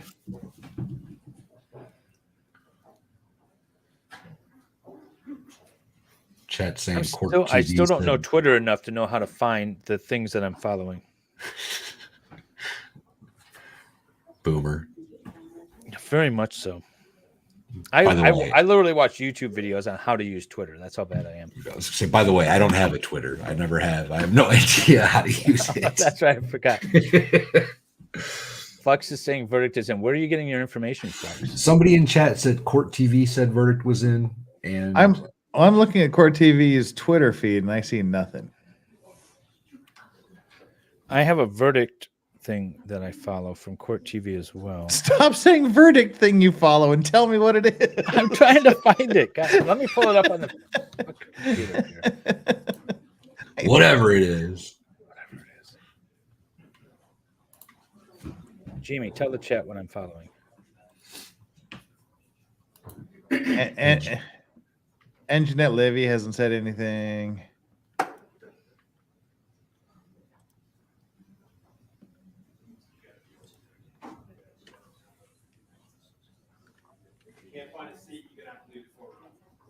Okay, they're bringing people in to sit down. Of a victim or Travis Rudolph's family, you have priority. Everyone else, if Sounds like a verdict to me. Sounds like a Law and verdict. Crime Verdict. That's the one that I follow. Yeah, they're and telling usually- family and people take priority. If you don't have a seat, get out. That sounds like a verdict to me. Holy shit! Law and Crime Verdict. Law and Crime Verdict, but they're not reporting anything. And like I say, they're usually on it before YouTube even starts, or they start on their streams.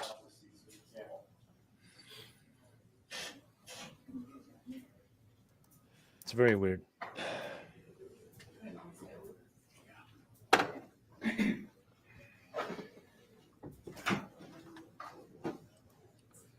Well, if we have a verdict, I'm supposed to go to my stream.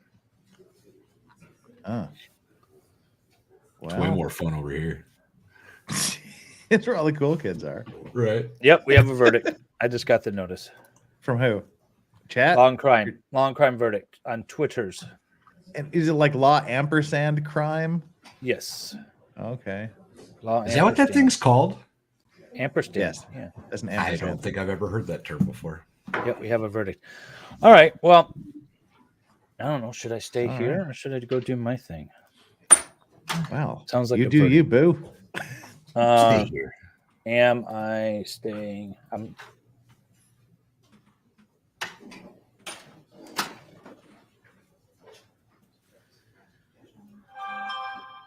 Fingers Law crossed, crime Joe. verdict is what it is. All right. You This just is get the alert Florida. now.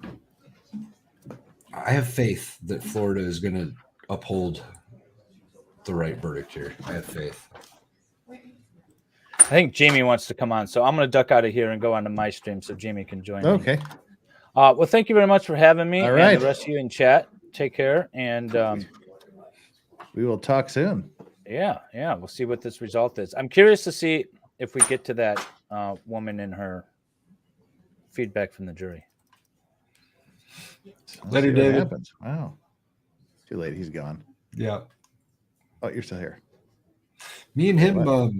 are probably going to do a stream on some PTSD issues in the near future. Oh, wow. Cool. Yeah, he's going to find an expert to have on panel with us. And we're fleshing out the details, y'all. Stay tuned. Let me post something here on Twitter. Travis Rudolph. All rise. Yeah. Third court is now in session. The Honorable Jeffrey Gillen presiding. Okay, good afternoon, everyone. Go ahead and take your seats. Moment of truth, y'all. I know Deputy Lubinsky is always diligent in this regard, but I'm going to make sure that everyone understands. I have no idea what the verdict is going to be in this case. Zero, none whatsoever. However, some of you may be happy, some of you may not be happy. Do not, under any circumstances, express your displeasure with anything that's gone on in this during the course of this trial or with the verdict when it is rendered. If you got to think about things and say things, you can do that on social media or any other way you wish, but there will be no violence allowed in this courtroom. There will be no violence allowed in this courthouse. There will be no confrontation, no loud, obnoxious behavior. You maintain your civility, ladies and gentlemen, at all times. Remember, we are all human beings. We all must live with one another, and that is the way you're going to behave in this courtroom and in this courthouse. Who's he directing that at? All right, any reason why we Everybody. can't bring the jury back into this room right now? No, sir. All right, thank you. Let's bring them in, please. He's directing it at everybody. No shenanigans. Russell says, quick verdict equals guilty, Murdoch and Anderson. Just got the tweet notification for the verdict from Jess Rubery. Thank you so much. Matthew Self says, normal people in the jury are thinking those hoodlums asked for it. Don't go beating up people at their houses. We're about to find out. Peace Peony says, can the jury ask for transcripts of testimony? All right, Love this crew jury today. Thanks for hanging here with us, Jeff. Well, we're about to find out. It doesn't matter. They don't need they don't get the transcripts of the testimony, by the way. They just get their notes. But they are back. Here we go. We will sit here quietly and find out.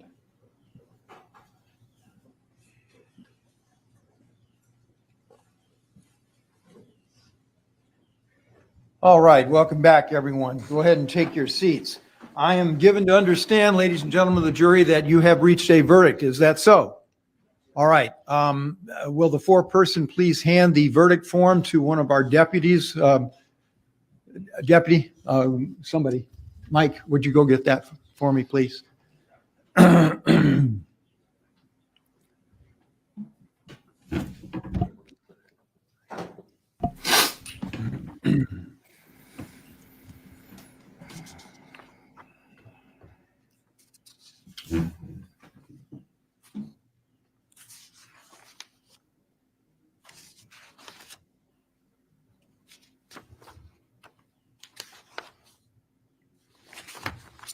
Would you publish the verdict, please?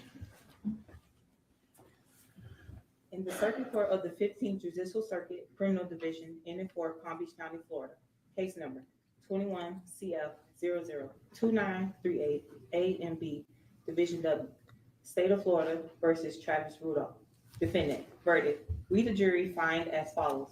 As to count one, we find the defendant not guilty. As to count two, we find the defendant not guilty. As to count three, we find the defendant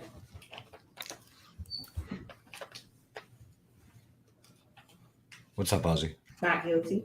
As to count four, we find the defendant not guilty. So say we all, the 7 days. Absolutely not guilty across the board. Would either side like to have, would either side like to have the jury polled? All right, thank you. Ladies and gentlemen of the jury, I, on behalf of everyone who is a participant in this trial, would like to thank you for your time and your consideration. I also wish to advise you of the special privileges enjoyed by jurors. In the absence of a court order, no juror can be required to talk about the discussion that occurred in the jury room. Our judicial system relies on juries for consideration of difficult cases. We recognize that a jury's deliberations, discussions, and votes should remain their private affair so long as they wish it.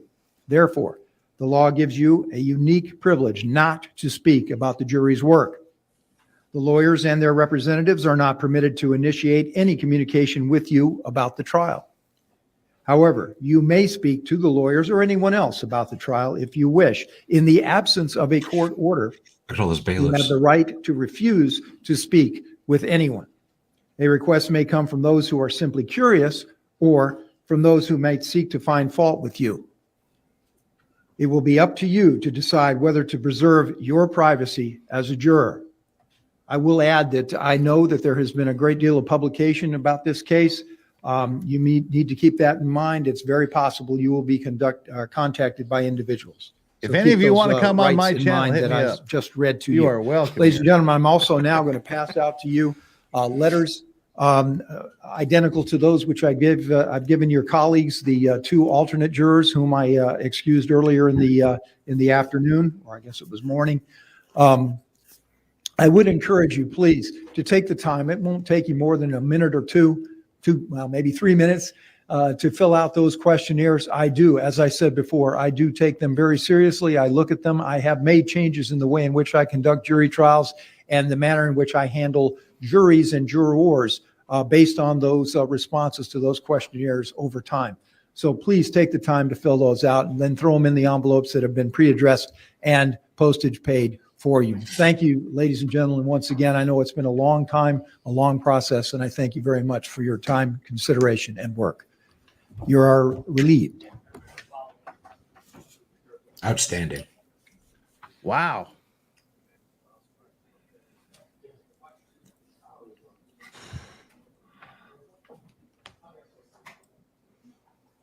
There you go. So what's the likelihood now that the in my opinion, true perpetrators of crime in this situation get charged? I think they're past the statute of limitations. Oh, are they really? Okay. If my understanding is aggravated assault is a 2-year, I could be completely wrong in Florida. Well, felony murder. April 20. All right, everyone, take your seats. It would be how they look at it. Seems to me there are a couple of things we need to address, but I may be mistaken about that. So I'll turn first to Mr. Shiner. Is there anything I need to address so far as your client is concerned?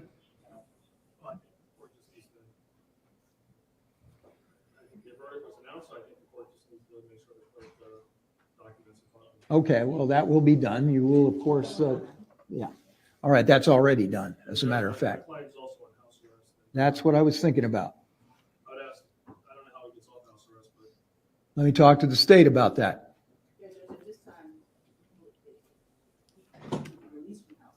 Right. Okay, so he is not physically in custody of the sheriff's department, and that would be a different procedure. Now that he is on in-house arrest, do you know how he is taken off the monitor? Judge, he would just need to contact whoever he's reporting to. Okay. Judge, I'm sorry, go ahead. Contact whoever he's reporting to, whoever he's set up the in-house arrest with, and they would, either him or Mr. China, have the ankle bracelet removed. Judge, I've had in the past. I think that's the first time I've seen a law and crime chat happy that someone's not guilty. I will not do that. All right, but I will authorize you immediately, get on your cell phone right now if you want, and contact whomever it is that's responsible for that, and tell them that I have ordered that his monitor be removed. All right, anything else from either side? Judge, I'm gonna file a motion, but it's not appropriate to do it now to return property, so I'll file that motion. All right, very well. We'll get to your Anything else? For chats here in a All bit. evidence to be returned to the parties. No.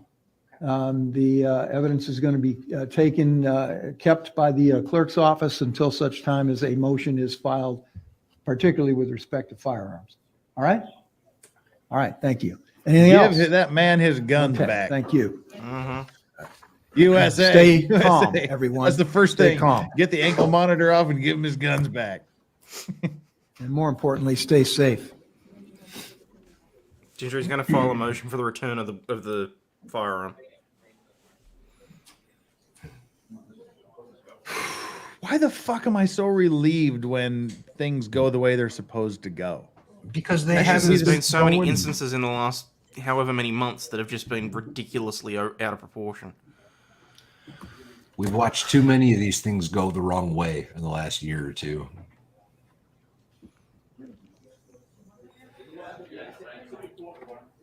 Good for you, Travis. Get it, brother. That's a happy man right there. Yes. Yeah. That's a relieved man. His soul is happy. And give him back the $160,000 for his bail he posted. That too.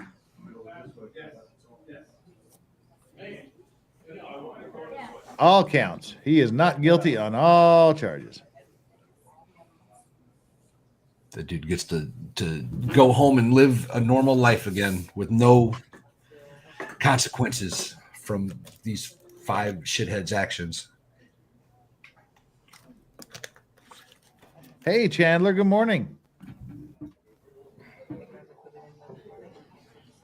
Want to pop on and give some comments? You were a part of this from the beginning on and off. If you want to pop in, come and let me know here. We'll talk for a bit.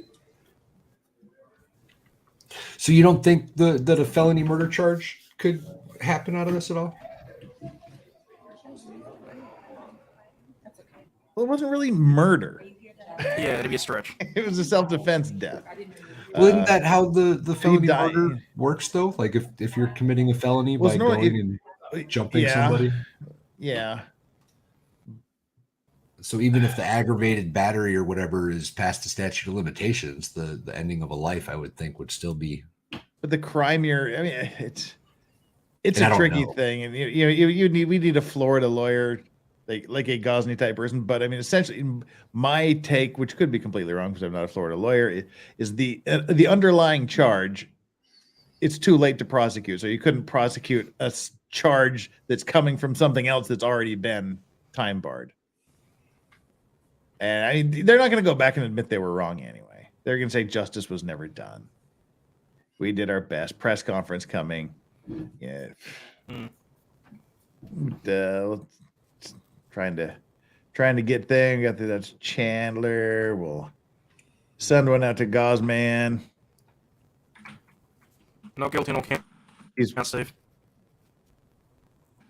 Oh, there's yeah, I'm tweeting you a link right now, Gauze, if you're free. I just tweeted it to you. And I was going to email it to you as well, but that takes time. If you are free. Got to go to mail. Yeah, I have a question for a Florida attorney, Ghazni, if you have a minute to jump on.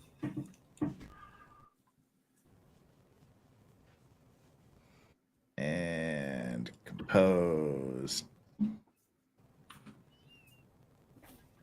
Link. There. It's sent to all contact points here. All right,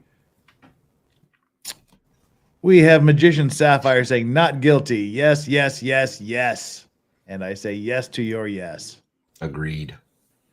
IWD, people are sick and tired of filthy commie prosecutors with partial lobe lobotomies protecting animals and punishing honest citizens, I guess.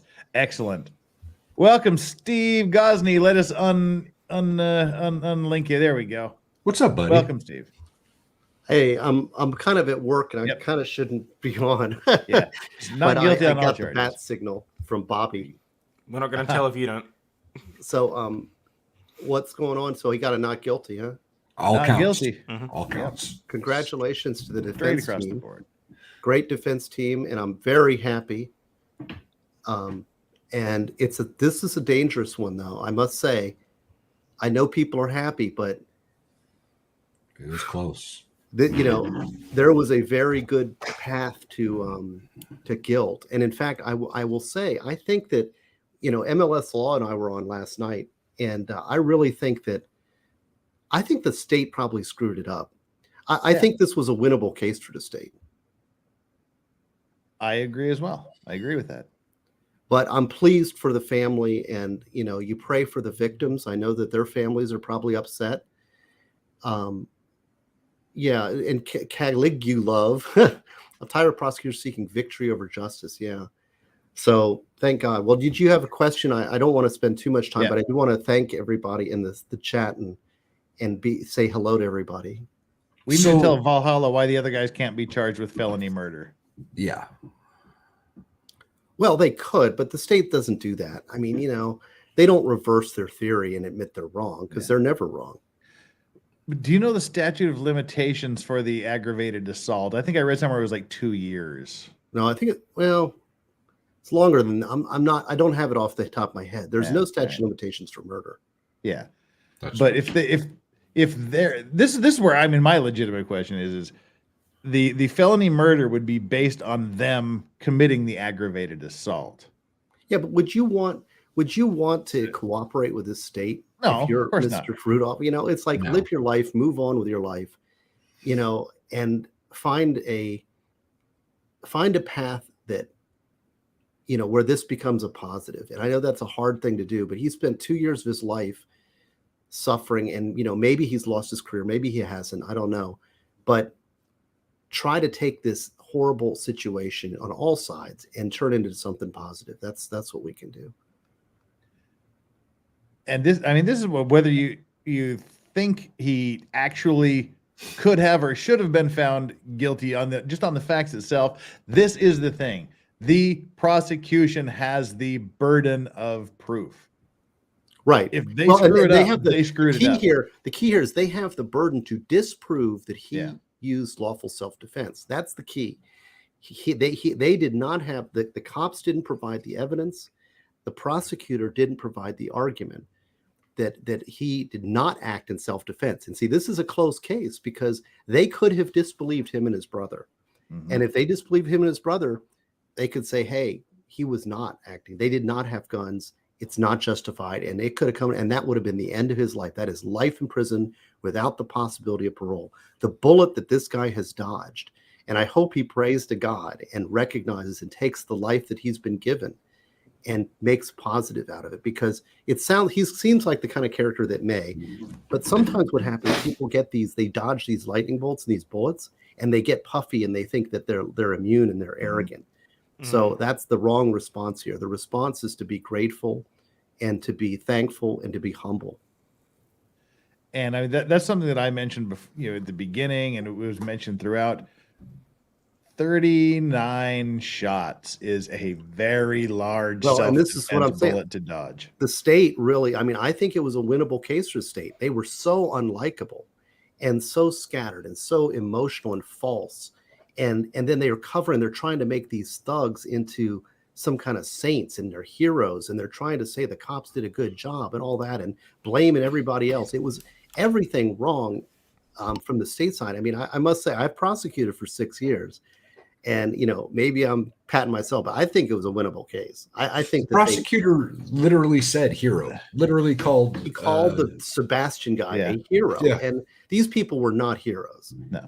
And they could be victims, but they are not heroes. And to go that far is to kind of deny reality and to be into this white hat, black hat. We're the white hats, and this is the bad guy, and it's confused. Just be honest, present the evidence, and say 39 shots, and they could have fleeing from the thing. They went too far, and they were unlikable. And kudos, congratulations to the defense attorney for getting the justice and preserving life. This was a tragedy all around, but what's happened is this man's life has been preserved, and that is heroic as far as I'm concerned. Yeah, and we don't know what evidence could have been uncovered if the police had done anything even remotely resembling a competent. But they didn't, and the burden's on them. The state and the police, the prosecutors and the police are one and the same. So the failings of the police are the failings of the state attorney's office. Yep. Well, see, we just wanted to share the verdict with you here. I know you were and I got to tell invested. You, I'm going to also have to break the news that my death penalty case came in today. No shit. So I'm miserable today. I'm miserable, and I'm going to be shutting down my stream for a while. I may be able to pop in once in a while, but we'll see how much I can actually do. I had a really good discussion today on my Rumble channel with Professor DeClue, Dr. DeClue, who's an expert on false confessions. I've been doing a whole series on forensic sciences. So if you can catch that, do go to my Rumble channel and check out those things. Awesome. Thank you, Steve Gosney. Go to stevegosney.com for all your book needs. Thank you. Thank you for popping in. Man. We'll see you soon. Thank you, buddy. See ya. Hayden, you look like you just woke up. You look like it must be like 4:30 in the morning or something. I kind of like the hairstyle, to be honest. I like kind of get retro's 80 look. Yeah. No, thankfully, I mean, I had all sorts of like alert alarms set for if the verdict came in, and Wait, how do you set an alarm for if a verdict comes in? You got like people saying "wake up" like I do with you? I have people. Okay, that's what I was going to do. I was going to just do this till 4. A bunch of people have my WhatsApp number. Yeah, I was going to do this till 4, and then which is 30 minutes from now, and then have Valhalla wake me up. That's what I was planning on doing. We've done that before. It worked. Yeah, you missed it. What happened was we were about 3 hours in, and the jury had questions. They wanted to see the ring cam and body cam footage, and I must say, I think I called it. I said what they probably want to do is they want to see what they couldn't remember seeing. They wanted to look at the videos again. They watch it and they go, yeah, they totally contradicted everything they said on the stand. They're liars, not guilty. That was what I said at the time, and that's what I'm sticking to it. But the fact we're just relieved by the jury bringing back the right decision. Isn't that a terrifying? It's a terrible thing, honestly, to be sitting here going, "Thank Christ, someone actually did their job properly this time around, and an innocent man isn't going to jail for the rest of his life." Like I did and then you think Zachariah Anderson had a fuck lot less evidence than this. Way less.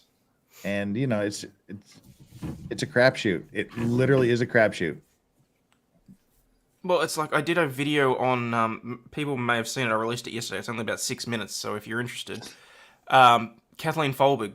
She's been in jail for 20 years for murdering 4 of her kids. She got pardoned. She's been released as of the 5th of June because, as it turns out, there were genetic reasons why her children died.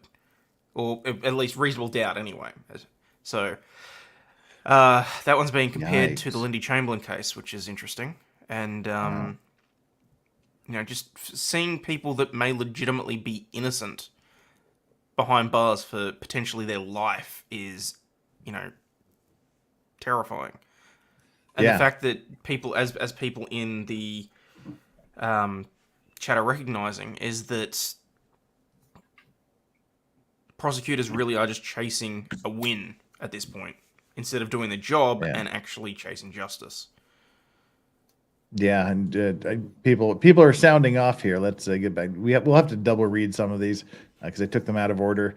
Russell, thank you so much. Justice has been achieved. Diamonds and Hannah, thank God. Amen. Thank you so much for that. The Magician Sapphire, did you get not guilty? Yes, yes, yes, yes. Ryan Acorn, Judge, we all have to live together. Whoa. Wow. Seems like they're. Oh, we got a press conference coming up. Hang tight, people. Let's see. Share screen. Thanks, guys. Beauty, come on, guys. One down here by the sidewalk. Ghost of Sebastian. Hold up.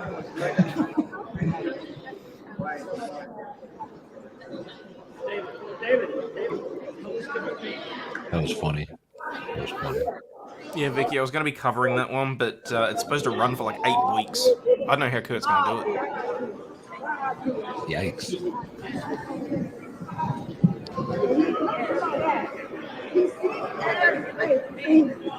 And just while they're walking around here, Huge asks, I think I know the answer, but is there any recourse for wrongful arrest?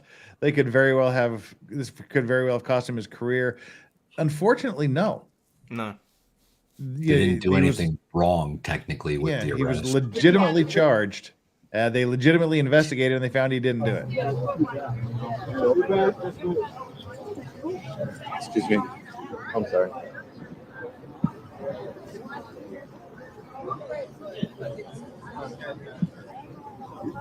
Ready? Yes, all right. I want to thank the jury, court, everybody that's been involved in this case. It's been a long couple-year battle for Travis.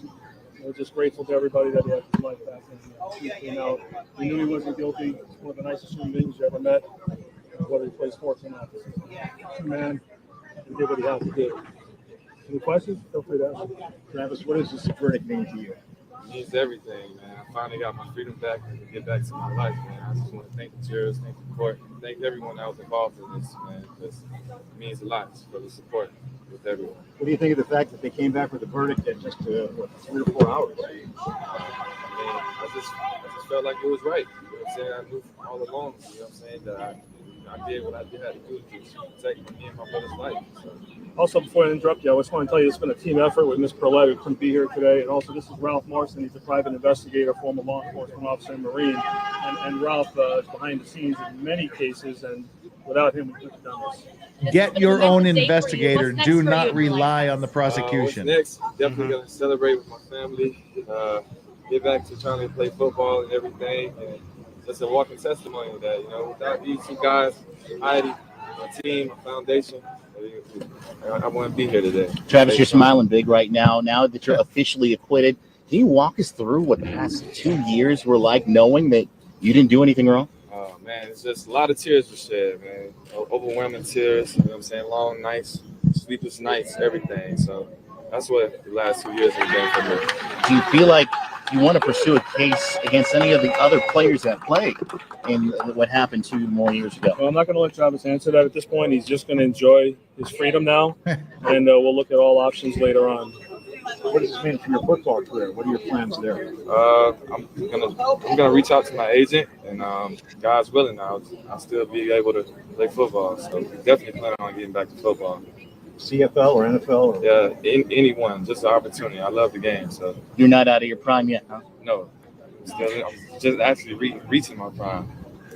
Were you nervous when we didn't know what was going to happen here? I know you and your family were out in the hallway praying. Can you tell us why that was an important thing for you? Of course. I mean, it's just the fact of not knowing. You know what I'm saying? Like, your life is in 12 jurors' hands. That's a scary feeling. So definitely was nervous. And, we definitely pray a lot. We have unwavering faith. So Travis had faith from day one. He never, even the day he was arrested, He told me how innocent he was and how he didn't do anything on purpose. And he's never varied from his story. He's the first client in 35 years who had the exact same version from day one till he testified.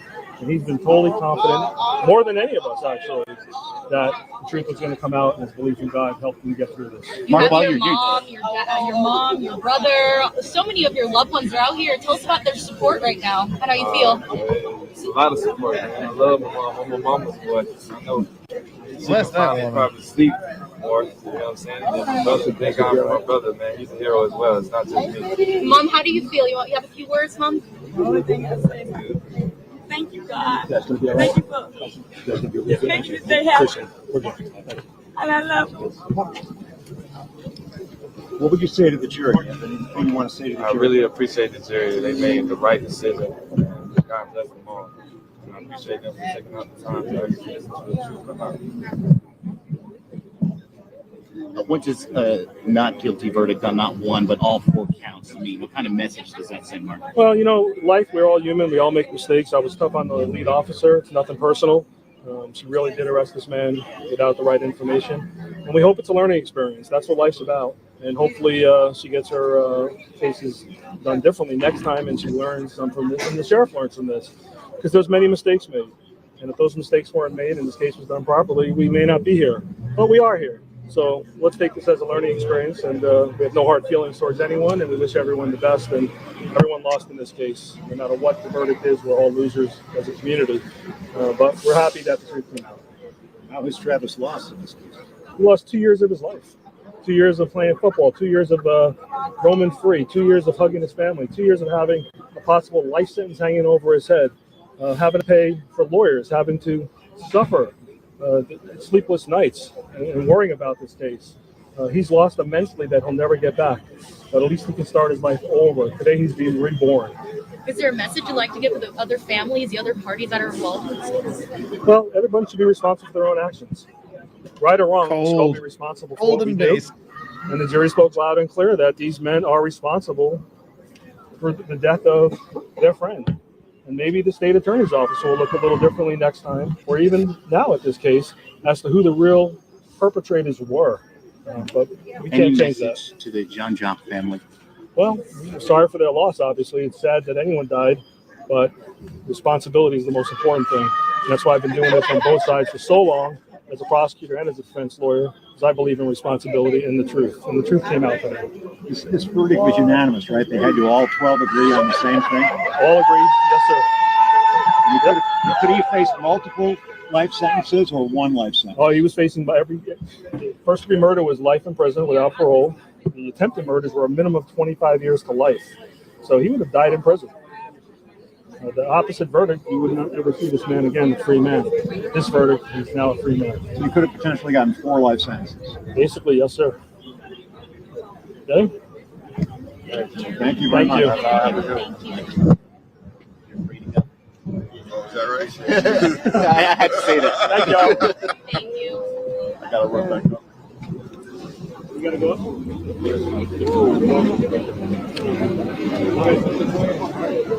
Wow. Sign up for CFL. Are we going to hear from the prosecution? Probably not, because they're lame. What do you guys think? Score 1 for Cliff Clavin. There's kind of Well done, Cliff. Well done. doing the huggy thing here. I'm gonna throw you an imaginary pass and you running for freedom now. Hey, don't look back. Run. Don't say run in front of a courthouse. He did well right up until that moment. Oh, my pleasure.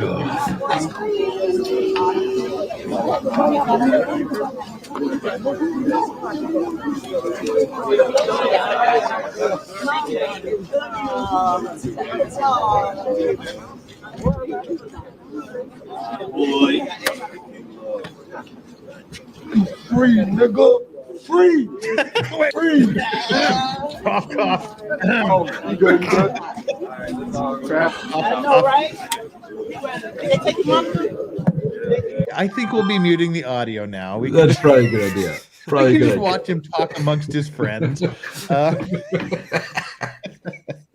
just listen to him talk amongst his friends there. Celeste says when you go looking for trouble, you usually find it. Great jury, very happy for him. Now we can say fuck around and find out. Now we can say it. Mm-hmm. Caligula, I'm tired of prosecutors seeking victory rather than justice. Well, this can continue to be tired for the rest of your natural life, because that's what it's always going to be about for prosecutors. Someone Any actually country. in chat asked whether or not the prosecutors would now go and lick their wounds. No. Odds are that they're just going to move on to another case and completely forget about this, pretend it didn't happen. Yep, they forgot about it already. They're sitting at their desk sulking, looking at their files for tomorrow. Mm-hmm. And I'll be right back. Yep. Okay. And Sebastian, 2 years of not pulling up on people. Harsh. Can't fault it, but harsh. Marlon McWilliams, thank you so much for the $5 super chat. IWD, jokes aside, part of me thinks this was a message. Floridians tend to do that sometimes. No, I don't think it was a message at all. This was based on the evidence presented by the prosecution. Mm. Yeah, I don't think there was any message. I don't think there were. If anything I saw, he was legally justified doing what he did. I don't see it as being a message at all, other than the message that we're going to actually pay attention to the fucking evidence. But isn't it a scary thought, though? Because Steve was right. This would have been a winnable case if the prosecutor hadn't fucked around themselves. And being a self-defense case, he could, even having done everything right, and in my opinion, everything he did was justified. But even so, there was always a distinct possibility that the prosecution, had they convinced the jury that it was unreasonable or whatever else, because, as you said, tell the story a little bullets, differently. Yeah, all they had to do was twist it a little bit, not be barking at the jury, not be an absolute pain in the ass, and completely unlikable. And there was every chance he was spending the rest of his days behind bars. And I mean, and I can see it happening very easily, just based on that 39 shots. Mm. And say, look, this guy walked up on the car. He shot 39 times into this vehicle as they were demonstrably trying to leave the scene. One guy, he admits to have a gun. He wasn't there. He wasn't in the car. He left. He was out of the picture. You can't look at him and say this is what happened, because he wasn't in the vehicle at that time. Plus, there is no evidence that he fired his weapon. There's no evidence that he pointed his weapon at anybody. There's none of this. And I think it would have been, if they would have been able to take that one step and go, we thoroughly investigated this. We searched where the vehicle was. We searched where it went. We searched the route. We searched the parking lot, and we searched in the neighborhood, and we didn't find any other weapons anywhere to give any credence whatsoever to anything the defense said about someone else pulling another gun. I think it would have gone the other way. Yeah, if the prosecution and the police had actually done their jobs properly, it would have been significantly closer. Yeah.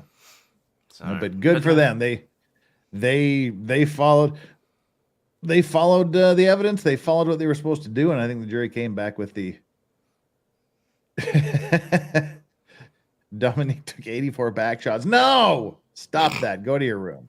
Not Dominique's room. Go to your own room alone.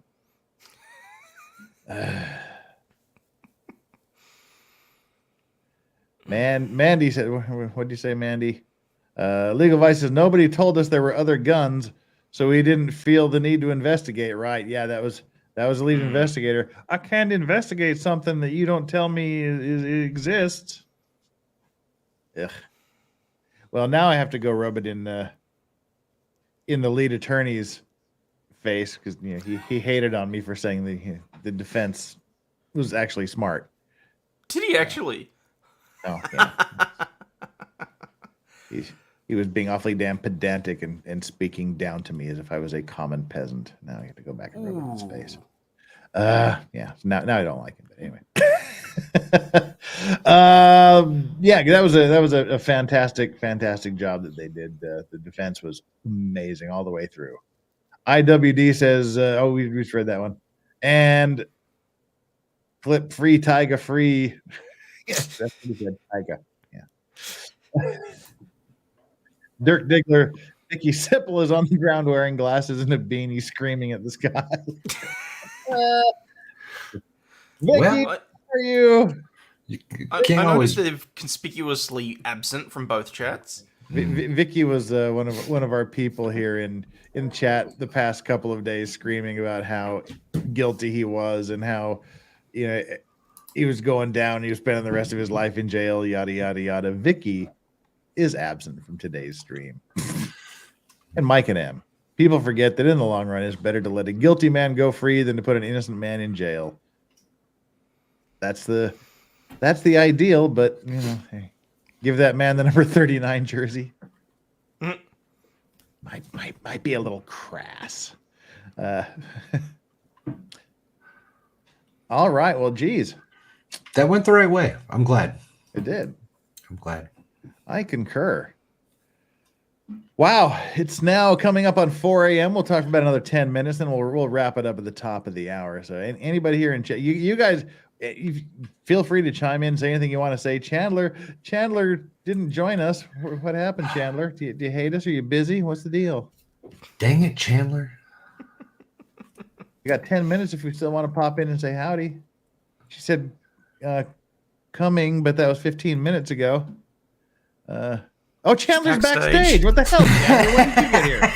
I've been waiting for like 10 minutes. Chandler? I've been 10 minutes ago. You didn't just see me? said you've been waiting. You said I'm here like right now. No, I didn't hear you. I thought that you were waiting to read through super chats. I was just being polite. Oh no. Never be polite. Don't do that. I should have said something. You should have. Literally, Well, I hi. rolled out of bed, yelled at Jeff, oi. Yeah. Don't be polite. Yeah. There was people talking about freeing the tigers and things in the loud volumes. So we didn't hear you. I didn't hear the boop thing when you came in. Well, Strawberry looks very happy about the verdict, as am Yeah.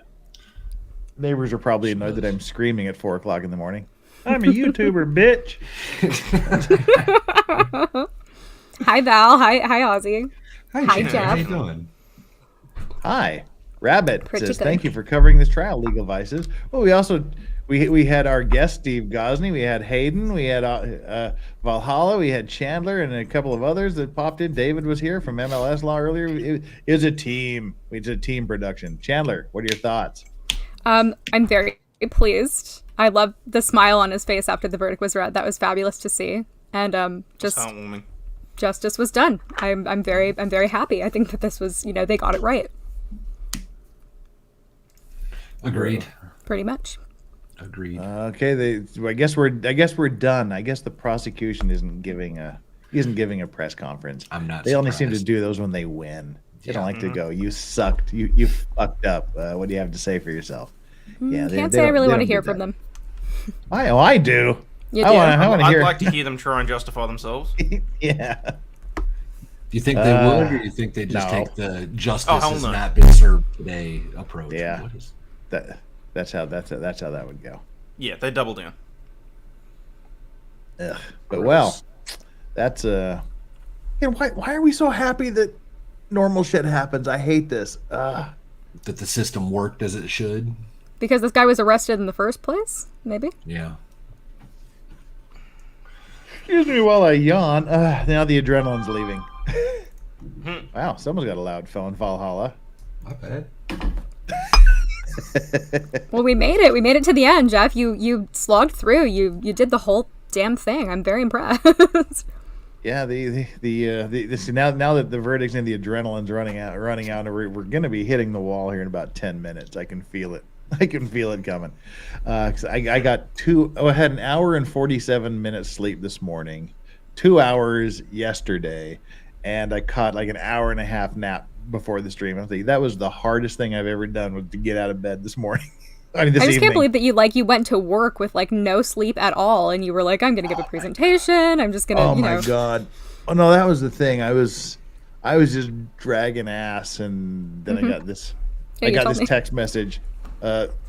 There was a group of people from a maritime college at SUNY University that were coming to.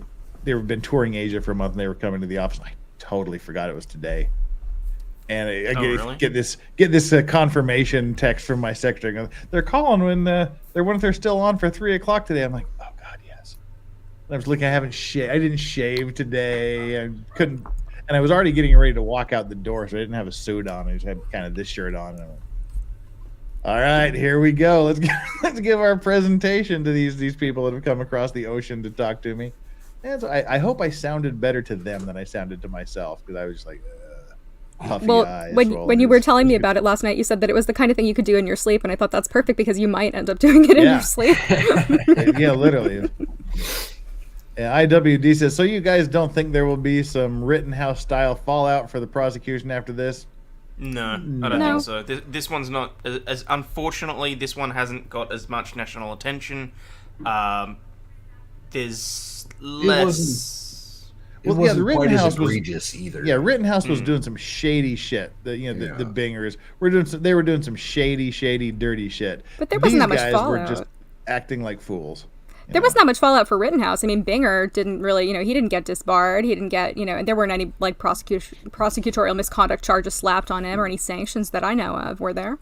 But public fallout in the eyes of the world. Sure. Binger is a word, right? Yeah. So no, I turned him into a verb. That's true. That's true. I mean, Fluffer Boy will be forever in our minds and our hearts. We always know his email is flufferboy2004, and that it's so fitting too. Agony Goose. There's a nickname for you, Agony Goose. I like that. Would have understood a guilty verdict, but pleasantly surprised with not guilty. Thanks for covering the trial. You're welcome. Steve got that really, really clear last night. I mean, he was just like, they just didn't tell the right story. Yeah. And man, spelled M-A-N. Dominic and the posse. I almost misread that. Dominic and the posse should be charged with felony murder. I think you can do that even if the statute is run on the actual felony. Well, the things and it's like Steve said, and I said, they're just not going to, because then they have to admit we really, really screwed up and we wasted the taxpayers' money, and and then we're going to waste your money some more to go after these people. They're just not going to do it. It's just not going to happen. I think it should have happened, but it's not. Yeah, at this point, that ship has sailed. It should have happened from the beginning. Mm-hmm. Didn't the prosecutor admit, like off the record, though, that they didn't investigate this case during this case? That was on the record. That was on the record. This is the jury. Yeah, that was day 5 after the jury had left, when the judge was saying we got to move this along. We're falling behind. I'm supposed to start another trial on Friday. What are we going to do? And they were looking for things that they could stipulate to, and that's what the prosecution said. Well, at this point, I think it's come out that this wasn't properly investigated. The investigation was not as thorough as it should have been, or this case was not thoroughly investigated, something like that. But basically, they didn't do a thorough job investigating. Well, nothing's going to happen to their office. I mean, nothing's going to, materialize. I sure would like to see a felony murder charge on the 5 of them, but that's just me. It's not going to happen. Don't hold your breath. All you're going to see is a wrongful death lawsuit against Travis from the dude's family. Do you think you'd be more likely to win a wrongful death case against the 5 rather than Rudolph? Well, wrongful death is a civil charge, so it's an entirely different court. Yeah, sure. It's a civil case, but and the civil standard is much lower. Well, he was the one that pulled the trigger, so that was just a bunch of friends screwing around from their side of the story. Right. But I think it'd be easier against him. But it's a lower standard, different thing. But he's the one that has potential money coming from. Also, I think if you're going to charge 5 people with something like that, I think getting charges for all 5 of them is going to be very challenging. Well, it'd be claims for damages rather than criminal charges. You're right. You're right. Yeah. But yeah, if he's potentially the money bags if he happens to get his career. And his career wasn't great to begin with, to be frank. He didn't play a lot of games. He got traded to Miami, blew out his knee again on the first day of practice, if I recall correctly. And going to the CFL, he was just basically a show up, be a bench warmer, and see what happens kind of guy. So I mean, but who knows? Maybe it'll be better. Maybe it won't go anywhere. But he has potential money. Yeah, you always go. Yeah, everybody's got to sue somebody. You know, that's the downside of the legal system. IWD, they were both quietly let go, if I recall correctly. No, Binger. Binger's still there, and Lunchbox took a job elsewhere. Yeah, Lunchbox essentially got a promotion.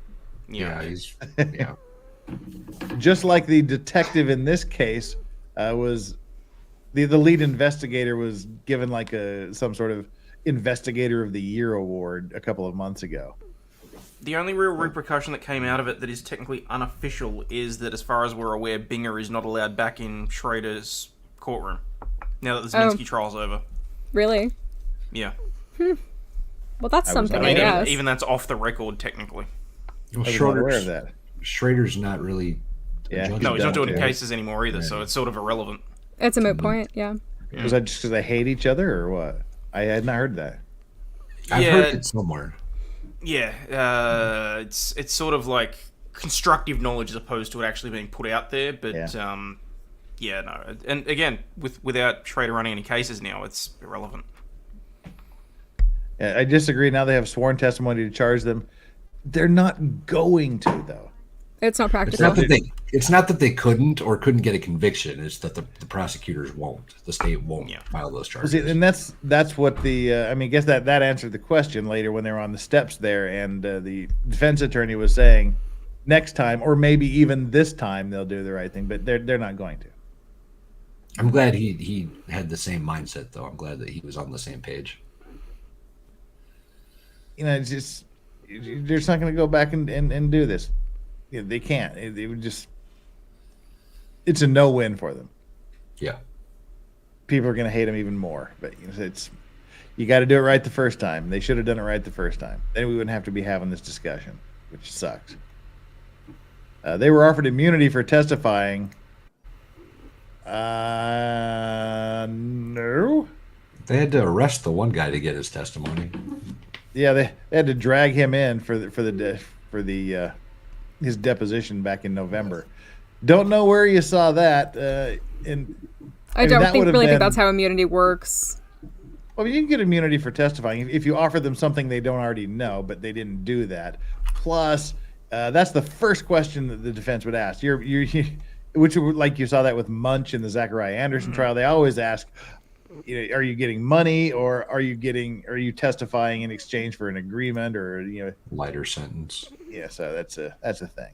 True. I mean, it's just, considering the charges, he has a murder charge, and they would have had aggravated assault. So considering the scenario and the totality of the circumstances, it just, you don't always have to charge everything, like every crime that occurs in a situation. Yeah, he was not in jail the whole 2 years. I think he was in jail for around a year, and then he bailed out on a $160,000 bond. There was some house arrest circumstance because they addressed it at the end there about some ankle bracelet or something. Yeah, you get the bond, you get your ankle bracelet, and you're basically confined to a small area. I can't believe they didn't take that bracelet off before he left the courtroom. Probably left and went beep beep beep. And oh yeah, we gotta take that off and come on back. In about 10 minutes, we'll see on the news that the U.S. Marshals will be tracking him down. Yeah, right. Well, folks, it's 4 a.m. here. It's 5 a.m. for Aussie time, and we are at the end of this trial. With a good result for a change. Feel like You doing did it, another Jeff. trial? We got to talk about the Melly trial starting on Monday. Oh, God. That's the one everybody's mentioning, right? I don't even know Yeah, anything that's why about that everybody's case. mentioning it. I have no idea what it's about. I just know one rapper is charged with killing 2 other rappers. Let's talk, Ozzy. Starting on Monday. I haven't heard anything about this one. It's everybody in chat for the last 4 days. Is this the Melly trial? Is this the Melly trial? What's about the Melly trial? So Yeah, no, I had a look, and someone asked me about it, and I was like, I don't know if I want to do another rapper trial, but yeah, okay, we'll talk. Valhalla awaits. Yes, sir. He has a GOAT channel. I do have a GOAT channel. I post videos of my goats and pigs and donkeys and the like. They're Some really of them cute. are funny. Some of them are cute. Go check it out. They're good. You should. Valhalla waits. Ozzy Valhalla waits Overlord. on YouTube and Rumble. And Rumble. And Rumble. Ozzy Overlord. Hayden, grift yourself on the way out at 5 a.m. your time.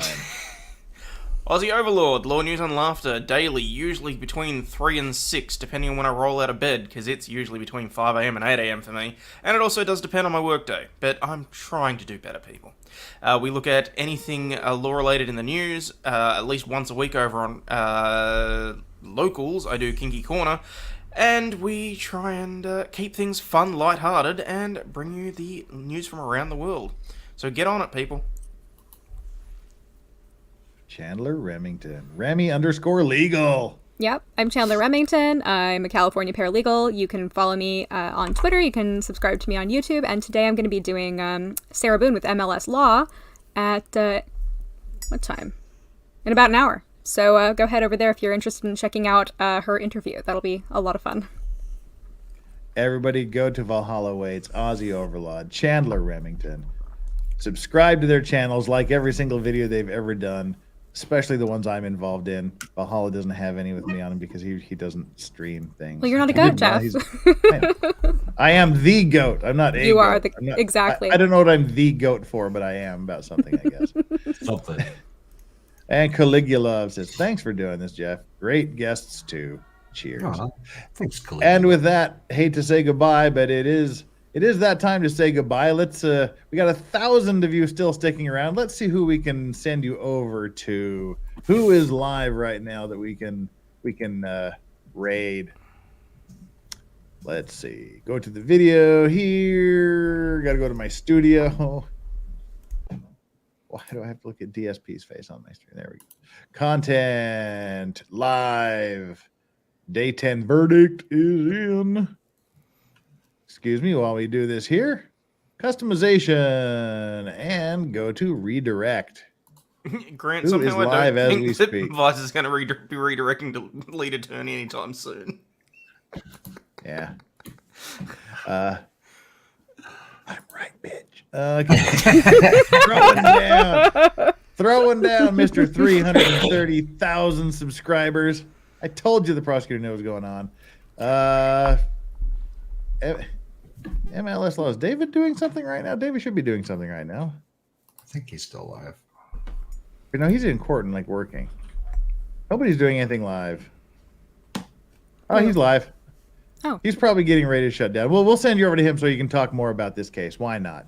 He's still there. Tell him howdy. For those of you here, he was just our guest. So, all right. Thanks so much for being here. Thanks, Appreciate chat. all of you guys. Appreciate chat.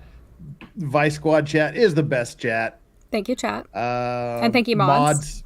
Including Valhalla. Mods, thank you so much for being super moddy and doing your moddy things. Again, chat, thank you for participating. Great to have you here. Hope to see all of you back for more trials, more reviews. Tomorrow, it will be Chandler Remington and I doing our OJ stream for the first time in a couple of weeks. We'll be getting back to more OJ trial, retro trial. Friday will be potentially criminal Sean. We're going to shoot the shit for a couple hours and call it good. Nice. And then we'll be back next week. Nice. Thanks for the generosity Sounds with the super good. chats. Love y'all. See you tomorrow. Lorax out. Bye. This is